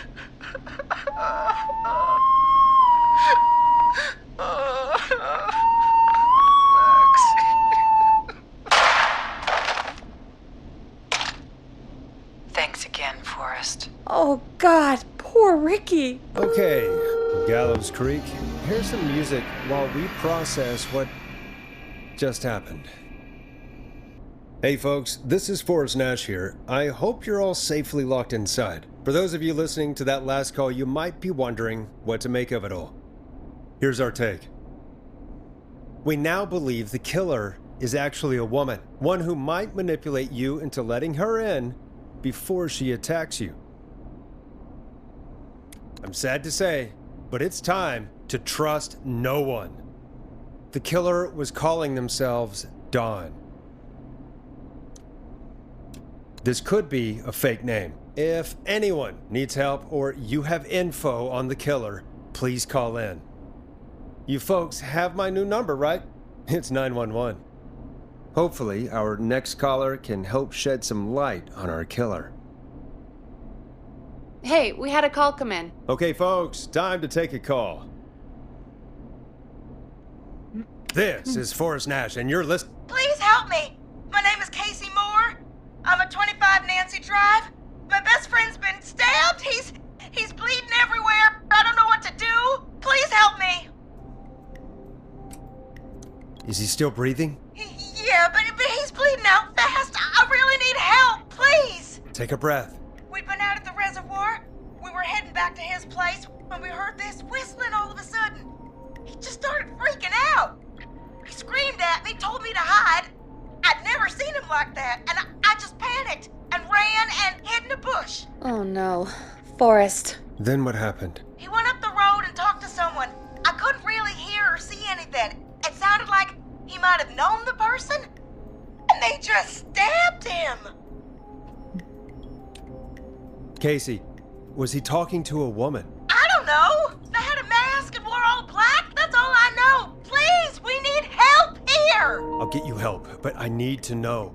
Where did the masked person go? They left. They left him to bleed out. I waited until they were gone, then dragged him into the garage and called 911. Wait, why didn't she make sure he was dead? I don't know. I think I heard them say something like, "It's not so funny now, is it?" before they left, but please, he needs to get to the hospital. I can't drive, so we need an ambulance. Forrest, the ambulance was destroyed in the explosion at the gas station. You should get all the info you can. What's your friend's name, Casey? It's Jason Parker. Can you tell us where Jason was stabbed? They stabbed him in the stomach, and then stabbed him again in his leg when he was on the ground, and it's... Oh, the knife is still there in his leg. We'll be right back. Peggy, patch us through to the hospital. On it. Phoning St. Gabriel's now. Switch to line 2. Hello, St. Gabriel's Hospital. How can I help you? Hi, this is Forrest Nash from 189.16. We have a stab victim at 25 Nancy Drive named Jason Parker. He's been stabbed in the stomach and the leg. He's bleeding heavily. Oh God, I'm sorry. But the ambulance is, well, you know. I know, but please, we need something, or he's going to die. Forrest, Listen, you're going to have to get him here. We need to see him, and we can't get there ourselves right now. We don't have any way to drive him right now. And even if we did, he's bleeding out fast. Alright, listen. We need to buy him time to get here. That means stopping the blood first, and then finding someone to stabilize him. To stabilize him, you really need someone with first aid training. Do either of you have any? No. Me neither. Damn it. I'm really sorry about this, but I have other patients who can't wait. All I can do is talk you through the procedure as quick as I can, and then leave the rest to you. You think you can handle that? Hit me. I'm sure we can handle it. Okay, from the top. If he's bleeding out, then you need to get him comfortable and try to stem the bleeding. Lay him down. Apply continuous pressure directly to the affected areas. When the bleeding slows, get a clean cloth of some kind and hold it over the wounds. Get them comfortable. Apply pressure. Clean cloths when slowed. Got it, I think. You said he was stabbed, right? If the object he was stabbed with is still in him, don't take it out. It's stopping the worst of the bleeding right now. If anything, you should secure it so it stays where it is. I wouldn't have thought of that. It makes sense, though. God, that was a lot of info. But I think we can handle this. Glad you got it so far, because there's more to go. I'm still with you, Doc. What else do we need to know? If he's lost a lot of blood, he may enter shock. If he does, act fast. If you applied a cloth and it's bleeding through, don't remove it. Just apply another on top of it. If it's safe, elevate his legs to get blood circulating to his vital organs. Try to keep him warm. Get him to rest and reassure him. We need the patient to stay calm. All right, don't replace bandages, elevate his legs, keep him warm and calm. This is a lot. I'm really sorry. That's as much as I can give you right now. Try to stop the bleeding. Find someone to get him stabilized and get him here as quick as you can. Good luck. All right, Forrest. Casey's still on line 1. Hello? Hello? Forrest, are you there? I'm here. How is Jason doing? Badly. He's still bleeding. I need help. I've been putting pressure on his stomach wound since you left, but he's still bleeding. I don't know what to do. That's good, Casey. The nurse said to do that. What about the knife in his leg? It's gotta be hell. Should I pull it out? No, don't touch the knife. The bleeding will get worse if you pull it out. Are you sure? I'm sorry. I'm gonna stop making suggestions. No, don't worry, Casey. We're a team here. We're all going to get Jason through this. Casey, is his leg wound bleeding right now? I hate looking at that knife. Yeah, it's bleeding. His stomach is worse, though.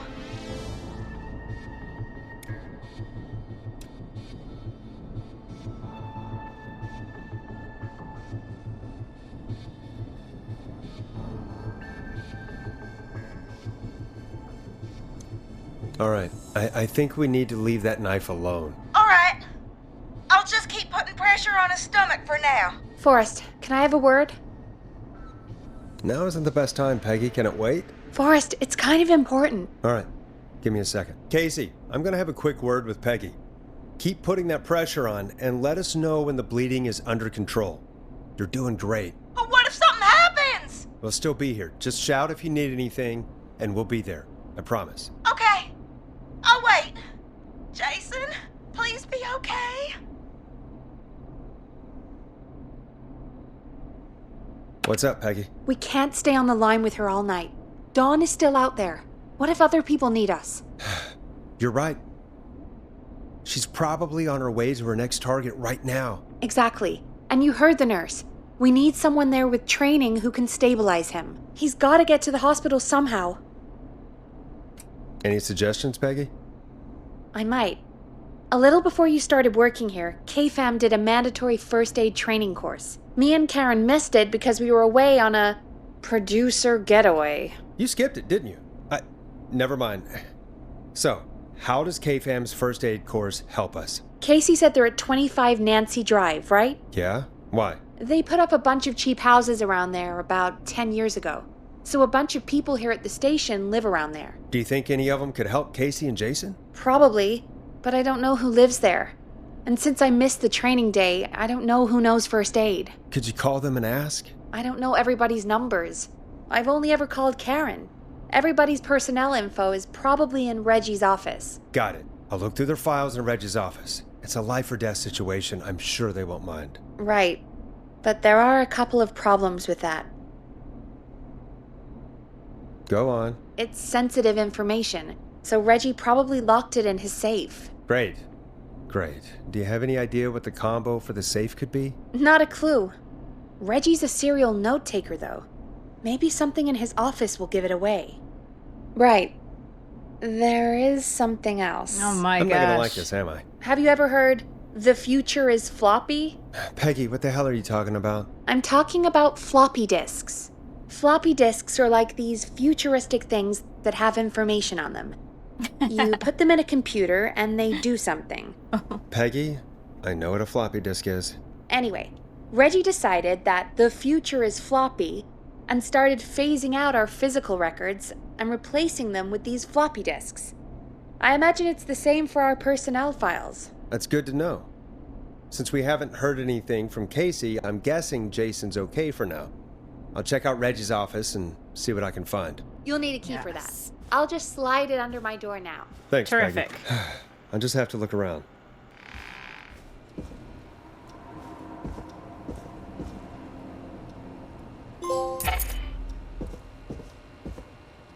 Is this Reggie's office? Locked tight.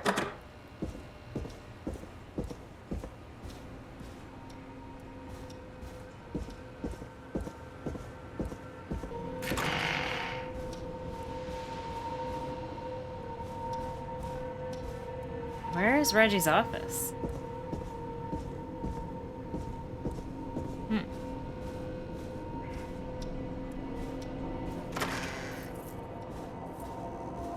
It must be one of these, probably here. Yeah. We're looking for a floppy disk, but stop stealing my post-it notes. Chalupa cabras.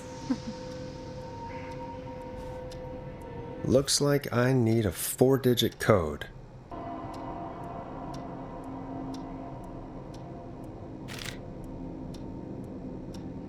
What the hell?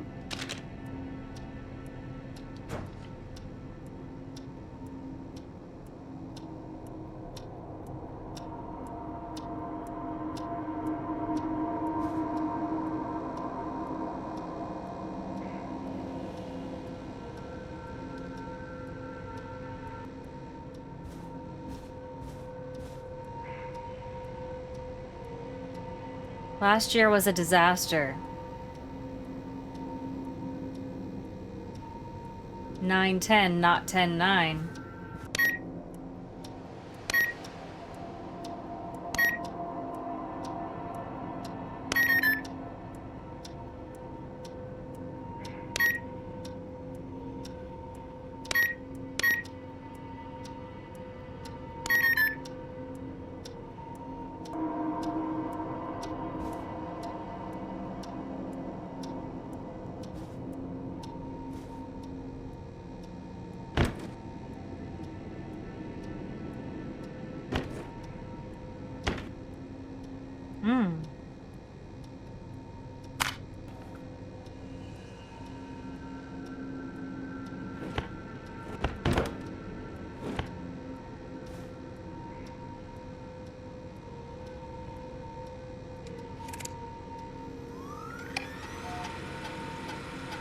Could this be it? Pizza delivery killer who kills with a pizza cutter. Terrifyingly, there is never any pizza. What happened to the original delivery guy? Maybe write him in as Final Girl's boyfriend. Oh, so it's like some kind of movie. Protagonist is college student Megan. She's smart, beautiful, Takes place on 11/7. Very important date for the town. Okay.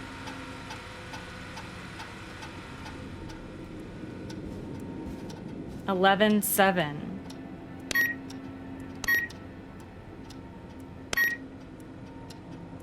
Nice. Oh, it's a lot of floppy disks. Do we have to play each one of these, I wonder? Yeah, let me put this down somewhere. How about there? Okay. I'll take that, and I'm gonna put it back in here. And let's see what's on this one.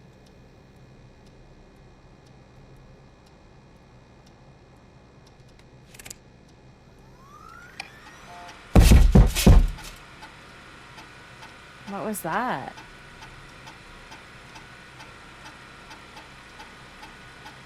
John Hedges, July 19th, 1931. Okay. Let's call Peggy. Hey, Peggy, you there? Yeah, I'm here. Did you find what we need?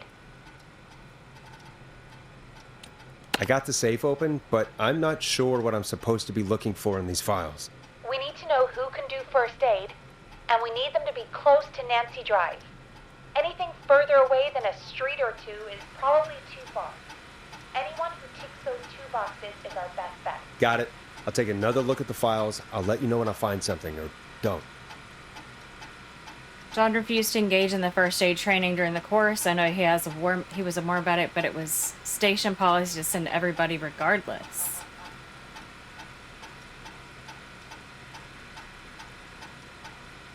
Well, he doesn't have first aid training, but he's a medic, and he lives on Nancy Drive.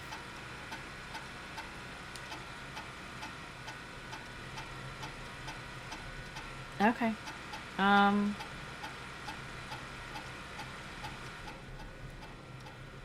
Hey, Peggy, you there? Yeah, I'm here. Did you find what we need? I think I know who our best bet is to help Casey and Jason. All right, good work. Who should I... Hello? Is anybody there? Please pick up. Casey, I'm here. What's wrong? Jason started going pale. I tried to get him to rest, but he just threw up everywhere. What's happening? What do I do?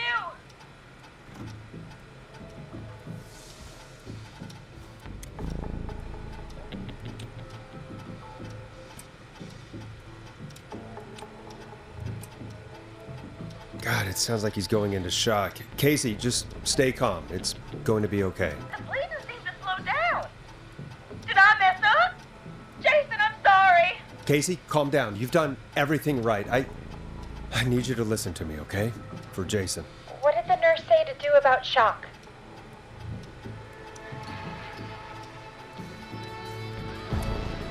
Casey, I need you to elevate Jason's legs. We need to get the blood flowing to his vital organs. Got it. Jason, stay with me. I'm just gonna move you. This might hurt. Okay. I propped his legs up on some boxes. I'm looking at my notes. We need to get Jason as warm and comfortable as possible. Do you have anything you could use nearby, Casey? Yeah. I still have some laundry next to me. I'll wrap him in some blankets.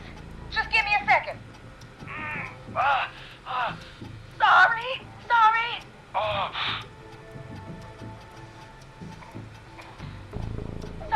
Sorry. I'm done. You're gonna be okay, Jason. Just relax now, okay? Boris, I'm scared. He's not doing well. Is he gonna...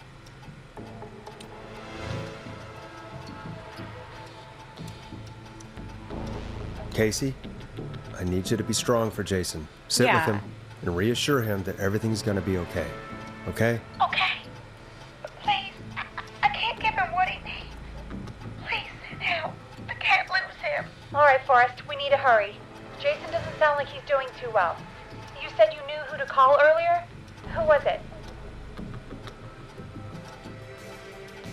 We need to call John Hedges. He lives on Nancy Drive. He didn't really participate in the first aid training, but he's a former war medic. He's probably the most trained person we have.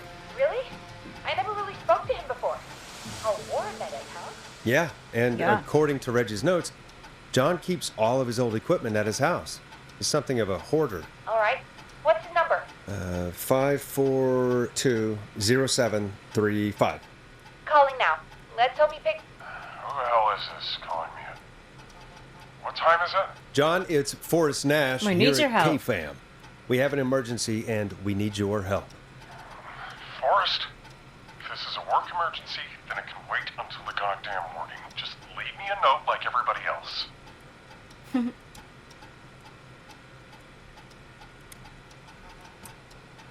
A man has been stabbed by the Whistling Man, or... Never mind.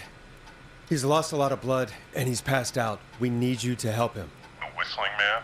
What kind of joke is this? John, we're not kidding. A man is gonna die if we don't help him right now. Yeah, go help him. I haven't been called on for over 10 years. Where's the patient? What's his condition? He's at 25 Nancy Drive. I think we got his friend to stem the bleeding, but he's gone into shock. He's passed out right now. You say he was stabbed? Do you know the extent of his injuries? From what we were told, he has 2 major stab wounds. One to the stomach and one to the leg. The knife is still in his leg, and the stomach wound is open. Understood. Let me grab a few supplies and I'll head right over. Damned if he dies on my watch. Thank you, John. We'll let him know you're on your way. Good luck. Hello, Casey. Are you there? How are we doing? Bad. Jason seemed really weak and then just started thrashing. Uh-oh. What about now? Is he still thrashing? He's passed out. Please tell me you found someone We to did. help. Casey, help is on the way. My colleague will be there soon. You hear that, Jason? Someone is coming. You're gonna be just fine. That's Just right. hold on for me, okay? Just hold on. Come on. Hello, Casey. This is John Hedges. I'm here about Jason. Please let me in. I'm guessing that's Jason there. Casey, I'm gonna need your help. Forrest, Peggy, don't you two worry. We've got this from here. Okay. Forrest, we'll call you back later. I have to go now. Good luck, everyone. Sweet. God, I hope he's gonna be all right. And with that, the show moves on. We're sending our best wishes to Jason. Well, after all that excitement, I think we could use some music. Come back upstairs when you're ready. She seems excited.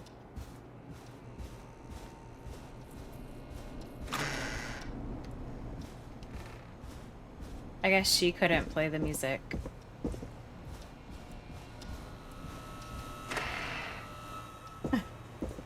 So we're on our way to save the day. Well, what should we play? The Flow.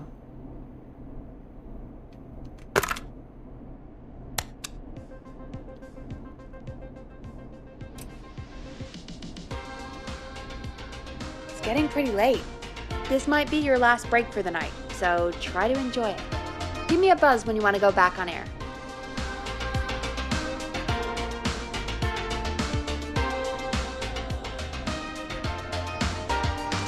Let's just go. Let's roll. You got it. We've got another call coming through, too. When you're ready, shut the music off. Convenient. Oh, we have another call coming in, but hang on. What's up, Peggy? Peggy? Peggy?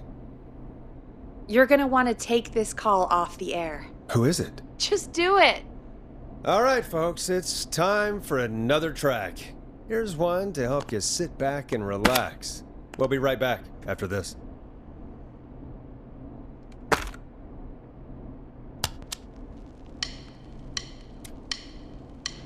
You're gonna love this next track. I hope this is good news, Peggy. Who have we got? Find out for yourself on line 1. Oh.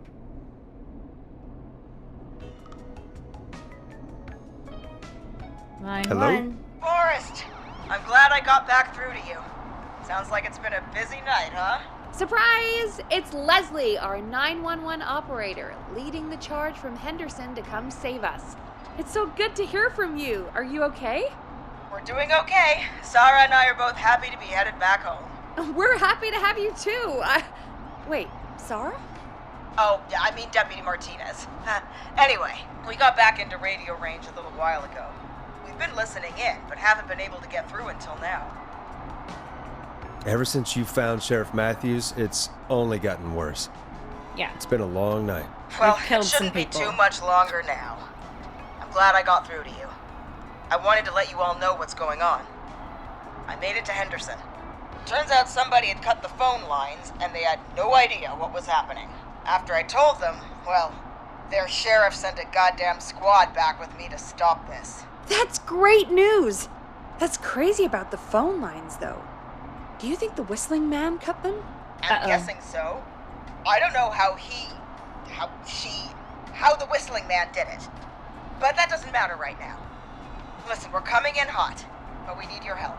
I know Gallows Creek isn't a big town, but if we don't know where the Whistling Man is, we can't get him. Her. That's where you come in. You can count on us. What do you need? It might be a long shot, but here goes. The Whistling Man already called up a few times. I bet she calls again. We're still a little ways out of town, so if she calls, stall her. Buy as much time as you can for us to get in. And while you're talking to her, try to figure out where she is. We'll be listening in, so once her location is known, we'll head straight there and end this nightmare. I'll do my best. I know you will. Heck, I can see the headlines now. Forrest Nash's interview of a lifetime. Anyway, I'll radio the other cars and tell them the plan is a go. Hopefully the next time I see you, it'll be with our killer behind bars. Yeah. Take care now. We'll see you soon, Leslie. Oh, thank God. It sounds like this is almost over. We're nearly through this.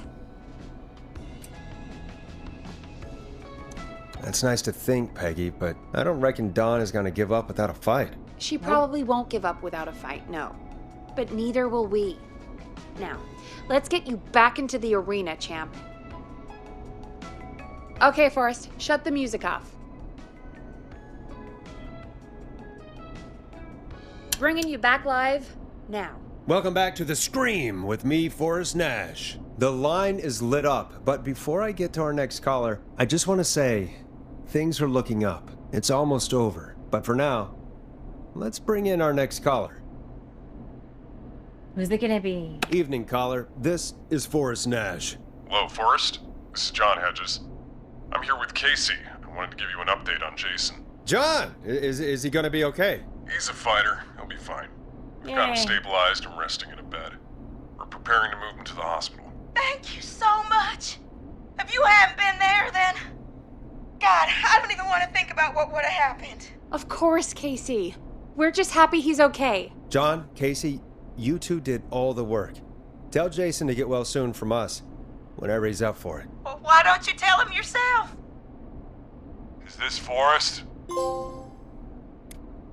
Jason! We meet at last. It's good to hear you, Jason. How are you? Oh, well, you know. I've got a hole in my stomach, and there's a knife in my leg, but John gave me something to take the edge off. So, I might feel even better than either of you. Take it easy until you get to St. Gabriel's. I will. But, before that, I needed to call you. I'm guessing the Whistling Man is still out there? Yes. I'm glad you asked, actually. I wanted to talk to you about that. Go for it. Casey said when you were attacked, your assailant said something like, "It's not so funny now." Do you know what they meant? I do. I've heard that voice every day in my head for almost 20 years. Every day? Does the killer live in Gallows Creek? No. Not exactly. Hey, guys, I'm really sorry, but there's a call on the other line. I just need to make sure we don't have another situation brewing. You fill Jason in on what happened. I'll be right back. Forrest, have you ever heard of somebody called George Barrow? The boy who drowned? Sounds like everything's finally coming out now. It's been tough to hold it all in. Sounds like you've been holding back about something awful, Jason. Yeah. I'm part of the reason my best friend is dead, Forrest. And the few who knew about it said if I ever said anything, I'd find myself in jail. For a long time. It was hell. And then the town just moved on. Like he'd never existed. Who killed George that night? Some of the guys on the football team had an idea for a way we could haze the newcomers. Never good. We decided to plan a party in the woods and have the Whistling Man crash it. It was stupid. We each had a role. I was the stabbed friend. At the party that night, I left the group for a second. Met our Whistling Man. Pretended to get stabbed in front of everyone. But it was Started real. An almighty panic. Those screams. That was the last time I saw or heard George alive. How did George die, Jason? I don't know. I was playing dead. But when I heard her scream... Her? Yeah. George's girl. Do you remember who she was? Yeah. He called her Bean. I heard her again tonight, Forrest.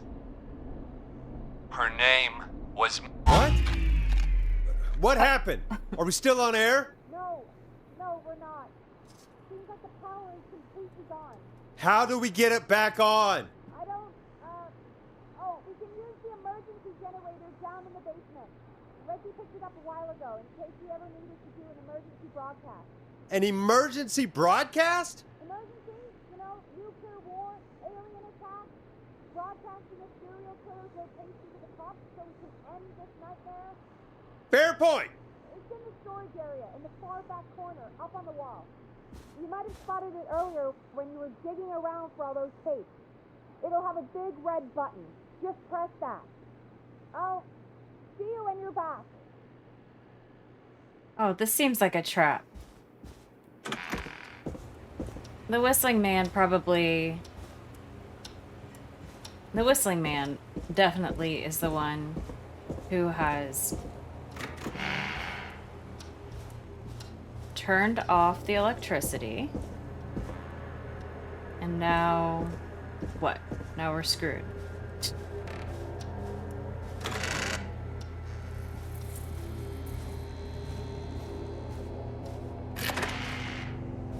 Okay, so we're looking for some kind of generator thing.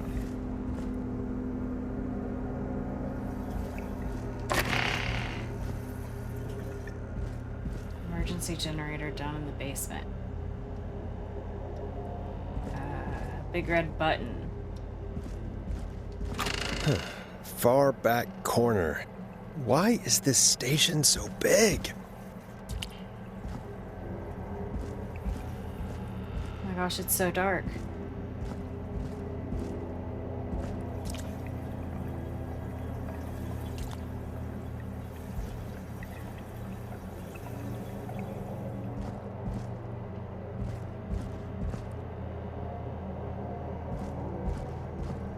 Is this it?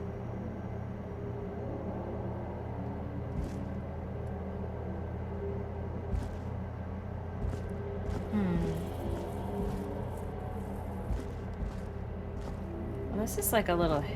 Oh, it's That this. must be it. So we hit the button. Boom! We've got power. Great. And there's the Whistling Man. The Whistling Man. I need to warn Peggy.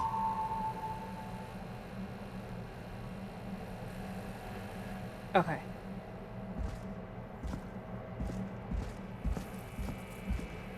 I wonder if we could just use this little intercom up here.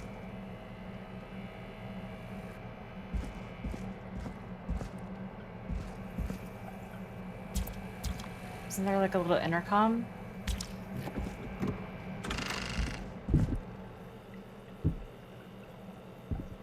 Peggy, are you there? Are you... Peggy! need to get back upstairs. Well, then she's already gone. She's been swiped.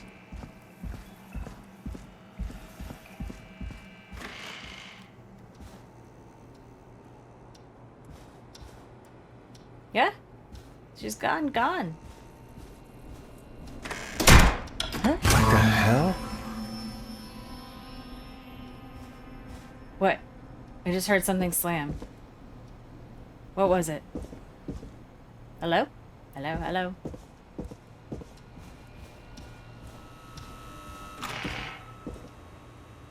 That was probably Peggy being kidnapped. Huh? They got her. Oh no. Peggy! Where'd you go? Oh shoot. No way. This can't be happening.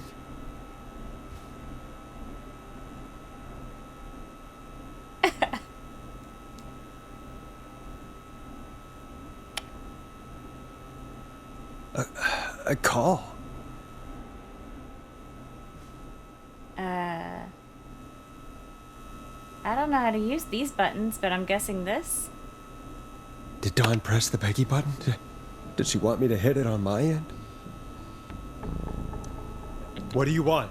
Good to talk to you again, Forrest. You know, I've really enjoyed our chats tonight. Where's Peggy? Have some patience, Forrest. It's almost the end of the night. Almost the end of the show. But it's not over just yet. Got a little time still. So let's make the most of it. What do you mean? Yeah. Make the most of it how? Well... Huh? I thought we'd end tonight's Whistling Man special with a special guest. It's Peggy. The one who started it all. Let me take that out of your mouth and... You crazy bitch! Let me go! Welcome to the air, Mr. Teddy Gallows Jr. Wait. It's all gonna come out tonight, Teddy. Your daddy and his money saved you 20 years ago. But even if he crawled out of his coffin with all the money in the world... Wait. Where the hell is Teddy? How are you talking to him if you're here with me? Because I'm not there with you, Forrest. Right. I'm here with Teddy. And if he says where that is, well, he knows I'll get it. Wait, then... Who am I looking at? Forrest Nash, let me introduce you and all of Gallows Creek to my boy, Henry Barrow. Hi, Henry. Nice to meet you. Don't mind him. He's just shy. So there were two whistling mans. Of course. That explains how you were always able to get around town so quickly. Hang on. Did you say Barrow? Then are you... Let me just get this mask off. Damn uncomfortable thing. No wonder Mooney went crazy wearing this. There we go. Marie Campbell? Campbell? George's old girl. Oh. Well, it sure has been years since I last saw... Oh, God damn it. Marie Campbell? So, not Dawn, huh? No, not Dawn. What are you going to... Everyone's gonna know now what Teddy did. He killed George that night. This night. 20 years ago. Listen to me. You... You're gonna talk when I talk to you. And not a moment before. Meanwhile, Forrest, I'm gonna give you the chance to talk. You're gonna help me reveal what really happened to George all those years ago.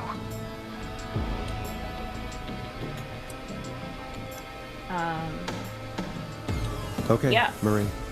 I'll do it. Good. Then let's talk about the night George was murdered. Murdered? Listen,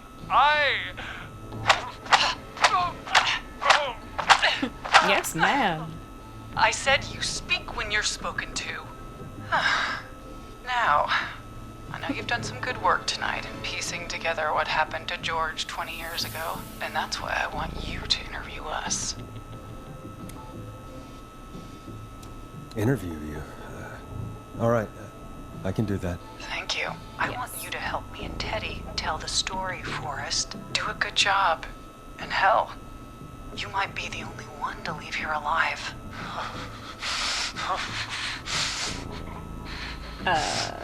I need to drag this out.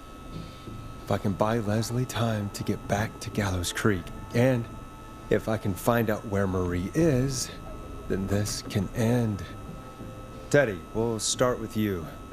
Just, talk me through what happened that night. How did it start? How would I know? It was 20 years ago.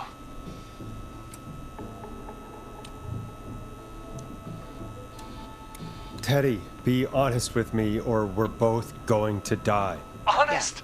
Forrest, I'm trapped here with a psycho. Ow. What the hell? God damn it. How can we drag this out? Our first team party was coming up, and when I saw the date it was scheduled for, I had an idea for a way we could prank the new guys.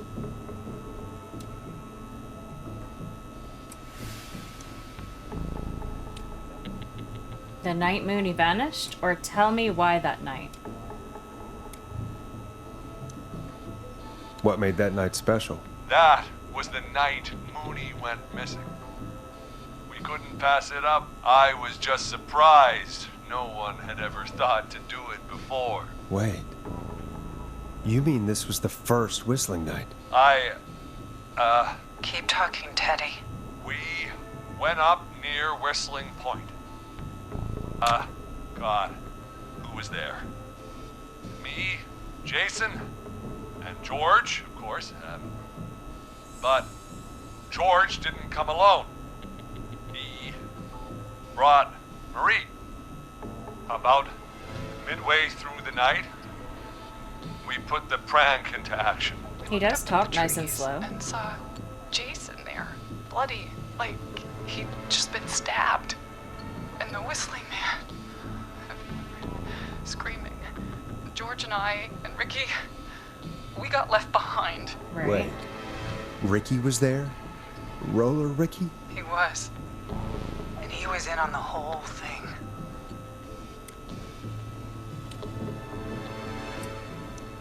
How do you know that Ricky was in on it? Teddy and Ricky were as close as anybody. I can't believe for a second that Ricky didn't know the plan. I never told... Damn it! If Ricky had told us, if he just told us, he and George would both be alive still. Well, if Ricky weren't dead, we could have heard his side of the story. It was just a stupid prank.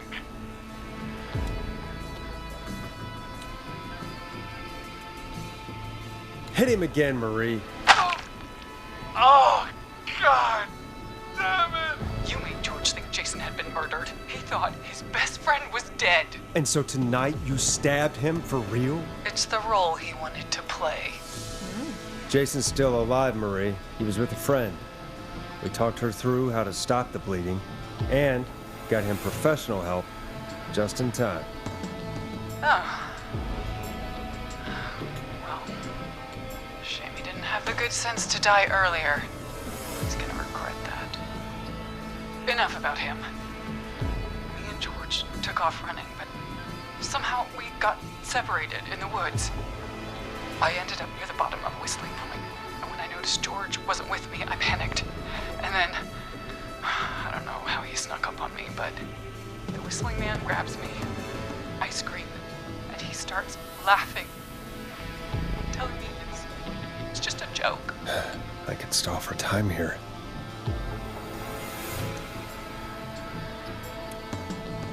How did you feel in that moment? I felt like nothing was real.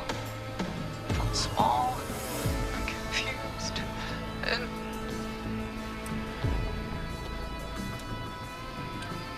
Tell me what happened next.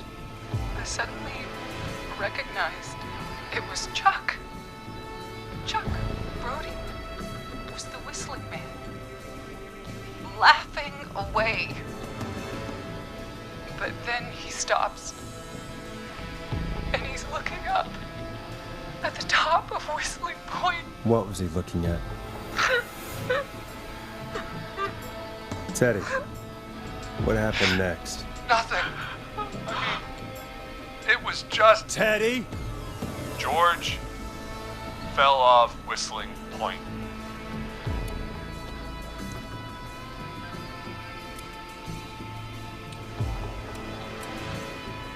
Where were you when it happened?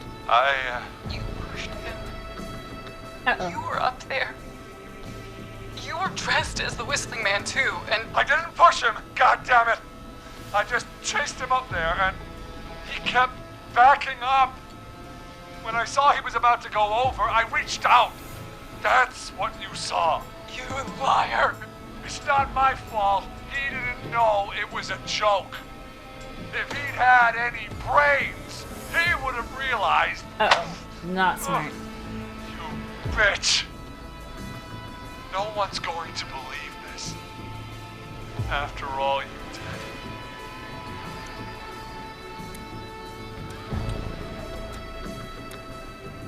Even if you didn't push him.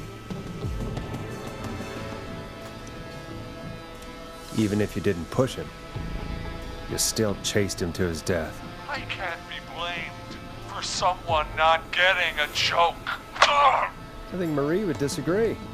But if you really felt that way, why the cover-up? My future was at stake, Ash. You know what it's like. People like us are bred for bigger things. I'm going to be the mayor of this town, Forrest. And then governor. Probably not. She's And gonna then, kill you. Who knows? What happened that night was tragic. It should never have happened. But it was a mistake.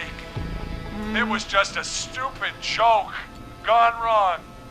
Corruption. So my father sent Clive out to clean it up. Why should a blip ruin my future?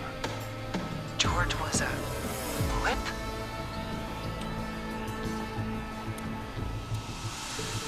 That's an evil thing to say, Teddy. That's the way it is.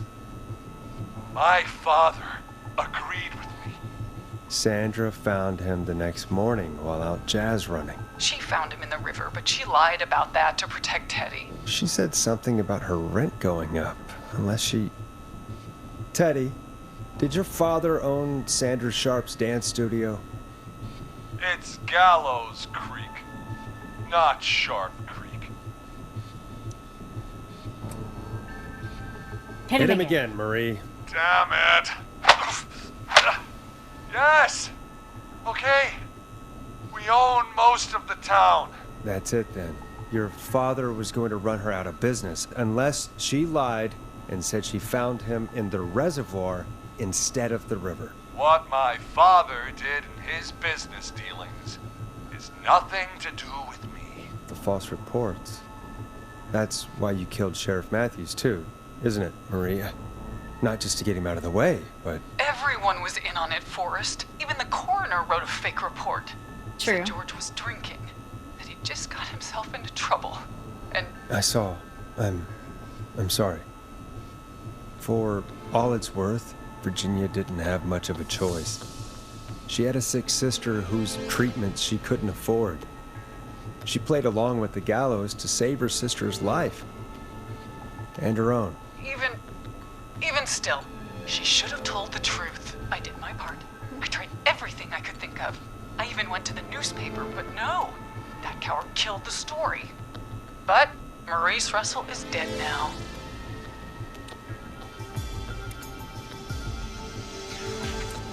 You've been through hell, Marie. I'm sorry. You've got no idea.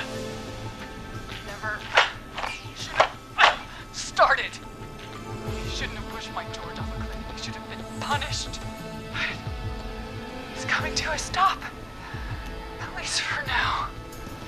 Here, where George and I first met, before he joined your football team. It was right after he shot the winning throw. Wait a sec. You're at the football field. Jesus Christ! Forrest, you idiot! We're in the gym at Gallows Creek High! I told you not to do that. Wait! Oh, oops. He's dead too now, He's dead too now. isn't yeah. He is. Anyway, I think that about wraps up the interview with Teddy. So, Marie? Where? Oh my god. Peggy! Teddy! Peggy. It's We been didn't so kill Peggy, long did we? since I've seen She's not your gonna like. face. I worried you wouldn't come. Oh no. And here I was, thinking you'd forgot me. I'd never forget my own sister. Will someone please explain to me what's happening? Wanna explain, Peggy? Earlier, while you were speaking to Jason, I got a call. You remember? Yes. Well, it was from Dawn. She said that my sister Marie was there that night George died, and that I should come to the gym for a reunion. And when you walked in, you found out. That my sister is the Whistling Man. Good to see you too, Peggy. Why didn't you tell me any of this? She said that it was my last chance to see my sister. I knew if I told you, you'd try to stop me or come with me when we need you on the radio. And I just...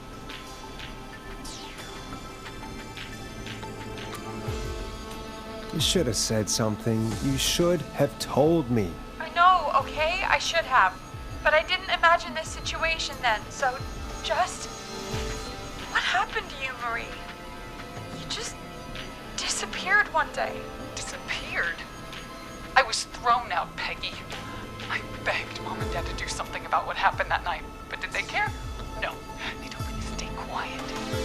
They only cared when they learned I'd been with George, and Marie, I'm so sorry. I never knew. It's not your fault. Really, it's Mom and Dad I should be seeing right now. But since they're dead and gone, well... Uh-oh. I'll have to settle for the next best thing.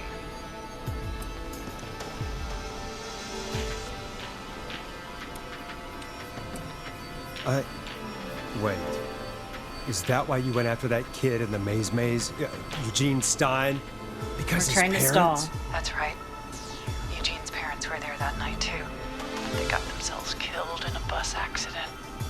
And since only their child was left... Marie, please. Mom and Dad are gone, Peggy. Besides, you forgot me. Just like the rest.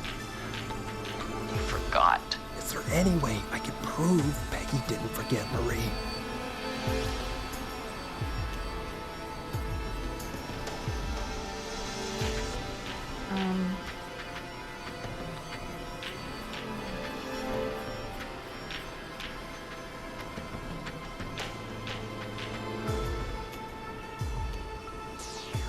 It hurt to be forgotten.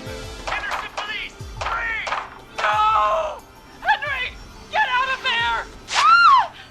Peggy! We have one wounded, one dead, and we're in pursuit of the suspect. Henderson police! Freeze! Forrest! Leslie! How's Peggy? She's been cut pretty bad, but we're here now. Uh-oh. I'll be okay. God, Marie! Hey, Zara! I need you to look after Peggy. She needs help. Now, we got here just in the nick of time. Where's Marie? She bolted right as we got here. The police are right on her heels. It won't be long now. It's over, Forrest. Well, folks, it was a long night, but we made it through together.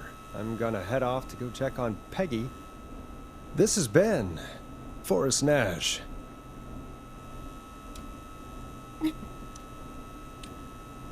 Let's make tomorrow better. Now what do I do?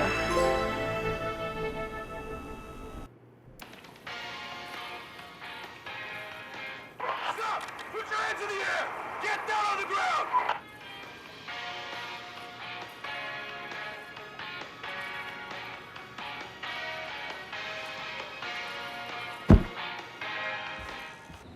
Okay, well, listen. I think we did okay. I wasn't sure if I was even going to keep going with this game because I thought that I did so horrible. And it was a little embarrassing. But honestly, I was a little bit distracted at times. And I would say with this game, you really need to have your attention fully on the game.